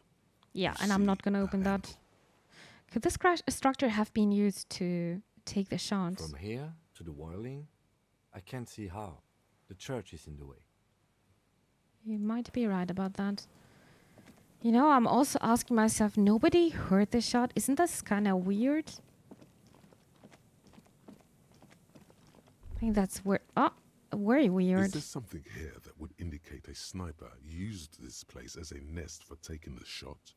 Just some urban detritus, a bottle, and a dilapidated old comms tower. In the distance, you can hear the breakers roar. I don't see it, Lieutenant W. Freitor. I don't see a person take a shot here and hit something there. In the whirling in rags. I also don't think so, and I'm also kind of doubting on Klaas's story again. Maybe the campfire was used by the perpetrator? To warm his hands before pulling the trigger? Perhaps. But anyone could have made this. The coast is specked with fires this time of year. He looks around. Truthfully, this seems like a very poor choice to take a 1.2 kilometer rifle shot from. Visibility is awful. There's water vapor everywhere. I think we can rule out Biddable Prime, was it? Maybe the silent climb the comms tower took the shot here. It's not possible to climb that ladder. And even if it were, why? There's no platform up there to aim from. The lieutenant looks up, raising his collar. It does look extremely rickety, and wouldn't help much either.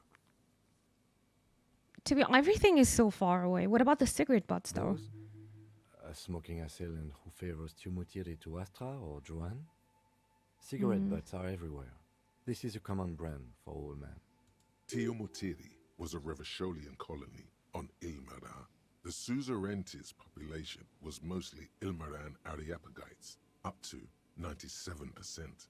The region was known for its tobacco export, hence the name. I want to know a lot more about this. Oh, you do? The butts you saw But cigarettes? Oh no. Of a boy wearing a coffee hat, a tobacco picker. This boy is the Tumutiri brand logo. Contemporary Revacholians prefer Juan, a local blend from the southern islands, or Astra, a legendary cigarette from Grad. Tumutiri is favored by older men who like its old-fashioned paper filter tips, insane amount of tar, and the sweet smells of colonialism and halva. Maybe that was a bit too much. Look over the water to the whirling in rags. There, 1.2 kilometers over the cold water of the bay, through a thick snowstorm melting flake by flake in the waves, you see the smallest rectangle, barely visible. A glowing light on the third floor of the whirling in rags. With binoculars, you would see a young woman's shape move behind the glass, her limbs long and slender. Finished that. Okay. What happened here now? So that was the land's end, okay. For bullet traces. Now we need to check the island. The island. I don't know what the island is. Boardwalk for bullet traces. Boardwalk. Can go there.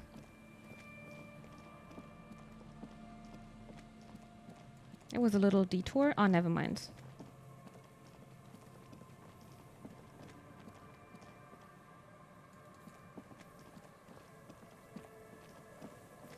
Yeah, I wonder if she's hiding there. I mean, would be very obvious, right? Kinda. But I can't open it.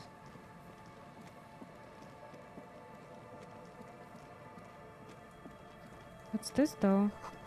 There's a slit in the concrete here. A sewer? Uh-huh. That's new, right? Maybe it has something to do with this boardwalk. What is this here? Are those stairs? Oh, is this the building?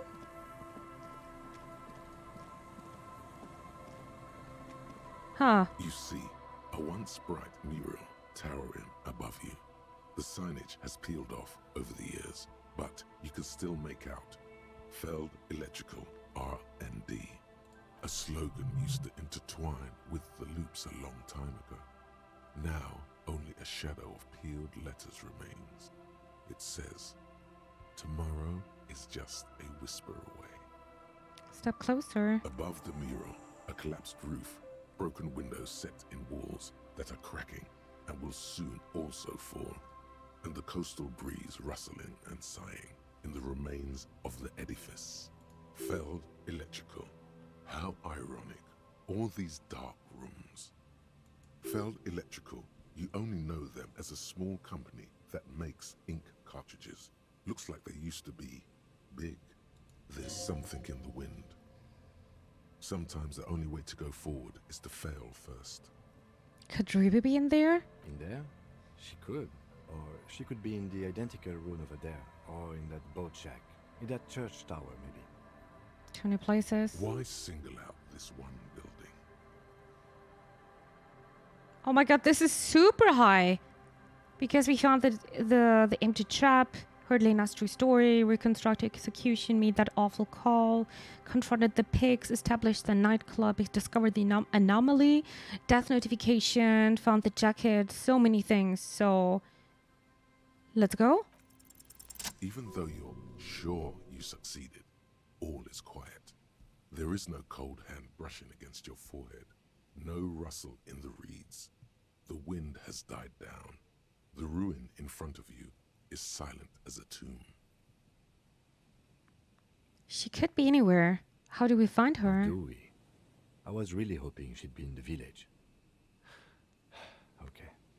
She's probably north of the village, and this place is a peninsula. We already scanned most of the outdoor areas on our wild cryptid hunt, so we have an understanding of the geography, at least. I'm still bad with that. And then there's the church. We've already searched that and can rule it out. I know it doesn't feel like progress, but exclusion is a step too. Anyway, we do it the old-fashioned way, sector by sector.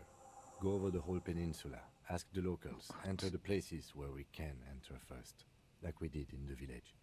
But I did a very nice check here, and I am not getting still a hint. What if that fails, we don't find her? Then, if we're desperate, we can look where we can't enter. Bunkers, storm drainage, this place. I'm sure it won't come to that. Storm drainage. This place. Walk the coast, the old boardwalk, the reeds. You can always come back here and talk to the wind again. Look where it already got you. An adventure awaits. An adventure on the windswept urban coast. Wait, it didn't do anything? Listen to the wind again. Suddenly, there's a sigh, carried on the molecules around you, moving, flowing from high pressure to low pressure, like that of a woman emptying her lungs. She wraps the collapsing stone box in front of you in her breath, flowing through it. Where does it go? In through the collapsed roof, flowing down a concrete staircase to the basement, sweeping away footprints in the dust on the stairs, and then the beach below the boardwalk. It It's winding tunnels, a whisper away. What is happening? She's down there. What the hell? I think she's down there, below this building. Okay. Why? Haven't told me. Yeah, that's not. That I'm not gonna mention that. I've looked everywhere else ever since I woke up. Maybe even before. I've even been getting these strange colds. I'm not gonna say that. Right. How do we get in there? The doors were on the collapsed side of this building. There's a letter. Maybe it's decoration. Finally, my time to shine. Oh, there's a letter next to the sign. Perhaps we can climb it, enter through the roof. Perhaps you can climb them. We are not climbing anything. I'm 43 years old, and I plan to live to see 70. On the other side, there were some staircases here somewhere. There has to be a way to use brute force. Climbing sounds unsafe. Brute force is safe. Look around and find something to break if the ladder fails. I guess it's this pipe. But how are the chances The here? rusty ladder leads to the rooftop. Some of the rungs are missing. Yeah, that doesn't look good at all. Suss the situation. The distances between the remaining rungs are rather wide. You'd have to use the mounting brackets. However, they seem corroded and the peeling rust is razor sharp. In addition, the first rung is going to be tough to reach. It's what, 3 meters above the ground? And you're 180? 180 seems about right. Not to mention that the roof is collapsing and the wind gets pretty brutal up there. Dismounting from the ladder is going to be hard. Perhaps if you were to not climb the ladder. Instead, what if you were to do something more subtle? What if you were to reconceptualize climbing the ladder? What if I don't climb? What if I just... What do you mean teleport? Teleportation is not a thing. Yeah, that's right. I know, Kim. I wonder... I don't know. Oh yes, it could hurt a lot. Oh. We can actually teleport up? I want to see how the chances are with the pipe, though. Let's have a look. I've got a feeling we're going to meet Ruby here, and I'm not ready for this. It feels like I need to get some healing as well. Peeks out from beneath the rotting boards of the boardwalk. Could this be an alternative path into the fell building? And I want to talk to the classy again. A building like this must have multiple doors serving various functions. Perhaps a basement access. Come closer and look in. Your eyes slowly begin to adjust to the darkness inside the drainage pipe. The lieutenant looks over your shoulder. What's in there? Could we get into the felt building through this pipe? Given that this isn't a martial arts thriller, it's highly unlikely, and not without risk to our health either. However, the pipe suggests there may be an entrance to the basement around. The lieutenant pushes aside the reeds and looks around. And it's right here, a maintenance door. Oh, okay. He points to a rusted metal double door to the right of the pipe, obscured by the reeds. I bet I'm not strong enough to do that. It's jammed shut. The subtle approach isn't going to work on this one. Yeah, okay. It's pretty low with 17%. I'm not going to do that. I think climbing up the ladder is probably easier. But it feels like we're going to meet Ruby here, and I would like to be prepared. Climb the ladder to the roof or find another way into the felt building.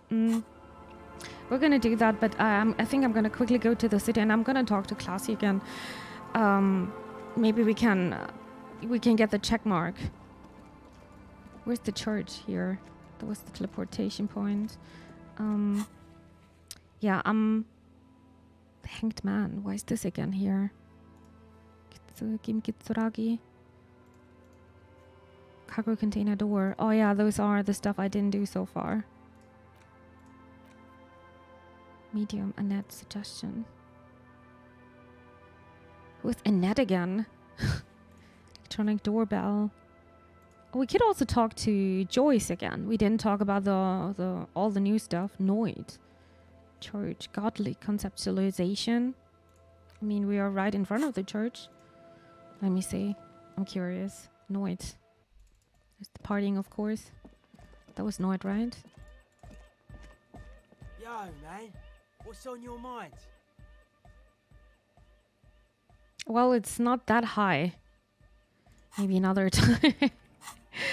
Can I even skill this again? Concepts. Yep, it's here. I could level up, but maybe I need. Maybe something else is more important with the main story. Nah, it's good.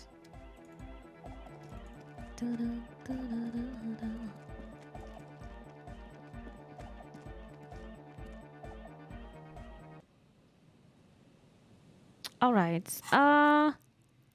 We are traveling to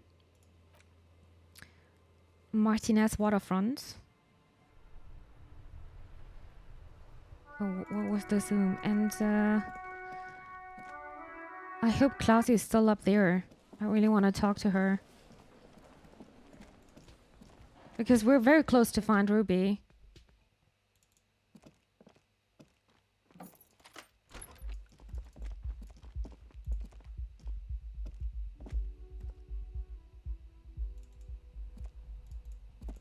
There you are. I was just thinking, what a nice day for questions pertaining to a murder investigation. In God's name, wake up. Who? What? Dear God, you've been lied to. She could have killed her lover and lied to everyone. She's not candid at all. She's smoke and mirrors and will-o-wisps. Wait, she did it then? Why am I searching for Ruby then? She probably didn't give you her real name either. Why would she? Arrest her immediately before she further entangles you in her web of lies. Lieutenant Kim, why have we not arrested her yet? You know, I think you didn't make that call to the station. Your real name isn't Classy Amandu. I would just guess around. What if I told you were under arrest, miss? I changed the subject. Is that her? I'm not sure. I agree. You wouldn't give us your real name, not when people are after you. Okay. Oh, wait, we're right? Her voice cracked suddenly, like there was a garrote around her neck. Okay, what? Okay, it's not. You admit to it. You can tell me the truth. I knew it. You log your work every week. It's all transmitted to common, sir. I couldn't just beg you not to enter my name. So I lied. Like I lied before. Like I did at LCSB. I have to lie all the time. I'm so tired of it. What's the password bullshit too? That password you keep hidden? Tell me your real name. You're probably not even Miss Orange 37, are you? No. It's submerged in a plastic buoy on the coast, in the reeds. It Oh. just doesn't say Claudia Amandu. It says Anouk Maya Smith. Falsified documents? Passport and visa. Given to me by my employer. I can't even use them. My employer probably leaked the name, Maya Smith, to hurt me. Why would they do that? I didn't show up to a rendezvous. They don't take that lightly. I didn't show up because I was afraid they'd do something to me. The job was finished. I'm just a liability now. She fears an arrest right here and now. This has been an awful turn of events for her. Where's this boy? Tell me your real name. I mean, she just said it, right? West of the boardwalk, in the reeds, on the coast there. I put it there when I first arrived. Haven't been there since. I'm not sure I could even find it now.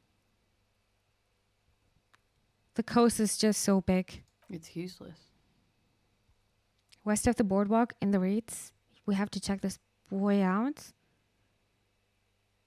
The lieutenant makes a note of it. You're welcome to it. It's in the reeds northwest of here, past a broken sewage pipe, right near the water line. Past the broken sewage pipe near the water. Okay, no idea. Tell me your real name. Katarzyna Lazie. Oh! Okay, so this is her name. Almost painfully so. It's a Grad name. Jimsk or Yugo Grad in origin. Not Occidental at all. Smells of motor oil. Tiger. Economic desolation. and rock music infused alcoholism. It also makes Klasia almost an allochronym for Katarzyna Alazia. Wait, Klasia is an aberration of Katarzyna Alazia? Hold on. It's not an Oranjese name, is it? It's not even Mundi. It's Grad. Fine, we meet. Katarzyna Alazia. Proceed. Keep you calling Klasia. Just calling Miss Oranje disco dancer. It was a sentimental thing. I wanted to be more me here, this time. So I used my nickname. A nickname? Who gave you this nickname, Klasia? Who gave it to you? A teenage boy. 1,000,000 years ago. It's not even Mundi. My parents were Zemsk immigrants, but I'm nationalized Oranese. All I remember is Oranje. Alazia is my father's name. So finally we meet. She nods. Her round eyes meet yours. They seem moist from the wind on the roof.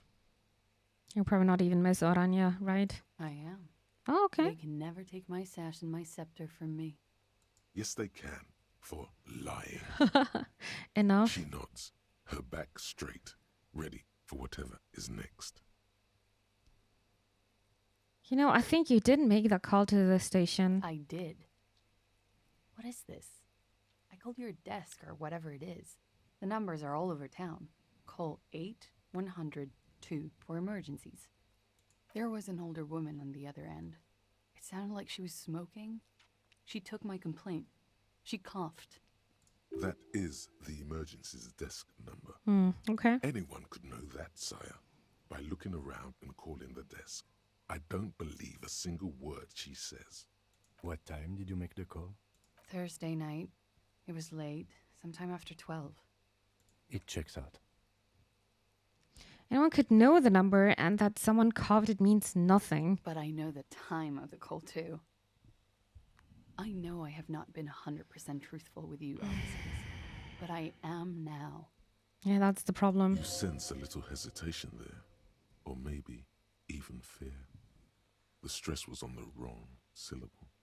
Welcome to the wake-up club, brother.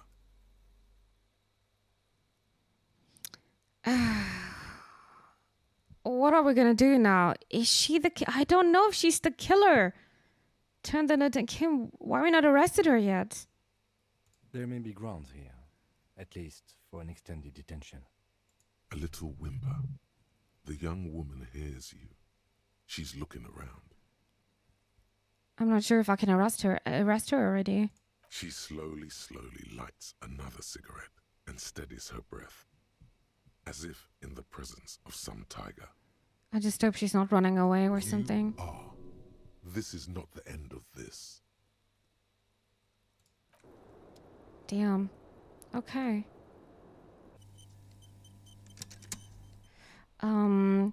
What else could we do next? Inspect Klaas's boy. We could do that. There's a boy west of the boardwalk on the coast, somewhere in the reeds. It has Miss Oranje's fake documents in it. That could be super interesting to see as well. We could do that. Yeah, let's go down.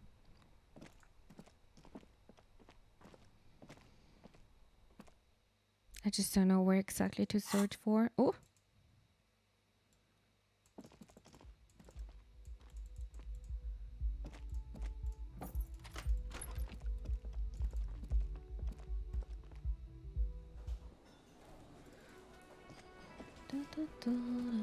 You can see, you can hear the bass way better. Upstairs. Alrighty. Yeah. Let's go there again. To the west boardwalk. Something. Oh yeah, I need to buy some medicine as well, I think.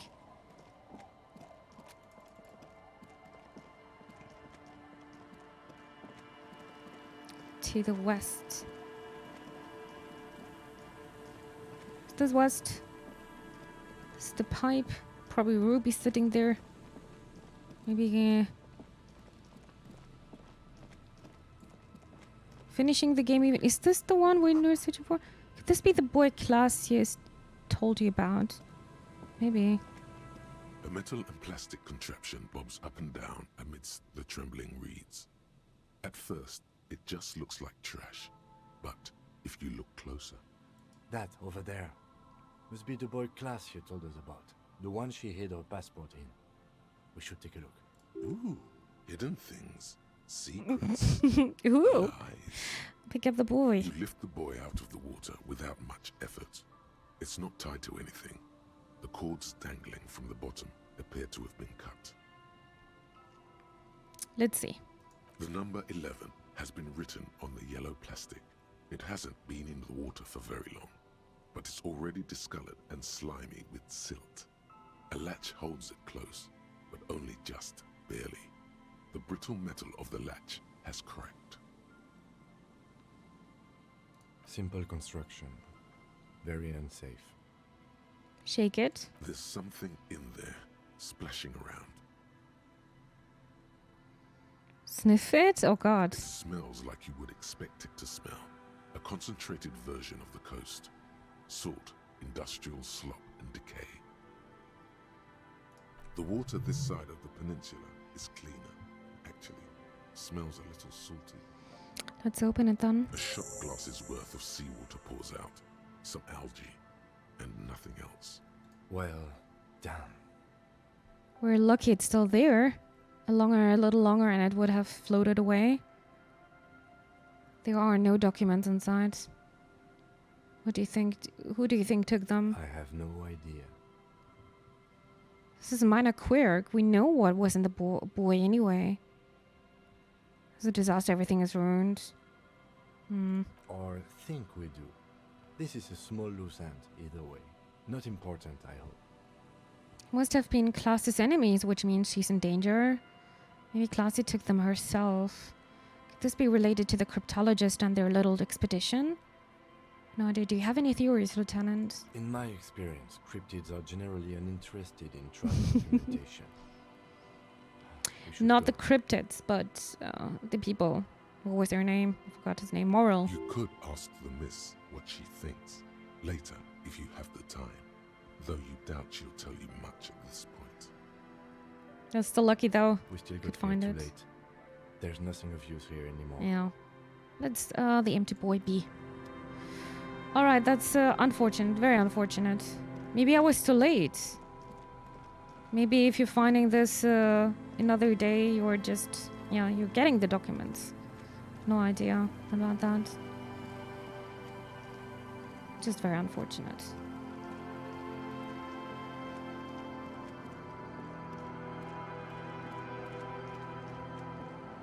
Alright. Let's go back to her.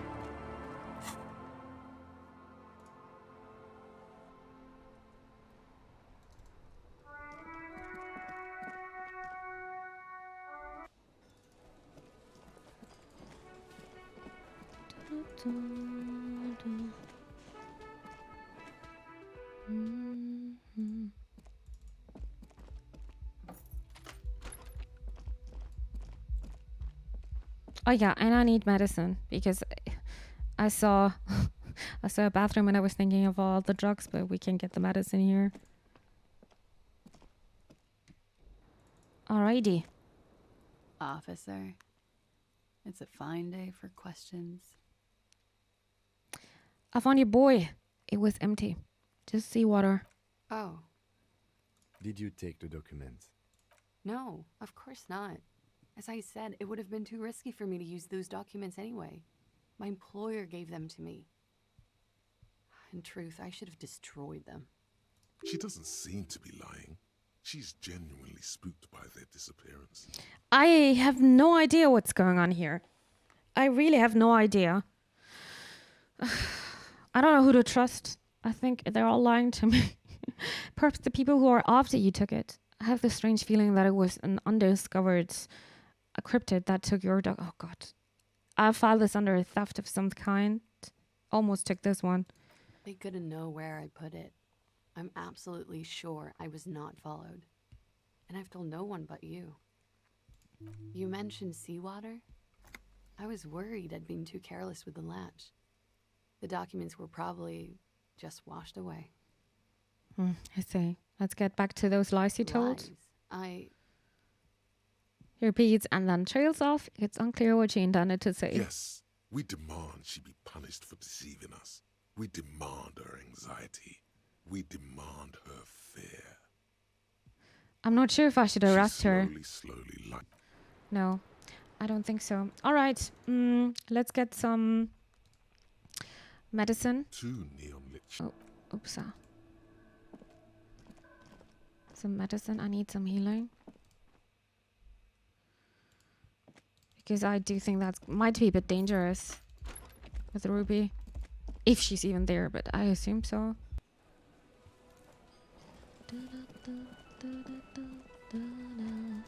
Oh, what else do we have here? The coast, find another way. Go for bullet chases, but we don't need to do this anymore. Oh no, we probably need to do this. Nah, I don't know. Maybe Ruby's gonna say it wasn't me. Then maybe we still need to do that. But why is she hiding then? It's all weird.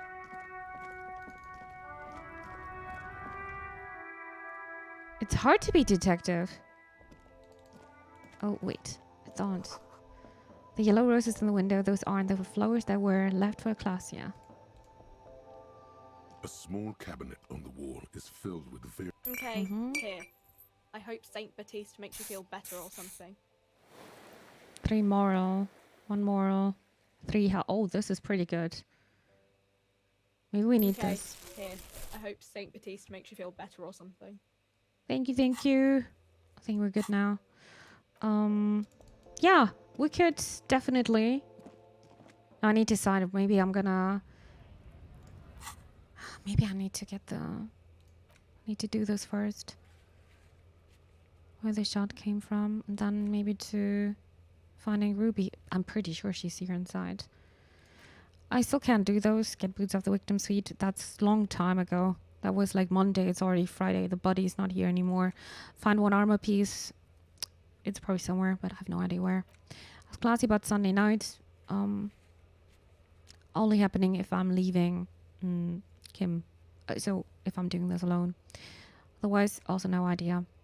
Dolores Day. That's the window in the church. No idea how to do that.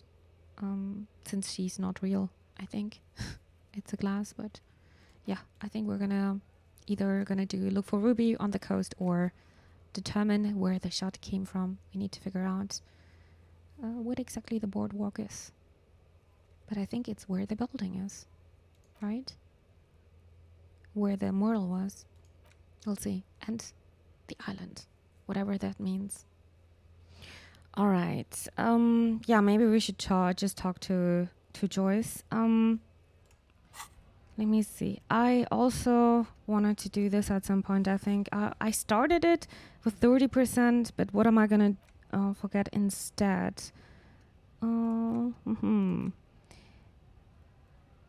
Maybe the race theory, conceptualization, the mystery is mostly static. We could do this. I could forget this one instead. I'm going to put this here, internalize. It's going to take 2 hours and 2.5 hours. So, yeah. Let's see where Joyce is. I wanted to talk to her. I didn't talk to her for a while. Also, I didn't talk to Everard for a while. I feel like I am somewhere between these people.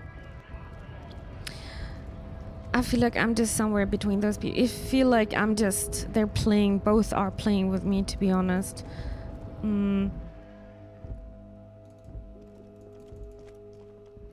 I got a problem that I feel like I am suppressed here by the Wild Pines company. They were saying they were suppressing the workers and all this kind of stuff. And then I'm thinking, yeah, but Everard, I don't like this guy at all. There was also this check mark here, right? You're back before the cargo container. Its draw has not lessened since you were last here. If anything, it seems to have grown slightly.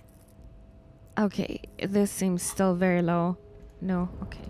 I'm just curious what Everard is gonna say. Because he's giving me so much information, it feels like, why is he doing that? I think he wants me to tell this to Joyce, everything, and it feels like I told too much of information to Joyce. Let's see. Mr. Dubois, the word in Martinez is a certain police officer is once again happily reunited with his service weapon. Congratulations, my friend. I prefer my police officers old-fashioned like that, with a gun. You can do so many things with a gun that you can't do without one. Now, what can I help you with? Look, my gun. No, I don't want to say this. I don't want to talk about my gun. I'm still struggling. I think the reason why I didn't want to talk to Joyce is because she's so focused on the company. I think both are trying to do the right thing, and I'm somewhere between, and I don't want to be somewhere between. Also, my problem is Joyce is reminding me of Margaret Thatcher a bit. Maybe it's a coincidence.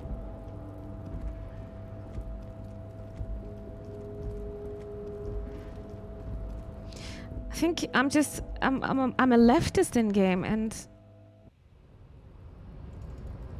Joyce is not really fitting with the way she's thinking, but everything is so corrupt. Yeah, let's see. Let's talk to her.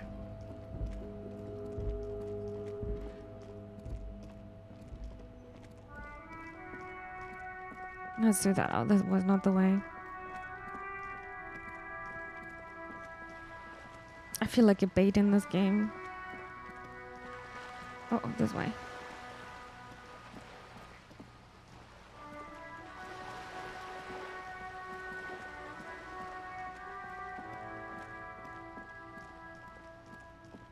Wait, did we talk to Stacy again? No, right? Oh, let's do that.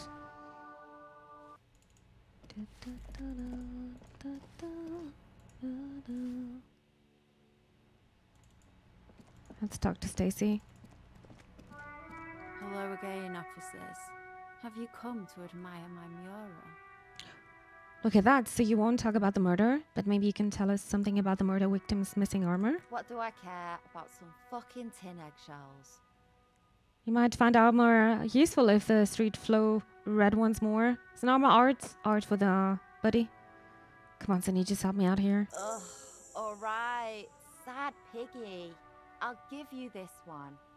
I saw a little girl in the fishing village running around with military-grade handwear. Looked cute as hell. Could that girl have been Little Lily? It's not a bad place to start. Little Lily, that was the girl inside the house, right? Could have been her. Small kid with giant white armored hands. If you've seen one of them, you've seen them all. All right.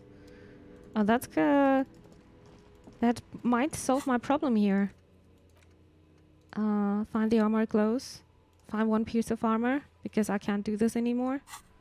Maybe that's gonna be the solution for that. Alrighty. But first of all, Joyce. Oh, she's not here anymore. Oh well. Went to the village on the coast office to see you there. Joyce asked the note on the post. Okay. Where is she? Well, we need to find her then. But first of all, I want to go to the girl. Maybe she knows more about the armor.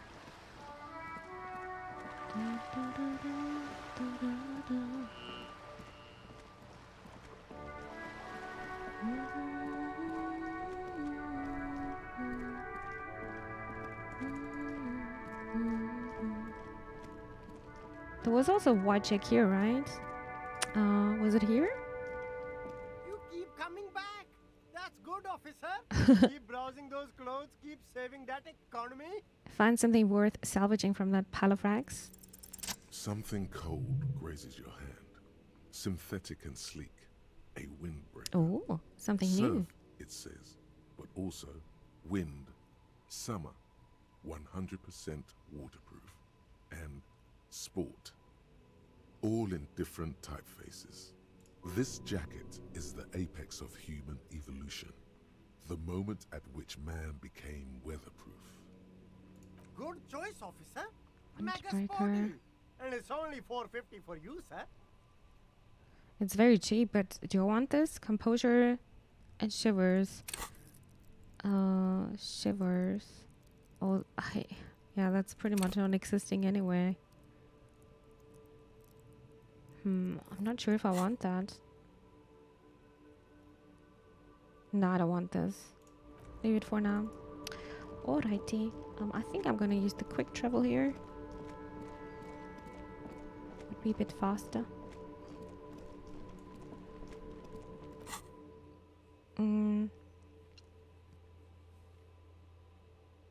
Oh, we still have to go to the church. I wanted to talk to Void as well. Oh, let's go first to Lily. I think she was living here. Yes, perfect. Is that the phasmid? Oh? It looks like the phasmid, leaning against the wall. Wait, what if this is the fishing rod situation all over again? Try to sneak up to the phasmid. They are not existing. Leap towards the phasmid and clasp it in your hand. You're not going to be fooled again. You're going to stand here calmly and observe this non-phasmid until you see what it really is. Fine. It's not a phasmid. It's not even organic. Just a fire iron resting by the fireplace. But where's your sense of wonder, man? Forget about the phasmid fire iron. Let's talk to Lily. I heard there was a girl here who was armored, who has armored clothes. Is that you? Oh, I had gloves. Very big ones. Heavy, too. Where did you get these gloves? Found them when Lemmy and I were playing hide and seek. In an empty house. Where no one lives. I think someone hid them there. She doesn't want you to think she stole them. And where are the gloves now? I hid them. The twins were gonna take them. They're stupid. She lifts her stuffed toy up and looks into its one remaining eye, as though searching for confirmation. We are going to need those gloves. It's for important police business. And Nancy hits the last two words carefully. Oh. She doesn't seem to understand, but the lieutenant's tone has conveyed to her in the important part. They're in my sandcastle. Behind our house. Under the sand. You can break the castle. It's not very good. We could also ask her, but do you know anyone named Ruby? Ruby. Ruby. Suddenly the girl gets all serious and leans in, as if she's about to tell you a secret. My mom tells me I'm a big girl. Huh. But she doesn't know that I can't say Earl. Or sometimes I can. But then, Uller.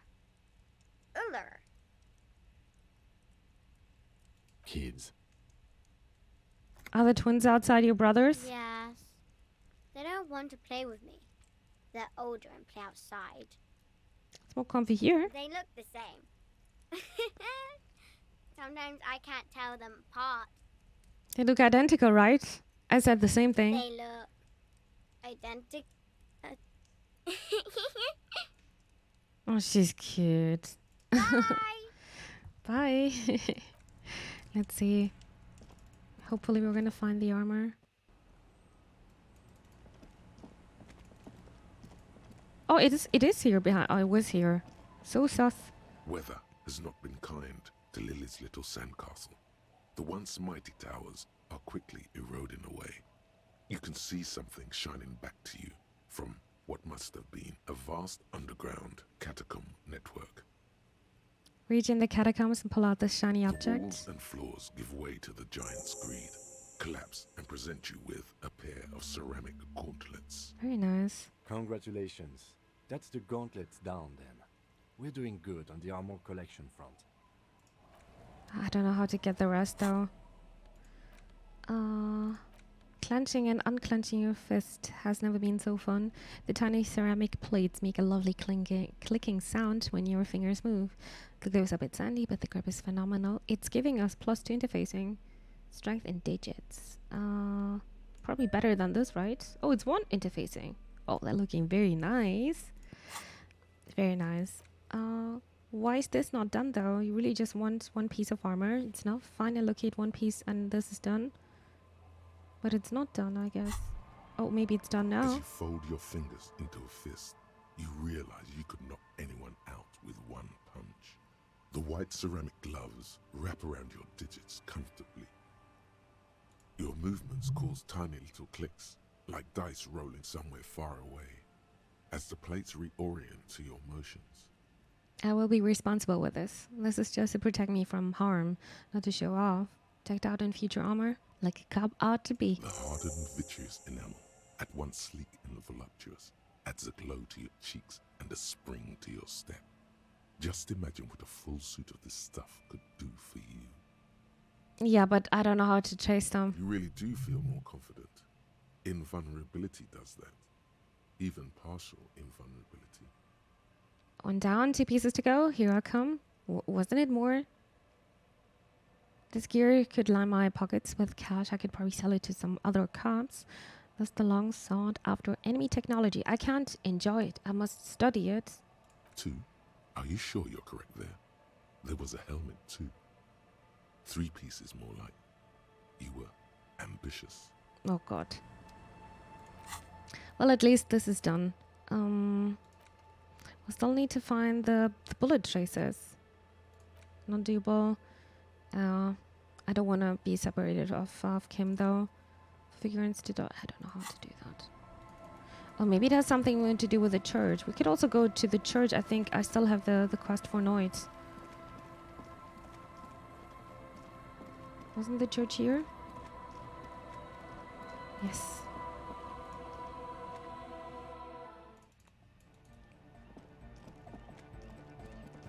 All right, Noid. Let's see. Yo, man, what's on your mind?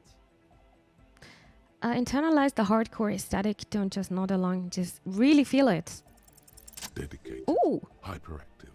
Unified. You will have to add something of your own to understand this list of loosely formed qualities called hardcore.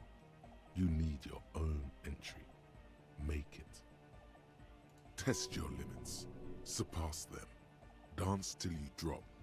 Dance till you die, if you must.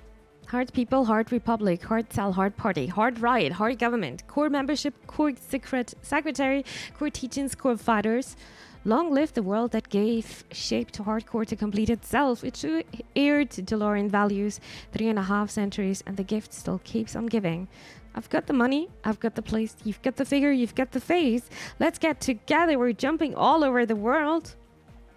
I'm going to truly wreck myself as a machine of a modern party in a funny showdown between flesh and spirit.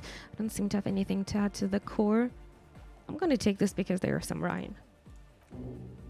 Oh, a new thought. Okay, what is it?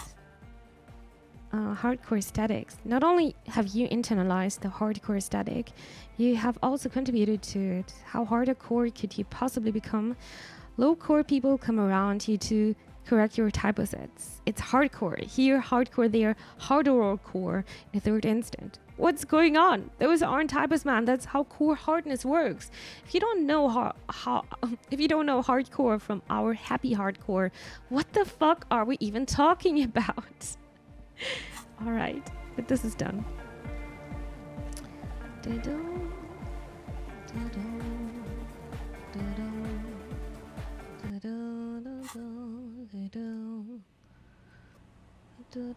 So where's Joyce? She said she's on the other side of the village.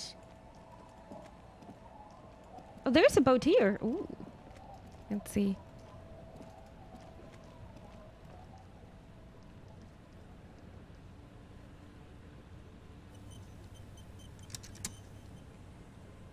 I'll just keep the Corda Leche in the channel, if that's okay. It's too shallow near the pier. She wants the mooring line around a post. Hi, ma'am. And it's a jetty, by the way. Of course, jetty. I prefer a good jetty to a pier any day. Jetty. Something about the way she says it makes you want to sing. Hello, ma'am. Hello, detectives. She fastens the end of the line around the post and straightens her back. It's good to see you here. I only just arrived myself. What brings you here, madame? Nothing, really. I've had my eye on this jetty for weeks now, so I decided to investigate it personally. This cluster of buildings isn't on any of the official maps, as far as I can tell. That. And she's also keeping an eye on you. Have you been spying on us? Spying has such a negative connotation. I did track your progress along the coast, however, and decided I would be better able to assist you from here. Uh-huh. Then there's the matter of that little scamp in old lady clothes. She threatened to paint the cordelate she read. Like blood, you see. Well, I like it the way it is. White. So how do you like it here? How do I like it? She casts her gaze towards the village, slush melting in the cinder blocks, construction work left half finished 10 years ago. Water drips down eaves of Eternite. The jetty below her feet creaks to the tune. The smell of salt and dog shit in the background. It's pornographically poor. The street has no name. All the men are dead or missing. And is that the carcass of a motor carriage over there? She squints her eye. Maybe that's my car. I'm surprised that woman hasn't put me to the sword yet.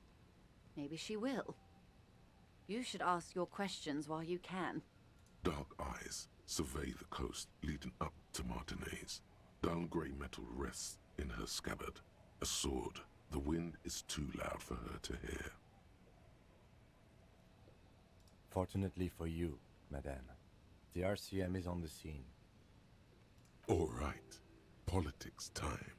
Let's react. Oh god, I don't want to. You're right to be scared. This is all your fault. You're in no danger. The working class have no idea what's happening to them. Try not to be scared. This is just how the real city looks. The place is doomed either way.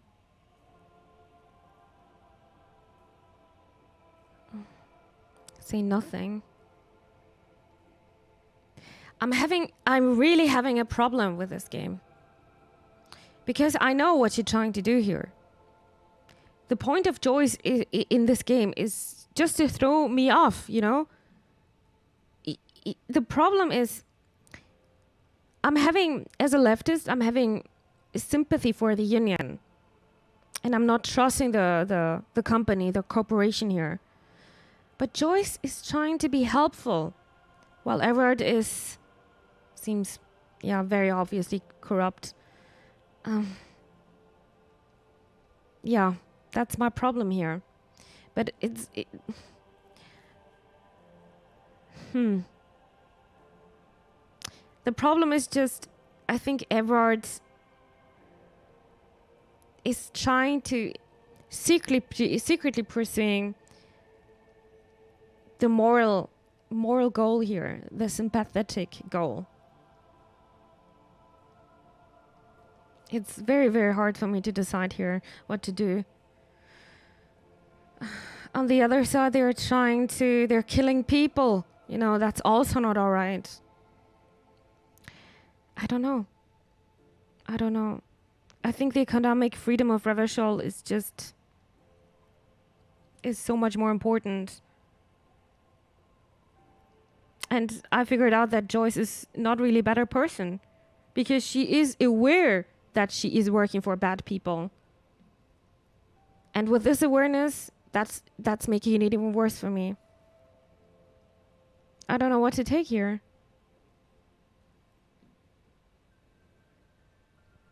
I have no idea. I don't want to say anything to this. She could easily just... Yeah, she leans against the railing, looking up at the grey sky. Detect a note of longing in her voice. Have I told you how they discovered this place? This fishing village? This island? No, they're in Sealindian, Isla. What is this exactly? I'm guessing you don't know then.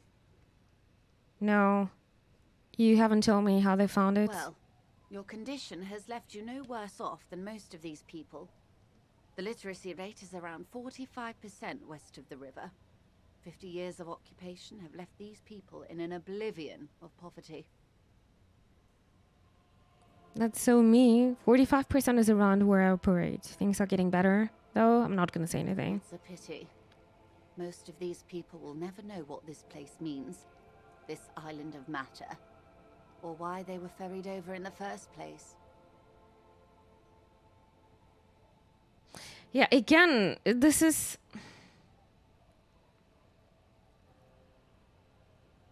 I think she's using me. Remind me to tell you one day. For now, how can I assist you in this new location? We have time. Do we? What do you mean? Of course we have time. It doesn't look like he does. I hear you have singled out a suspect and are in pursuit. This is cause for cautious optimism. I would not want to delay you. Maybe there is something else I can assist you with while you're hot in pursuit.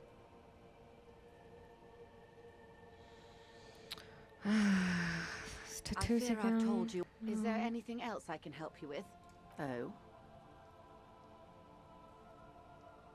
I'm dealing with Everard again. I also don't want to talk about this anymore because I think it's some kind of a trap. I think Everard wants me to tell her all of this. Detective. You can always drop by later, should something come up. Now, what else can I do for you? I don't want to be their puppets. Technically speaking, I'm not on it right now. Let's talk about the economics of this boat you were on. Going for the kill, what does that mean? I'm too scared to take this one. Good. Oh, good. What we do. There was a touch of discomfort there. She wants to merely represent.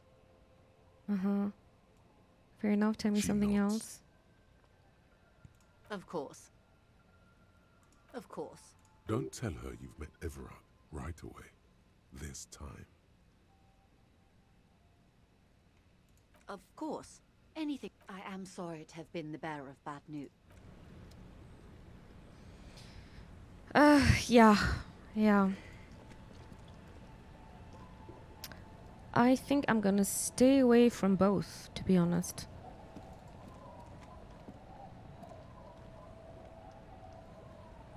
You know, this fisherman village is just the perfect example. It's the perfect example of, yeah, we're not gonna do anything here. Things are gonna be like this. I need my my light here. Nothing is gonna change.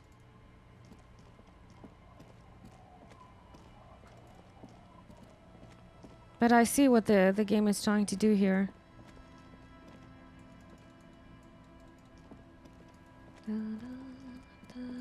Oh, wait, is this our Sunday friend again? I think so.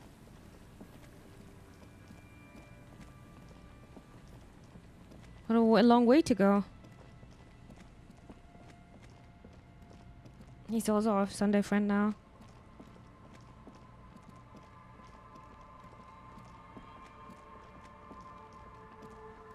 Hello. Always my pleasure to be. Oh, never mind. Then we're going down here. Oh wait, there's something else. A door building, a hiding place. Could the instigator be inside? There's no way the perp is in here, officer. Look how scarred the boards are. All attempts to pry them off have failed. Can I try to get in though? Not this time. The opposition is insurmountable. Huh. But I like the spirit. Have some points. It's lonely and cold without points. Kim, you think she's in there? The suspect? God, I hope not. I can't see a way in, though many have tried. Nothing to do. Nothing more to do then. Okay. But I think it's this building. Because there were some stairs going down or up.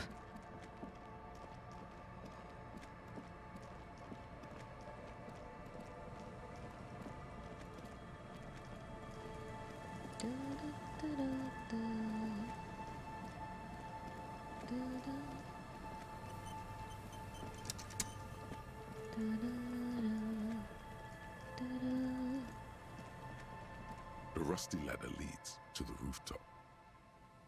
A teleport. I want to see how we're teleporting. All you need to do is close your eyes and concentrate. Darkness enfolds you.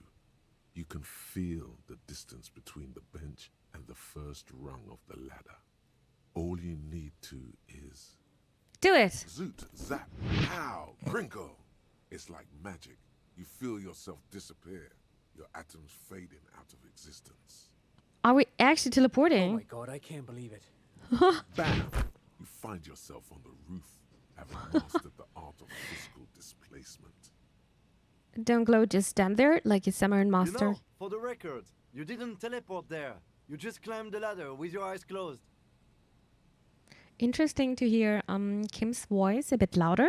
It sounds a bit different. The wind at the top of the building starts howling loudly, blowing away the lieutenant's Funny. voice. Faintly you hear. Never mind. Find a way to let me in when you get inside. Oh. I'm good venturing with a backup, especially if we think the suspect may be hiding here. Of course. Oh no, I'm gonna be alone now. Oh no, dude. I'm scared. Okay, the center support beam has been destroyed by artillery fire. Looks dangerous to walk here. Stones Fall is a long way down. Let's go.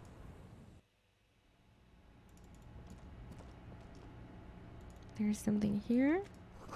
The glass is covered with grime and dust. You can barely see out. Postcard Martinez 98. Oh. Enter the building and let Kim into. Yep, we'll do that. We'll try to.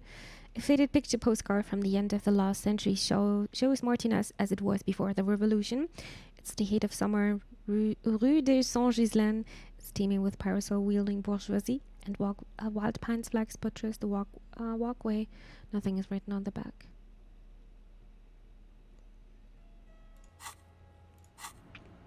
Alrighty.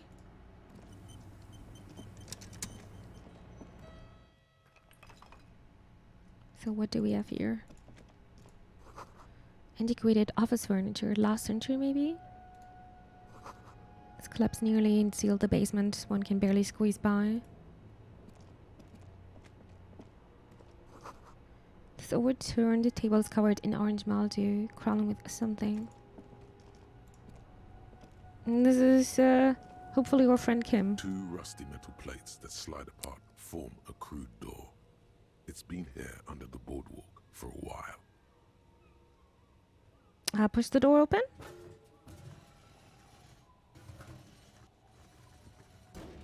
The doors seem to be on rails, but they've gotten jammed.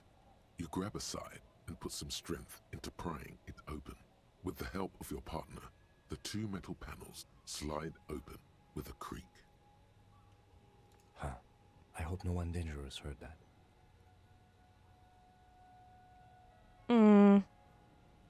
I guess we need to be more quiet. Oh god. Yes. Time to investigate these passages. Let's move quietly and not make more sound. Not running is a great way to do that. Okay, we're not gonna run then. I try not to. Slowly.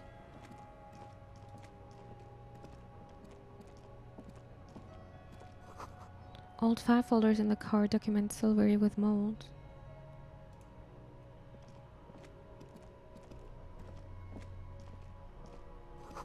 A series of thick, dusty panes of glass. A jacket. Uh-huh. A muted brown suit jacket perfect for a day at the office or an evening at cafe. The red rose at the bottom of the left breast pocket is slowly wilting. Giving a what was suggestion again? Manual. Oh no, I don't want to do that. Explore the passages below the Felt building. Okay, that's what we're doing right now. And not running. Maybe this is gonna have an effect.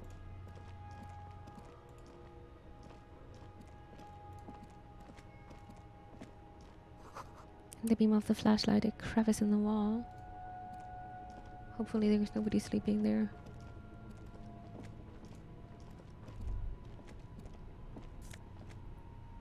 Revolutionary hat? And I thought, no, stale fabric, smell and dust. No one slept here in months, maybe years. An Ushanka with a Mazovian logo, a pair of deer antlers on a silvery white front. Your ears feel cuddled and cared for by the state. Revolutionary propaganda on the bunk bed, ancient flowers and brochures. These pots and plates are full of dust and spider webs.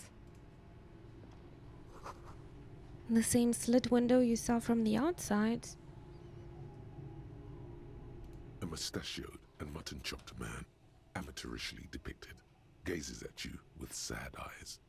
A plaque reads, K. Mazov. There is a spider web in the lower left corner of the portrait. Graz Mazov, nom de guerre, was an economist and a theoretical historian. He was a leading figure in the Grad side of the turn-of-the-century revolution, where he headed the 9-day government. Mazov is considered the father of scientific communism, Mazovian thought, or Mazovianism. Brush the dust off the portrait. Years' worth of dust is shaken off. The full head of hair, matched by an ample moustache and sideburns, look a bit silly. Look him, it's Comrade Mazov. Yes, I can see that. Looks like some communists were hiding out here. They left a long time ago. The lieutenant does not seem to share your enthusiasm. Long time ago, how long? What's with all these secret weapons cached in secret bunkers? Half a century. This was probably part of the network of defense posts the communards built against the amphibious landing. Looks around. I think the purpose of this bunker was to produce propaganda. It would have had radio equipment back then, but that's all been looted.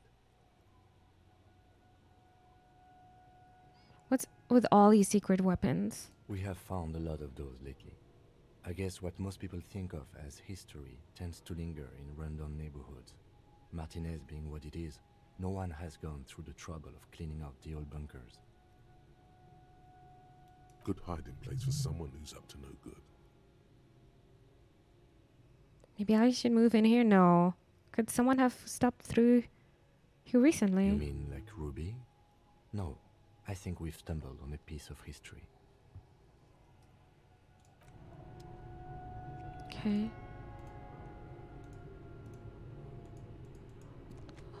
Oh my god, just accidentally run. Anything else? Check boardwalk for bullet traces. Isn't this exactly the boardwalk?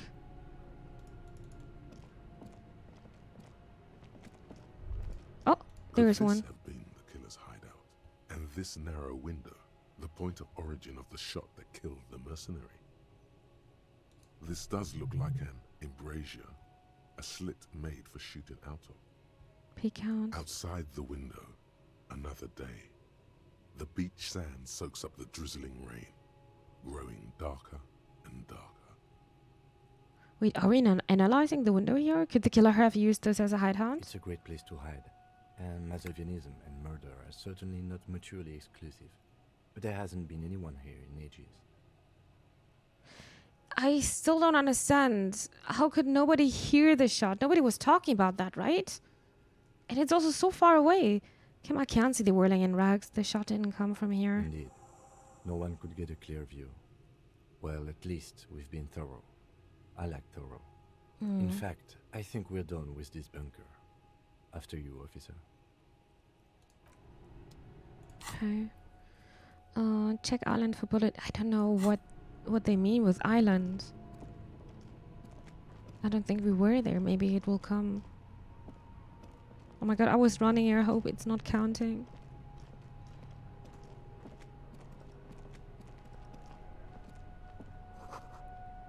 Boot prints in the sand. One of the soles appears more worn than the other. Oh yeah? There's something in the air, an unusual buzzing.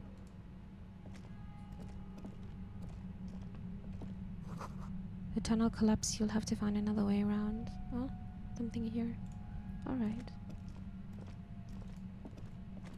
Nervous.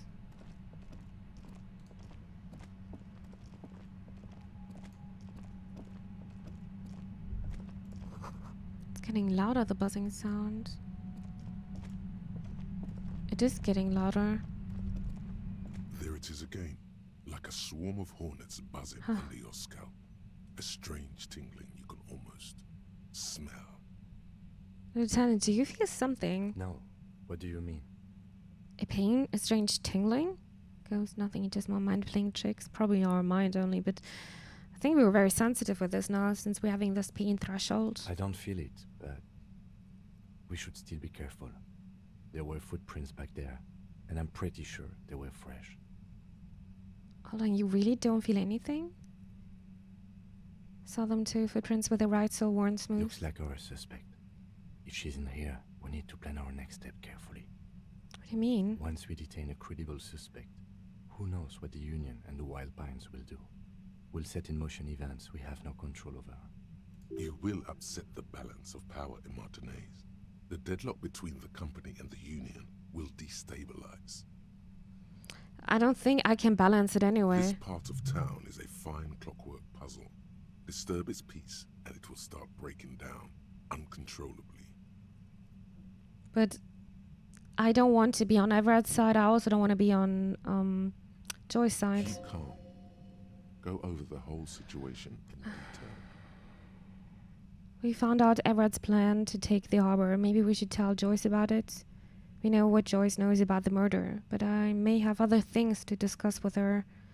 How bad do you think things could get? Well, we are not responsible for what we can't predict, are we? I don't think the entire city will be razed to the ground. If you can't predict it, there's nothing you could have done. Yeah, maybe we should tell Joyce I about leave it. that to your judgment. You already know what I think about cross-pollinating information like this. It's dangerous, but... But? He just can't be sure. Maybe it will yield something useful.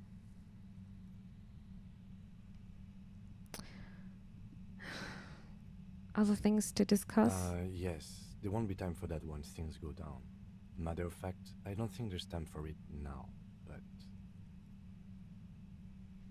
What do you think is waiting for us there? I think I see a cavern. Maybe more cellars? I think we've been careful enough. We still have the element of surprise. I wouldn't be so sure. You haven't exactly been sneaking. Or maybe not. Either way, once we go deeper, there will be no turning back. Okay. So maybe this is a point of no return.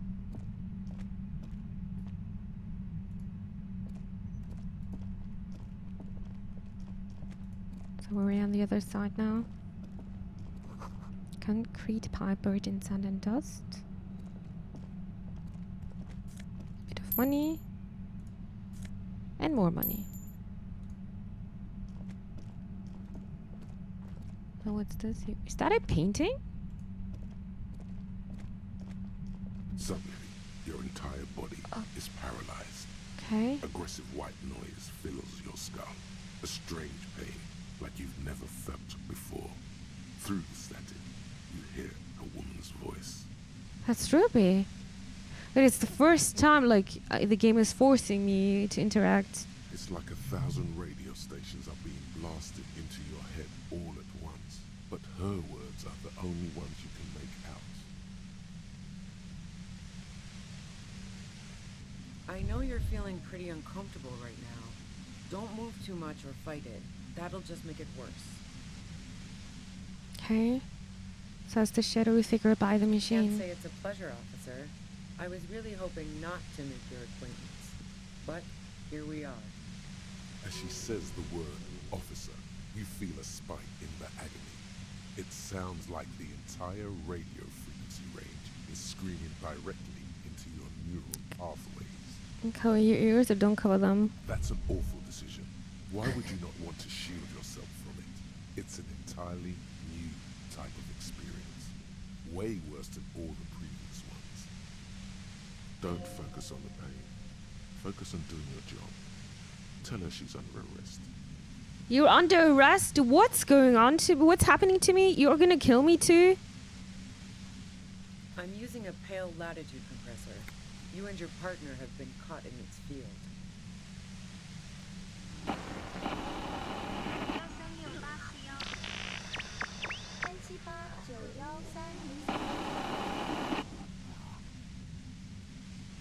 Okay. A pale latitude compressor is used to sort of make the pale more manageable. With a lot of these, you can force a radio signal grid on the pale, literally crunch the distance across it. Signals are relayed across a series of repeater stations fixed to buoys. Not a fun job manning those stations. All alone out there in the pale, people lose their minds in just a few years. So, what we are experiencing is a concentration of radio waves. Precisely. This is an industrial strength paraboloid. It's meant for forcing dimensions on something that doesn't have them.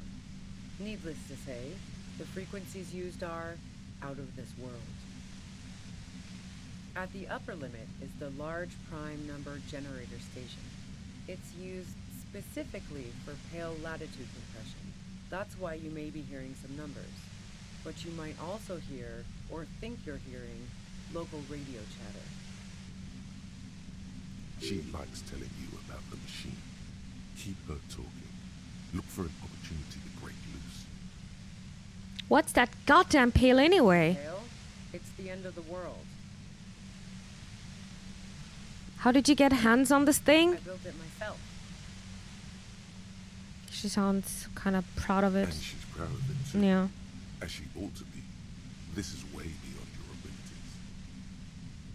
That's illegal. I'm guessing it's patented. But we are beyond that, aren't we? Oh yeah.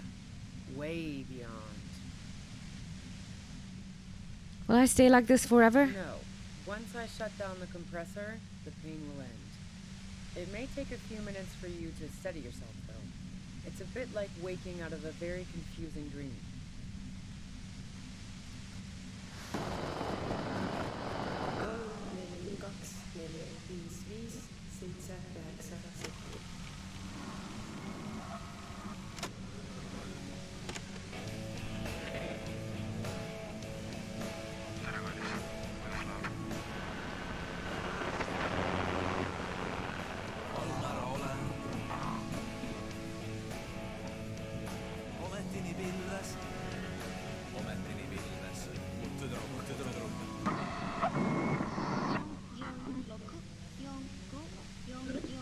This is so uncanny.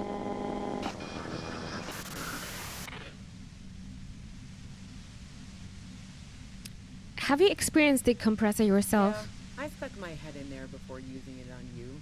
It Oh, seemed well. like the ethical thing to do. Can't say that I enjoyed it. The field was weaker, but I can imagine what you're going through. This is all great, but let's talk about the man who was killed. Yeah, let's not talk about that shit. You were hunting me and fell into my trap instead. That's all there is to say about it. Why is Ruby hiding then? So she thinks of you as hunters, not cops, and of herself merely as prey. Okay, please, could you just turn it down so I can ask you something? If you've got something really important to say, you can do it through the white noise.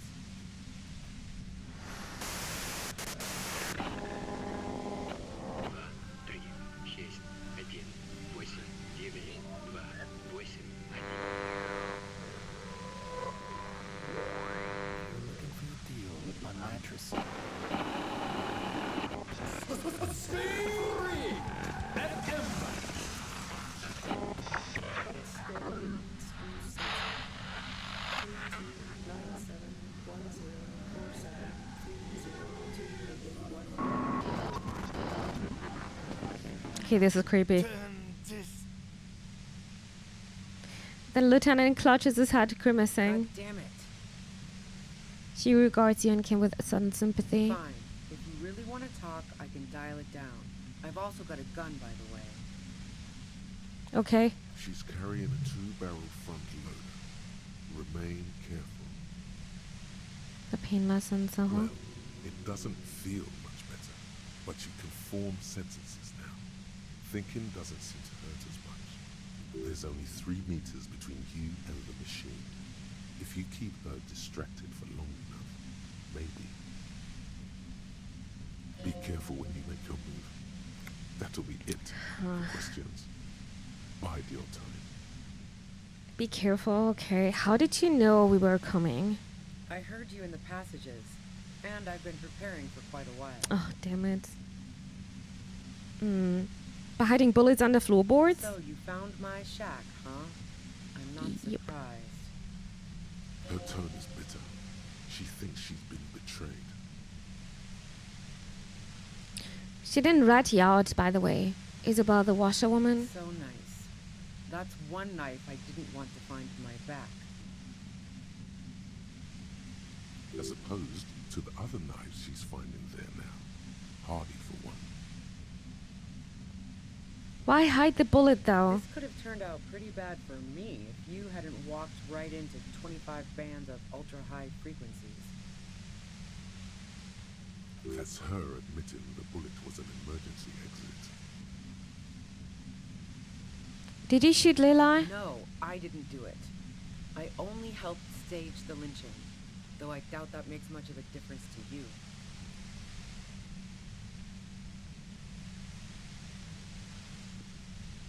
Who ratted me out, by the way? Was it Titus? No, he wouldn't have broken first. You're right. Classy was the first to share her suspicions with a girlfriend she cracked. Oh, I knew the kitten had claws, but not like this. But she couldn't have known I was on the coast. How did you find me?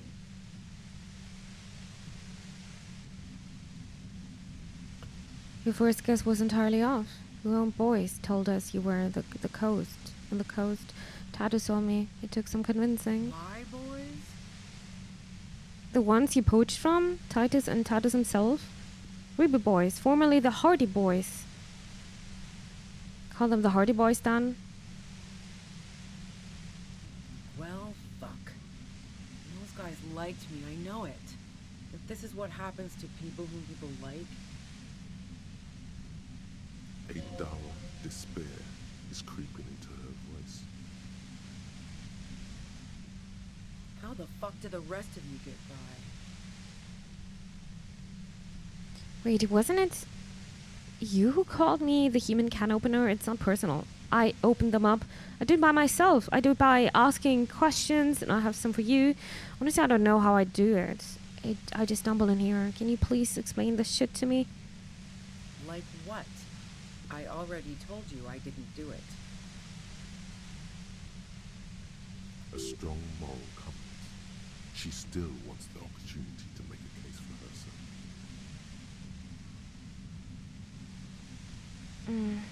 Would you say that Lely was a likable person? Is there an alibi for when Lely was shot? Man, I was with the boys the whole night. I hope they at least bothered to impress that upon me. There were 10 minutes they couldn't account for. They did say you left to take a really long leak, 15 minutes? Half an hour missing, you went out? Yeah, and I'm sure they also made some funny remarks about it. They always do. I've driven a lot of long haul and chugged a lot of beer, man.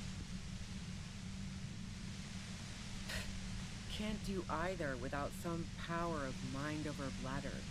And anyway, that wouldn't have been enough time. Hold on, no one takes a 50-minute leak. Our investigation, wins from the pain, has shown that 50 minutes was just enough time to commit the murder. Wow, now I'm curious. Please, explain. Play pinball much? Look, there's a secret way from the first floor of the whirling to the roof. Don't know it, but also... She frowned, studying her face. Evaluating your competence as a police officer. The shot couldn't have come from the roof, or we would have all heard it downstairs. She has a point there. No one mentioned.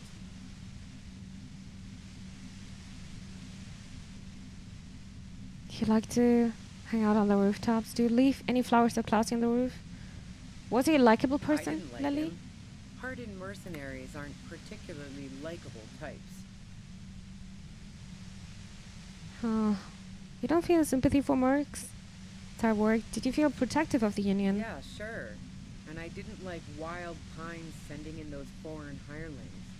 Me and a fuck ton of other people around here. She didn't hate him, okay? What about sympathy? Plenty of broken people who don't come with that kind of body count. Besides, they're paid well for what they do.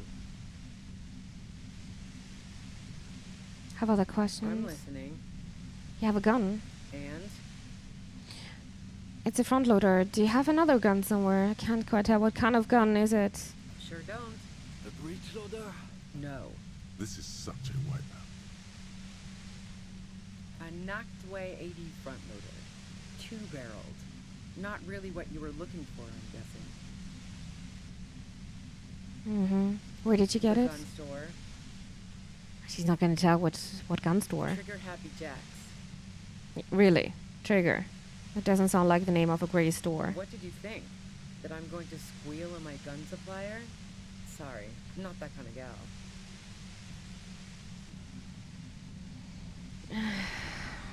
Yeah, evidence. Do you like to hang out on rooftops? Who doesn't? Oh, you probably mean Claudia's rooftop. Sure, I've hung out there. She's got this great antenna. Is that the only reason you hang out on the roof? What's so great about her antenna? It's very powerful. I used it to tune into RCM frequencies. That's how I knew to be prepared for your arrival.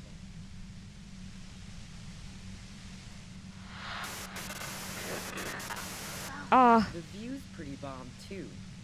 But you might say the antenna was the main attraction there, yeah. Along with Claudia. You sure you didn't shoot the merc from the roof? Yes, I'm sure. And anyway, as I said before, the shot had to have come from afar. Did you leave any flowers for Classy on the roof? No. Gifts of flowers and candy aren't really my style. These weren't just flowers, they symbols of revolution. So now I'm leaving revolutionary symbols around? Come on. Just curious, but Classy was mourning. I never did understand why, when someone dies, a hothouse's worth of flowers has to die too. You didn't leave me bells. No, I did not. Okay, let's take a step back. Yeah? Where? Who killed the merc if it wasn't you? What is this here? Destroy it. It's a red check, oh god. How should I know? As I keep saying, he already had a bullet in his head when I got to him, and there hasn't been any useful gossip over the radio. Those rings around her eyes, her tired voice. She's been staying up late, listening in on the conversations crisscrossing Martinez.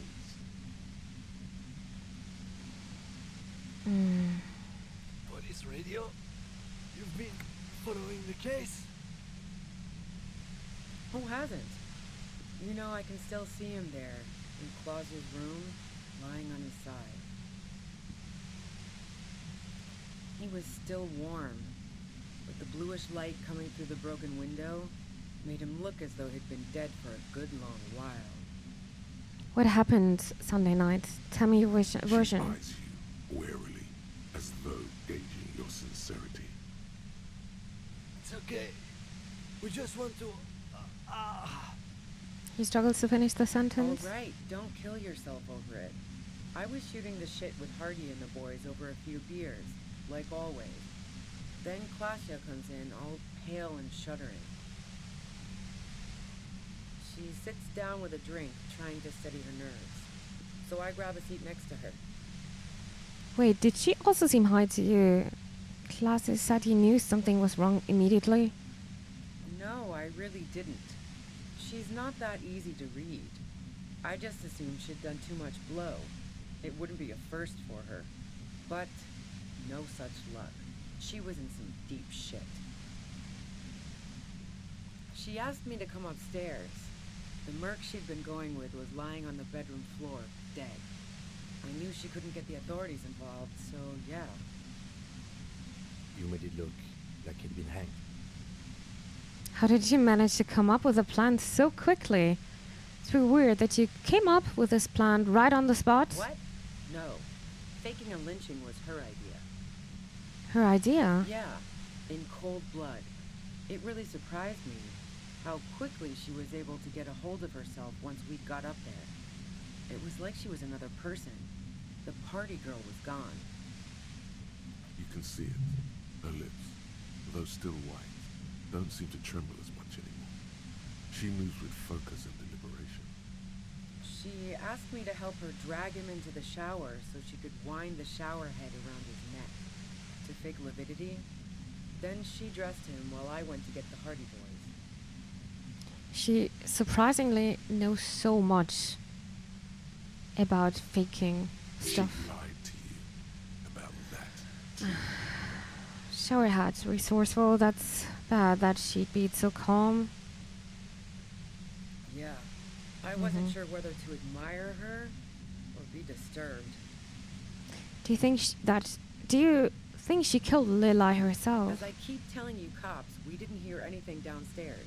No gunshot, nothing. Huh. But even if this is true, weren't you worried this lynching might lead to... War? The thought crossed my mind. But the mercenary's death was going to have repercussions either way. Although the way things are going... She doesn't want to talk about this, but not because she has something to hide. She doesn't want the guilt. Eh, fuck it. I'm not responsible for these people after what they did to me. If you didn't kill him, why hide? I saw you roll into town. I wasn't about to stick around for questioning by a goddamn La Puta Madre agent. So this is what she was scared to tell Titus. This cop. What do you mean, La Puta Madre agent? Yes, you. Everyone says you're his peon, his human can opener. Through the sudden shock Uh-oh. in your head, you hear the lieutenant mumble something to himself. Fucking hell. And why me? You hear through the white noise. It's especially bad suddenly. Felt like a vein exploded. Who is everyone? How do you know this? Bullshit. You're trying to throw me off. No one says that. Everyone in Jamrock. The cops, the criminals. Why do you think I'm holed up in here with a goddamn death ray waiting for you? If she knows that about you, she must know your real name too. Tell me what's my name? If you know that about me, you must know my name. Fuck yeah, I'm La Puta Madre agent. You better let me go. I'm no one's agent. I don't even know who Puta Madre is. Right. Sure. You don't know. I'm sure I'm supposed to know, but I lost my memory recently. Could you tell me about it? Yeah, sure. She doesn't believe. No. I'm sure La Puta Madre himself will explain it all to you soon enough. What did you do to this Madre anyway? You know what I did. I fucked him over. And now I have Harry Can Opener in my lair. Fucking Titus. So she knows my name? Wait, one thing. Possibly small, but she said you rolled into town. Was that you singular or plural? She might know something. When I came into town, was there anyone with me? Yeah, you had your death squad with you. What happened to them anyway? I don't know what happened to them. Who was in the squad? Well, it wasn't this scrawny dude. Uh-huh. You had two guys and a lady. The guys looked pretty buff. Lady wasn't bad either. Are those the people in the whirling in rags? What else can you tell me? One of the guys seemed chipper, a blonde. The other had a brooding something or other about him. And the woman was the only one in uniform. All were carrying. That sound about right? No idea who these people are, literally. Yeah, that's right. I was just testing you. They were right outside with guns. No, that doesn't ring any bells. This has been a great talk, really. But I think I'm going to hit the road now. No. She means it. You better make your move soon. Do you know about the bunker next door? What bunker? The communist hideout back there? Just a place some comrades stopped through. A revolutionary bunker? Have you been there? Don't know anything about it. No one's been around since I Oh yeah, I forgot about the bunker. But I'm sure I'm not the first vagabond to... Her voice trails off into white noise in your head. It feels like an aneurysm approaching. Oh, stop it! Keep calm. Breathe in. After the pain recedes, it's a little clearer. Momentary window of clarity. I think we can try it now. Oh my god, please. But she has a gun.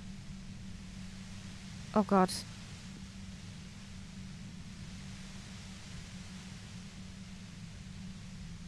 Can we do it? You did it. The compressor lies broken on its side. It's quiet in your head again. It still hurts like hell. You're under arrest? See them fireworks, Kim? See them fireworks, Kim? You okay, Kim? All good, officer. Be careful. She looks at the machine, assessing the damage. Her hand trembles. Oh, fuck it.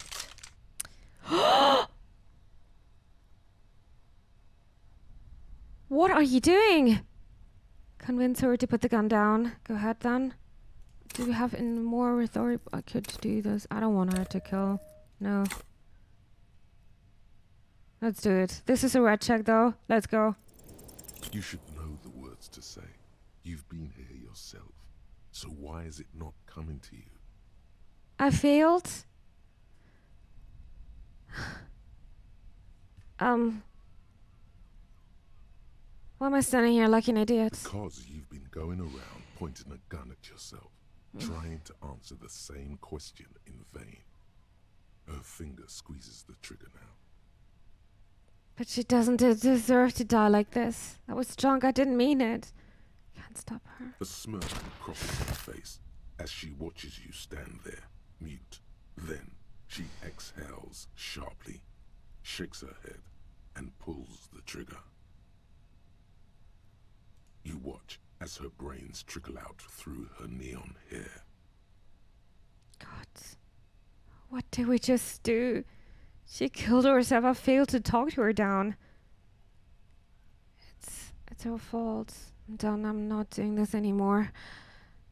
Compose yourself. What do we do now? I failed, but it was very high that we, could have been successful. Lieutenant Yefreitor Dubois, control your emotions. We did our job.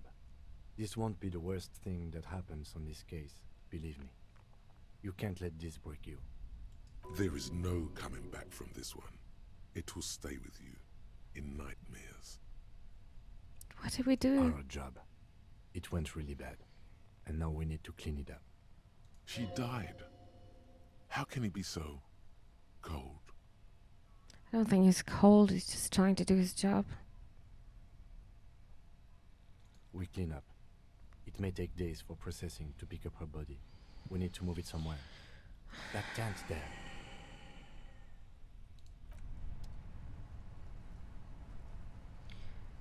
Okay, I guess that's the gun. Nachtwey, A80 pepperbox pistol. This is so annoying. Oh. This double-barrel pistol is a compact, no-nonsense design, more durable than precise.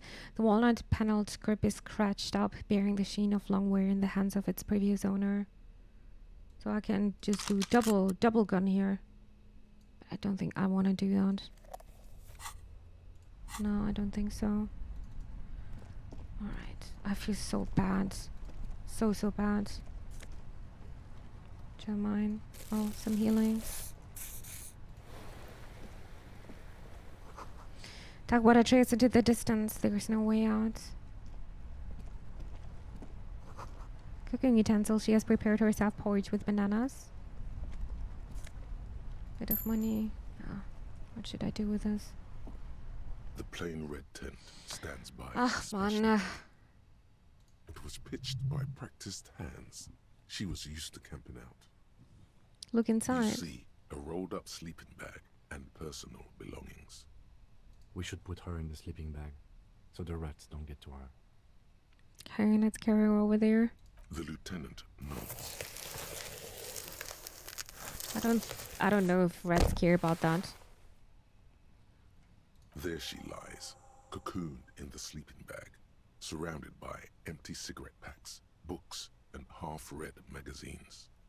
This is so bad. Magazines. You should look through them. Shine your flashlight on the books and magazines. Assorted soft covers, mostly pulp horror. A motor carriage lies buried in the snow on one cover. On another, a ghost airship. You also see a collection of radio enthusiast magazines. See anything? Lieutenant peeks in over your shoulder, sifts through the magazines. Rager Monthly, Journal of Material Science. More Technological Digest. One of the magazines doesn't have images on the cover. It's not a magazine. It's a leather notebook. A notebook? You pocket the worn brown leather journal. We should read this immediately, like right now. Okay. A well-loved journal with a brown leather cover and the brand name Schneller, which means faster. Embossed on the back, it seems to have served as a loyal friend to lonely travelers. A thick journal. The cover is worn like someone used to carry it around in their back pocket. Examine the cover. It's made of full-grain leather. The lower left corner of the back cover sports an embossed brand name, Schneller. Schneller is a stationery brand from Gottwald, beloved among architects and engineers. She had good taste and must have taken what she recorded here seriously. Unwind the strap. The journal falls open. About 2/3 of its ruled pages have been filled. Study the handwriting. The large cursive of someone who writes quickly and confidently. Perhaps too confidently. Many phrases and even paragraphs have been crossed out, with tiny corrections scrawled above and in the margins. Interesting. I flip through the page. It's a mix of logistical notes, diagrams, and personal reflections, all dated. We could learn a lot from this. What kinds of logistics? Hard to tell exactly. It's mostly noted down in code. Looks like contact information. There could be useful directions information about local operations in those notes. We have a junior sergeant at my station who's good with codes. I can give this to her after we finish this. Professionalism is his coping mechanism. And what are the diagrams of? Esoteric radio technology. The most recent ones probably pertain to the latitude compressor, sketches, calculations of distance and density. You make out a familiar spiral shape. Anything personal? Short, wry observations of people and places. Probably a way to pass the time on the road. Also, what appears to be attempts to sort through some difficult decisions. There are a few passages with many questions in them. The way some of those question marks trail off into ellipsis, she was going through a tough time. How far back do the entries go? The first entry is from August 2nd of last year. It reads simply, I know my position is precarious. All I can do is make myself as useful as I can while looking for a way out. Remember, no one is indispensable. What did she write the day Lely died? Nothing on March 4th. March 5th, though, well, that's bound to come back and bite me in the ass. I'm bad at this. Loyal to a fault. But that's another matter entirely. You have no idea what she means. These are personal notes. Don't expect to understand all of it. Anything about La Puta Madre? That name isn't mentioned as far as you can tell. Small wonder. Would you talk about La Puta Madre in your journal? You do see an M, though. La Puta Madre. M is mentioned on March 9th and March 15th. Read the entry from the March 10th first. Great. M's peon is coming to town. no doubt to investigate the lynching, but also I feel it in my gut to finally put a bullet in my head while I'm napping in my lorry or on a smoke break. Well, I won't stick around just to twist my own neck by constantly looking over my shoulder. Then again, isn't that what I've been doing ever since I got the call? The call? Did M call her personally? Why? Things played out just as she had feared, except you didn't shoot her. This is not me. I wouldn't do something like that. What a coincidence. I'm okay with the idea. Is it? Can you be sure? What if you are secretly being manipulated by La Puta Madre as you pursue this investigation? What if he wiped your memory on purpose? On purpose? That's pretty far-fetched. Read the other entry from March 12th. Been holed up here for 3 days now. I'm used to being alone and all, but I don't know when I'll be able to leave, or if I'll be ratted out. They will rat me out, of course. I've made it a point to believe in the best in people, the boys, for example. But experience tells me, did M feel truly betrayed by me? I was feeling threatened. He'd have to know if he threatened people, they'd take measures to protect themselves. Even I know that. Economic measures, first of all. Gotta make a living, right? I can still hear his voice in the receiver. Taste the plastic. The entry ends abruptly. That must have been one hell of a conversation. What's the most recent entry? The most recent entry is from today. It reads, even when I leave here, if I leave here alive, what's my next move? Staging a lynching is a crime, even if I'm not accused of murder on top of that. Forever on the run. Not really my idea of the open road. Man, I was really looking forward to winning. And now she's dead here. I don't think she killed the mercenary. It looks like she might have been framed. Don't get emotional. What do you mean framed? By the Hardy Boys? By Class here? By us? Kim, am I really a La Puta Madre agent? No, I don't think you are. Ask someone in your precinct if you want to be sure. Who is La Puta Madre? The head of a major Jamrock gang, specializing in drug production and trafficking. A very bad person. He's not 100% sure you're not indebted to this very, very bad person.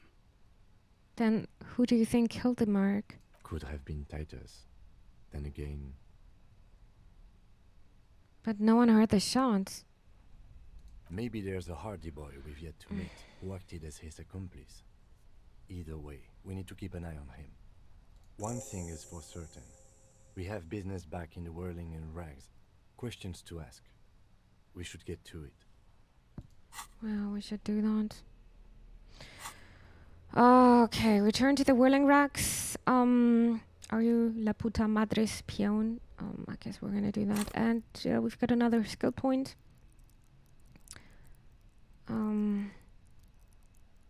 Yeah. We'll see. We'll see what we're gonna do here. First of all, let's get out of this place. Oh god, I hate this place. And I'm so sorry for Ruby. I'm so sorry. It's annoying me. I kind of want to reload all of this, but yeah. It is how it is.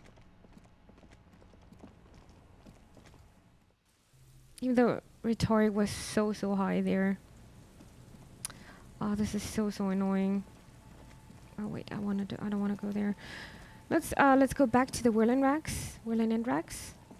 Gonna take the TP here. Front of the church.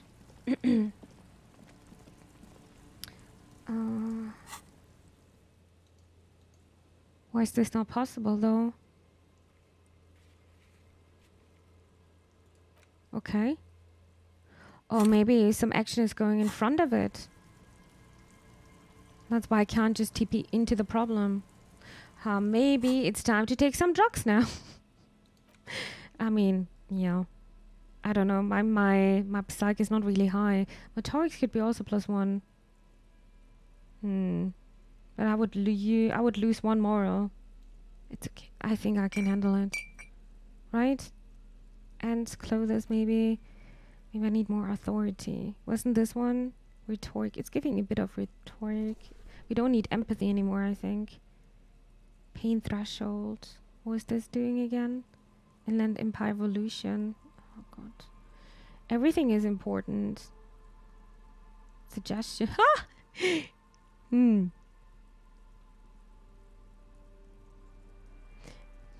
What was the suggestion again? Should I go there like this? Shall man and woman play the puppet master? I'm not a puppet master though. There's a thought going on. Probably because of the drugs. Let me see. I don't think we can take more.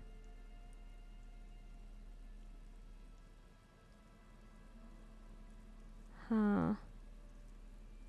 Logic. Empathy, hand-eye core. Maybe we need to do this. Maybe we need to shoot somebody down. Oh god. Okay. Yeah. I think there's gonna be some action now.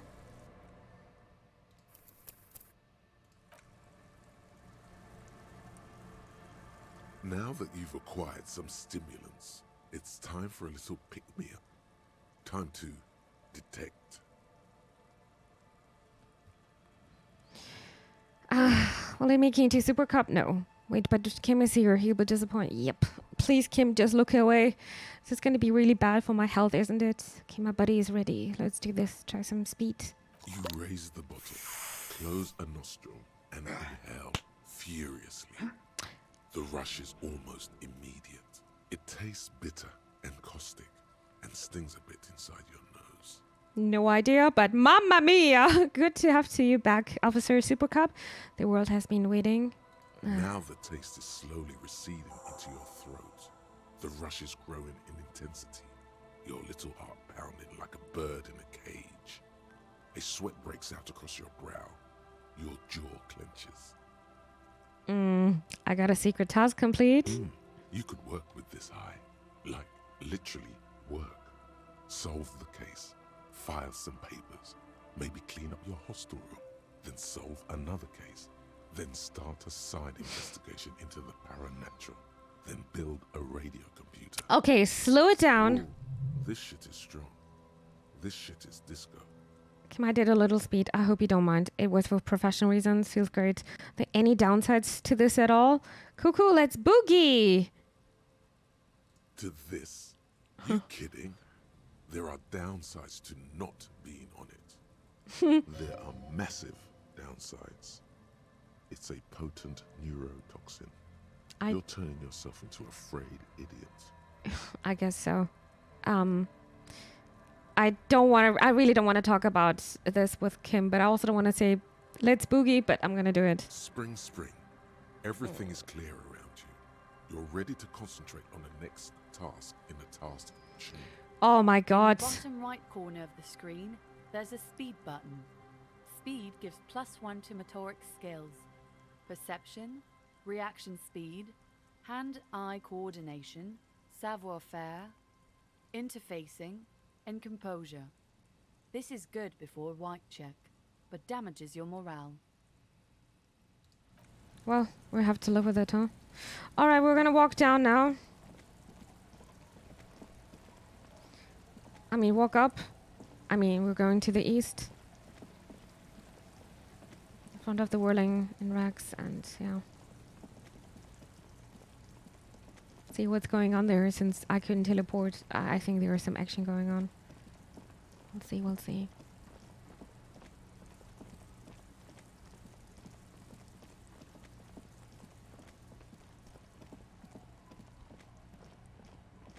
Got $40 now.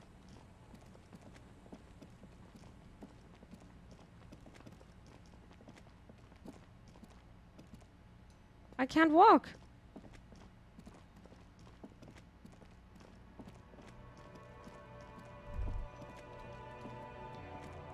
Stop.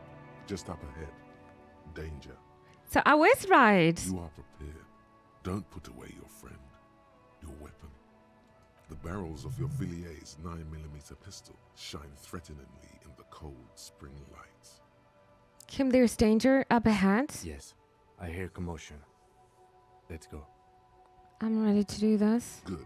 I'm actually scared. Be ready to take damage. Oh! Alrighty. Anything new here? No, right? Return to the whirling in Rex? Yeah, that's what we're gonna do now. I don't think I can reach the car anymore. So we can call them. Or maybe with another phone, to be honest. Nah, I think it's only doable here. Ruby said you were a notoriously corrupt cop, la puta madre espion. That's why she was scared of you. When you get the chance, call your station to find out more, if you dare. Yeah. But I think we need to do this first. Let's see what this is about. I'm all out of shits to give, loincloth. Welcome to the fucking reckoning. Courtenaire? Put your damn gun down. People are gonna get hurt. We need to talk this through. All right? Shut up. You're not gonna talk yourself out of this, loincloth shit fuck. Well, great. This is the mercenary at the gates. His chest rises and falls under the ceramic breastplate. His fingers reach for the butt of his sidearm. Kim, what's going on here? Shh. Where is his left hand? This is a misunderstanding. Nothing irreversible has happened yet. You can just return to your unit and forget all about this. The Kipt is merciful, willing to spare us if we just forget about our murdered and humiliated commander. I think we should just kill everyone, Corty. She sounds like Joyce. You are all drunk. Come to your senses. You won't gun down 7 people in the middle of the street. This isn't a frontier town or a jungle outpost. Easy, Lizzie. Let me handle it. I know guys like this. I'm sure we can come to a peaceful agreement. Ain't that right, fellas? The self-confidence. He is facing overwhelmingly superior firepower, and he knows it. Huh. Peaceful. It sounds like the armored figure is weeping. Nest in your abdominal cavity, like a little wild mouse. The masked man's words are barely intelligible, but you can hear them. Fuck, there's a third one. How did we miss something like this? Points at the helmet figure. I think it's the first time he's saying this word. This third one, he is the most dangerous of them all, heavily armed. The lieutenant is genuinely worried for his life. You should consult him before getting in there. We're out of time. What do we do? The big one is the mercenary at the gates, the scab leader. I think I need to go between. Stop! This is the police.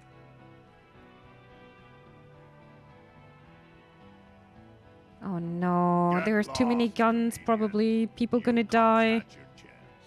Now it's fucking time for some justice. Yeah. He licks his lips, waving his gun at the crowd, losing his balance for a moment. He staggers backwards. I think he's calmed down a bit. Pig, fuck! It's the only word you can make out. It doesn't sound calm. Easy now, no one needs to die here today. No, people are gonna die today. We're not leaving it like this. These tribals hung him up for everyone to see. No one is going to kill anyone. Let's just put the guns down and talk like civilized human beings. She doesn't seem to understand the severity of the situation. With a wordless gurgle, the killer loads his long rifle. The leader gives a small nod to the helmeted man. Suddenly, the grip of your sidearm feels comforting and warm in your hand. Feels like it's saying, do it. Shoot him in the mouth. Shoot him before he shoots you. No, wait. It's good you have that gun. It really is. Just soften him up first. Present an argument. But I don't want to shoot. I'm barely keeping you together here. This is it. The big one. If you talk to him, he will rattle you, not the other way around. Peace. Oh God. It has worked thus far. Start with the first idea you have, then move down from that. Please. I'm gonna think of an argument because that's pretty high. Alright, here we go. This is an illegal tribunal. Krenner would never sanction this. Who's the commanding officer? Take your pick. You only have time for one argument. Choose wisely. Colonel does not give you the right to conduct a tribunal. Who's in charge of your unit after the death of your colonel? I am a Colonel Major with over 15 years of live combat experience. When my colonel gets hanged by clay monkeys, I lead the platoon on a retaliation strike. So you are the highest ranking of the three of you? Nah, I just have the biggest gun. Who reps on his armored barrel-like chest? Technically, the other man has the biggest gun. But we're beyond that now. As the leader of this group, reconsider your action. This does not need to end in a bloodshed. You're right. But you see, I want it to end in bloodshed. Okay. Okay, it's not much. But he's thinking about something else. And his hand is off the gun. This did something. At least it's something, yeah. Easy now. Tell them these men didn't do it. There's a peaceful way out. A peaceful way out. Yeah, that's. I'm not sure if I can get that. So suggestion. We need more suggestion, which is here. Never skilled into that. So let's see. 72%. Of course, nothing bad will happen. Talk about his dead friend. He seems stable enough to take it. He doesn't seem stable at all. I feel like I got to know your dead friend during our investigation. Don't fucking talk to me about my brother, Loincloth. He squeezes the words out from between clamped lips, his hand on the pistol. Okay, yes. Oh no. Immediate failure. Things are worse now. He's observing your every motion carefully. It was not this group. They didn't do it. Yeah? Who did? Yeah, that's the... I don't know who it was. Maybe it was me. Am I gonna die now? No, wait! He didn't. Oh my god. He is tense, like a steel spring under full load. That's the thing. We couldn't really investigate in my person. So maybe it was me. I probably didn't, but I just can't remember. You think this is funny? No. What if I just shot one of your pals here for fun? Huh? How about the kid? That'd be fucking funny. What? Listen, please. This cop and this drumhead court marshal won't decide who... Okay, we need to think. I need more logic now. Think, Mimi. How high it is? 72%. Can I skill again? Logic. I could. Maybe I'm gonna do it. Or not. Wait, did I do it? I did. Oh, damn. Okay, then hopefully this is gonna work. The Hardy Boys confessed to hanging him. All together. Titus said, we took him out back and hanged him. He said it loud. In a public place. Wait, they didn't confess. Listen, he was shot. He wasn't hanged. Listen to me. You're lying. DePaul heard It doesn't move the weapon. A Kiel Model 40 revolver. 8 rounds in the barrel. The gun slowly sways in his hand from the inebriation. You heard wrong. She and these men have been helping us find the shooter. The hanging was only a cover-up. Listen. When they confessed, they were lying. Not lynching, oh god. The gardener isn't even one of them. Listen. Did he actually shot? He pulls the trigger, a plume of smoke erupts from the muzzle of his gun. The shot rings in your ears. A low, tinny ring. Then the Hardy Boys yell something. The young woman stands and looks behind her. The shot has flown over her head, crashing a small pane of the glass window behind her. I missed. Huh. I think we were very lucky here. The man looks at this revolver and smiles. Not true. He purposefully overaimed and shot the window. You Oh. had him second-guessing himself. Only for a second. Do not assume he will miss the next time. So it was warning us. I know what I heard, Corty. They said they killed him. They said it was a good way to end a Sunday night. That doesn't sound good. You need to change the topic now, or there will be another shot. What topic? Shots have been fired. Act before it's too late. This was a close call. The Wild Pines rep does not approve of this. You think I care what that company cunt thinks?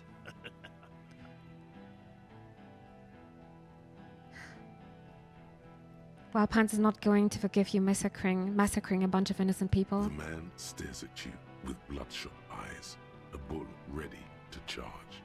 He's not listening, but looking for an opening. Oh, this is bad. Now is not a good time to strike. He's looking right at your hands. Do something else. Get him distracted. We were working together. She knew you were out of control. She told me. She's gone, you stupid fuck. Sailed off 5 minutes ago. She doesn't give a shit about you silos. Stay cool. Don't do anything stupid. Oh no. Tata shouts to his man in the background. Company bitch is gone. Laylee's gone. Fuck are we still doing in this shithole? He looks tired. He looks around, tired suddenly, sad even. Guys, I just get in the way. I don't even have a gun. Hold your ground. Any more of you run, I'll shoot you myself. We're doing this together. Stand there quietly. You're all drunk. Look at yourselves. Yes. So what? Your judgment is impaired. You'll regret this. Nah. I'm clear as day. Fucking government-ordained super soldier. He must be tweaked off too, with something other than alcohol. They always are. Enough already! What is this? We didn't come here to fucking chat! He's also so scary. Interrupt me again and I will execute you on the spot, Lance Corporal. Should you just shoot him?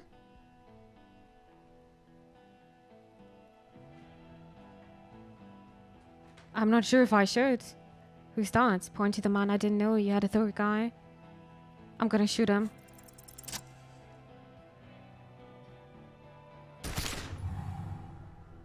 A plume of smoke and fire erupts from the gun, and your this is head not goes good. numb from the explosion. Look through the smoke rising from the barrel. Look at Cortiner. There is a hole in his cheek. Blood gushes out as he stumbles backward, eyes filled with rage and disbelief, gurgling, muttering something unintelligible. His lips, moving, swollen with fear, are trying to say, shoot him, but he can't.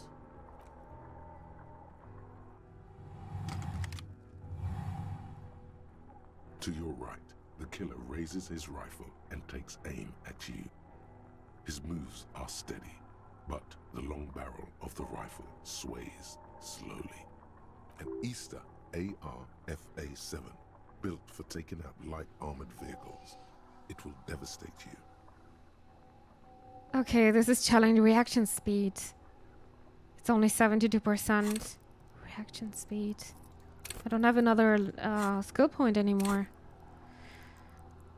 Well, I hope he's not gonna die. Oh my god. Okay, let's go. The shot rings and you stumble. Something violently tugs at your shoulder, pushing you backwards with incredible force. We're not dead, right? No. A volcano of burning pain erupts. Oh god, I'm gonna die. Oh no. The pain flows over your entire body like an awful shock. A grim knowing rises from within. Wait, I can't heal myself? Must be gone. God, please. He says quietly without trembling. He aims face pale. He's aiming for the eye slot in Rude's helmet. An extremely difficult shot. Then, two shots ring. and you hear a scream, but you're too hurt to see who got hit. Kim, did he hit the rifleman? Blood gushes from the helmet's eye sockets as Rude staggers back, disoriented. The sounds coming from his helmet are not human. But there's blood here. An unbelievable shot from the lieutenant. Who screamed? Glenn, dying in a puddle of blood behind you. His mangled torso has 2 gunshot wounds. Blood gushes out of them like red geysers. I'm so sorry. Oh God, watch out. You see 2 crazed eyes stare at you through all the smoke and the panic. With blood gushing from his face, the man raises his pistol at you. Then he squeezes the trigger. I'm not gonna survive this. Hey, wait, the shot, that's 3% only. Look him in the eye or let it happen. I will try, but I don't think I am gonna survive that. No.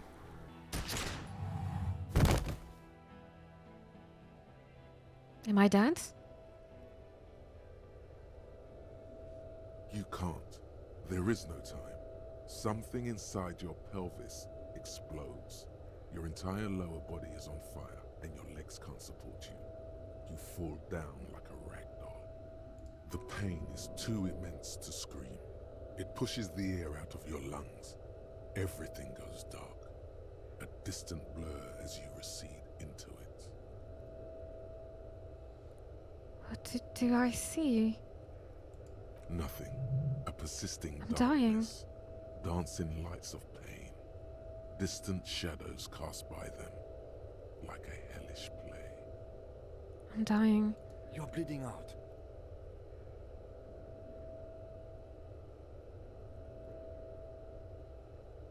There's a white shadow that smells like apricot.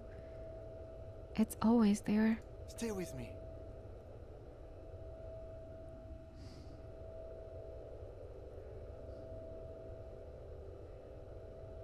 It said I have a vast soul. Do you have a vast soul? Yes, keep talking. You hear me? Stay awake. But you can't. It's so hard. Your eyelids grow heavy, and the sounds ever more distant. And a cold comes over you. The lieutenant, too, is somewhere far away. Almost gone. When suddenly, you sense we're both dying.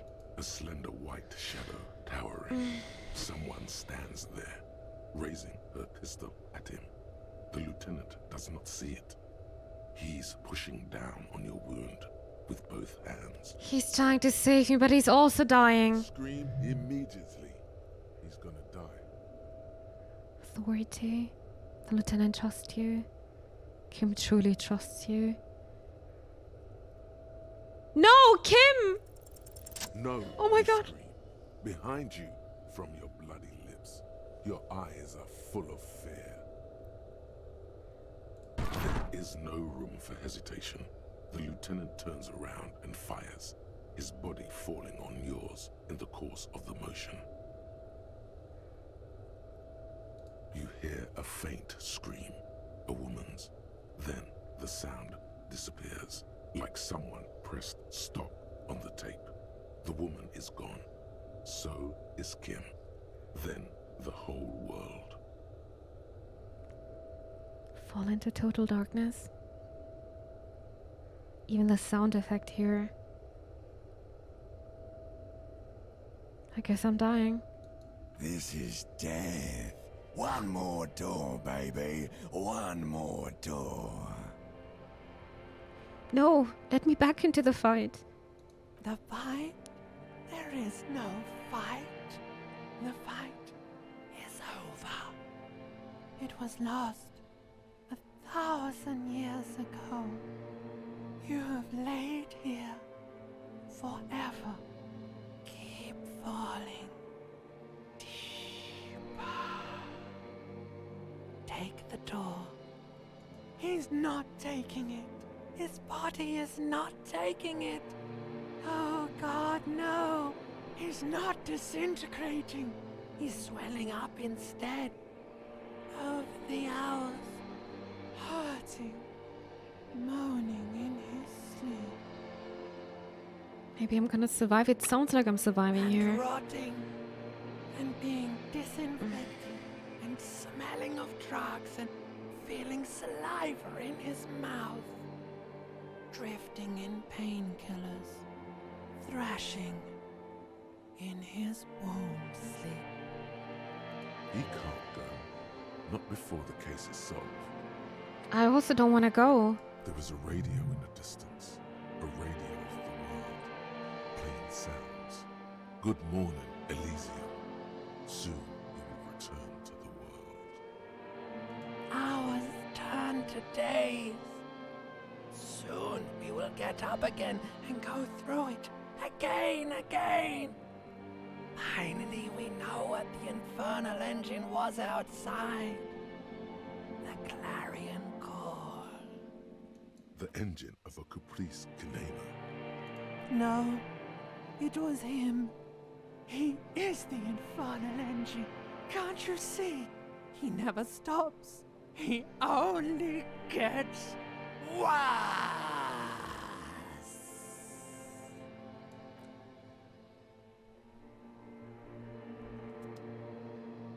Something is happening.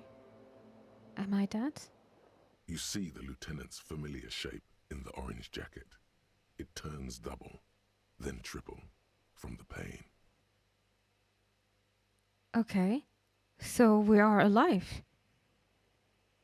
Can I save here? No, I can't. Kim, I'm alive? Sunrise, Parabellum.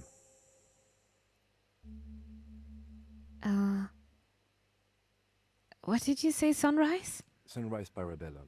Sunrise, prepare for war. It's an old revolutionary saying. Isn't that written on your... My gun, it's engraved on it. It served you well. Is it war today? The gates of the harbor are boarded up. The streets are a little more empty. Apocalyptic violence is yet to erupt, I am relieved to say. He looks out of the window. I think we may have held it off, for now. Barely. Good. Yes, we have also completely failed, but that's okay. Movie thought is done, but I think I can't check it out right now since we're in a conversation here. The piss jacket, you took it off? Yes. The joke wasn't funny anymore. I took it off. The close proximity of death must have made the lieutenant contemplate his life choices. He's done with the jacket. What happened? What happened? You shot the major in the face. A firefight ensued. Is he dead? Yes. As retaliation, the rifleman shot you. He hit with his carabine. I was looking for a clear line of sight. When I found it... He sounds a tiny bit sorry he did not find it before you got hit. I shot and wounded him, while Glenn took a bullet in the spine. It was meant for me. He did not survive. That's horrible. I'm so sorry. This is not the first person to die in his place. He goes on. Titus, Fat Angus, and Theo charged. Angus and Theo did not make it. They both died before they made it to intensive care. Titus survives. Oh, no. So do Alain and the musician. I forget his name. Eugene? Yes. He's still alive too. Hmm. You were bleeding out by then. I think you said something about your wife, and you warned me. I was able to disarm one of them, the Pole, before she got a jump on me. I killed her.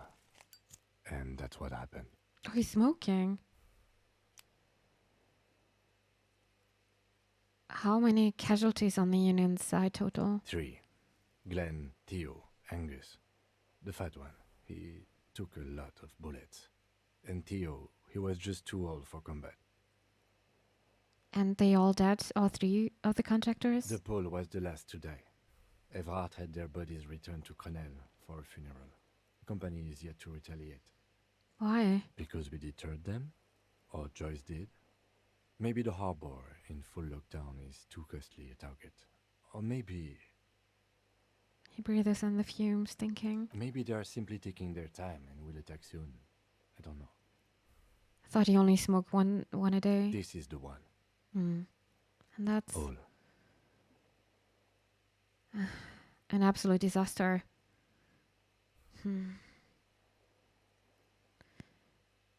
I don't see how it could have gone any better. Let's face it, officer, and this is both of our fault.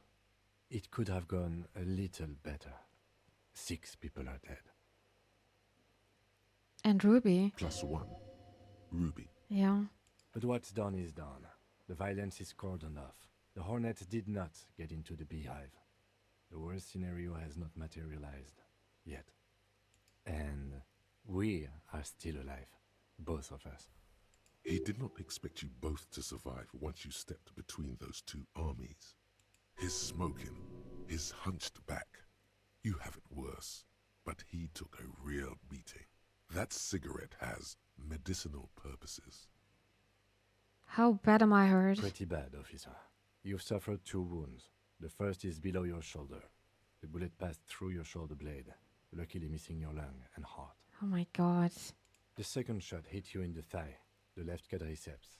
No major arteries were nicked, but the bullet had to be removed. Bacterial infection was treated with mercurochrome. Can I walk? We will see.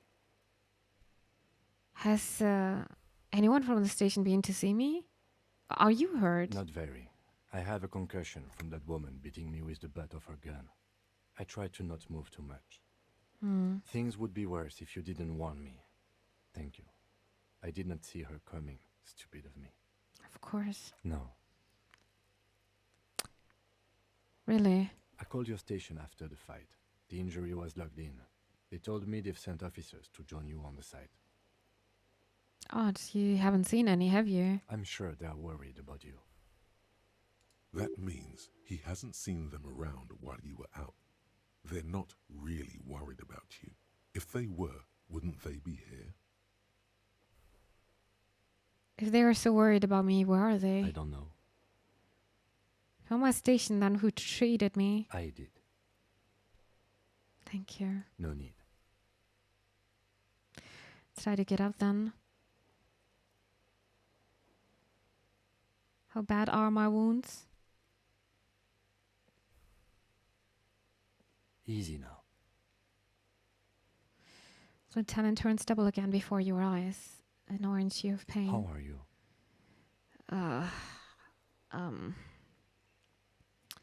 The lieutenant looks at you, teetering on your feet. The room, it's clean. Mr. Gart cleaned it. It took him an entire day. And how long have I been out? 2 days, in and out. You've been up enough to take Dramamine and curse. And drink water. What's gonna happen now, Kim? I honestly don't know. I also don't know. We can't talk to Everard. The harbor is in lockdown. Everyone in there is outside our grasp now. And Joyce has left too. Joyce is gone? Yes, she left yesterday morning. To meet the board of Wild Pines. Or that is what I've heard. There's a pin somewhere in the machine that keeps Connell from sending in a death squad. Looks out the window. Maybe it's her. Maybe she kept her hand. Either way, Ruby's gone. And Claudia too. We really should have arrested her, you know? Wait, Klaus is gone too? Oh, yes. She left 20 minutes prior to the tribunal showing up. I asked Mr. Gart. Turns out it was a bad idea not to arrest her. But yeah. Maybe it was a good deed that will pay off in heaven.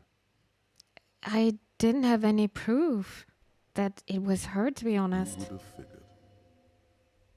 By the way, the lieutenant does not actually believe you will be spiritually reimbursed for letting her escape. You just have to live with it. Who did it then? Who killed the hanged man? I don't know. I think your incredibly dangerous theory about you being the killer was incorrect, however. There is not one piece of evidence to support it. Just a theory. Honestly, I think our investigation has not produced a single credible suspect. Okay, so once more, Classy has escaped? Absolutely. There's no other way to go about it. We screwed up. Yeah. He's made his peace with it. He's had time to do so. This is because I'm a la puta madre spione, isn't it? Don't be narcissistic. Half the cops in Revachol West are his peonies. Even if you are, it is not a decisive factor in this case. That does make some sense. The fucking Maybells, Kim, the flowers. This one, remember?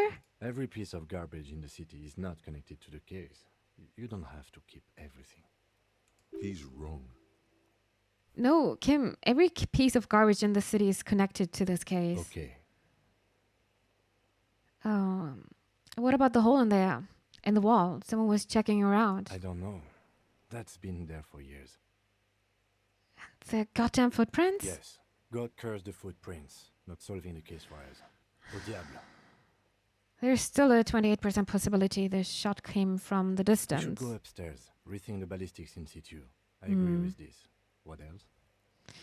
There are all these old bunkers and weapon cache, revolutionary We could find era. thousands more if we wanted. All of Revachol is full of them.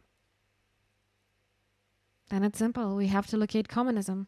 Communism killed him. I'm afraid we may not be able to locate communism, detective, on account of it being dead. Okay. A nod. You know what I think about solving crimes? He arches his brow. The ceiling fan patiently spins overhead. Solving crimes is hard. It really is very hard. That concussion must be making him dizzy. You're not ready to give up, are you? No. Are you ready to limp? I want to say ouch. It's not ouch time yet. You just got the Dramamine pill an hour ago. Okay. Wait until it wears off. Dramamine. Then it's not that bad. Neither surgical nor organ damage bad, but still under the counter bad. Well, that's okay then. Good. I'm ready. Where do you want to limp to? The lieutenant did mention doing more ballistics. Also, it's just close enough to endure the walk. We should check Mrs. Katarzyna Alasia's room upstairs. Why not? It's annoying me that she ran away. Well, he extinguishes the cigarette on the sole of his boots. Another look at the window, perhaps? The one he was shot Yeah. through. I don't know. I can't think of anything better. Even though we did this already. Jamais vu. Derealization. Jamais vu. The opposite of déjà vu. Not already seen, but never seen. Everything that should be familiar appears strange and new, like some half-forgotten day in your childhood. Only now. That's the feeling you've been having. And for who knows how long. You should go and ask Joyce Messier about this. What world are we in? This is a fundamental question. Well, Joyce is not here anymore, so I guess I missed this opportunity. It's very unfortunate.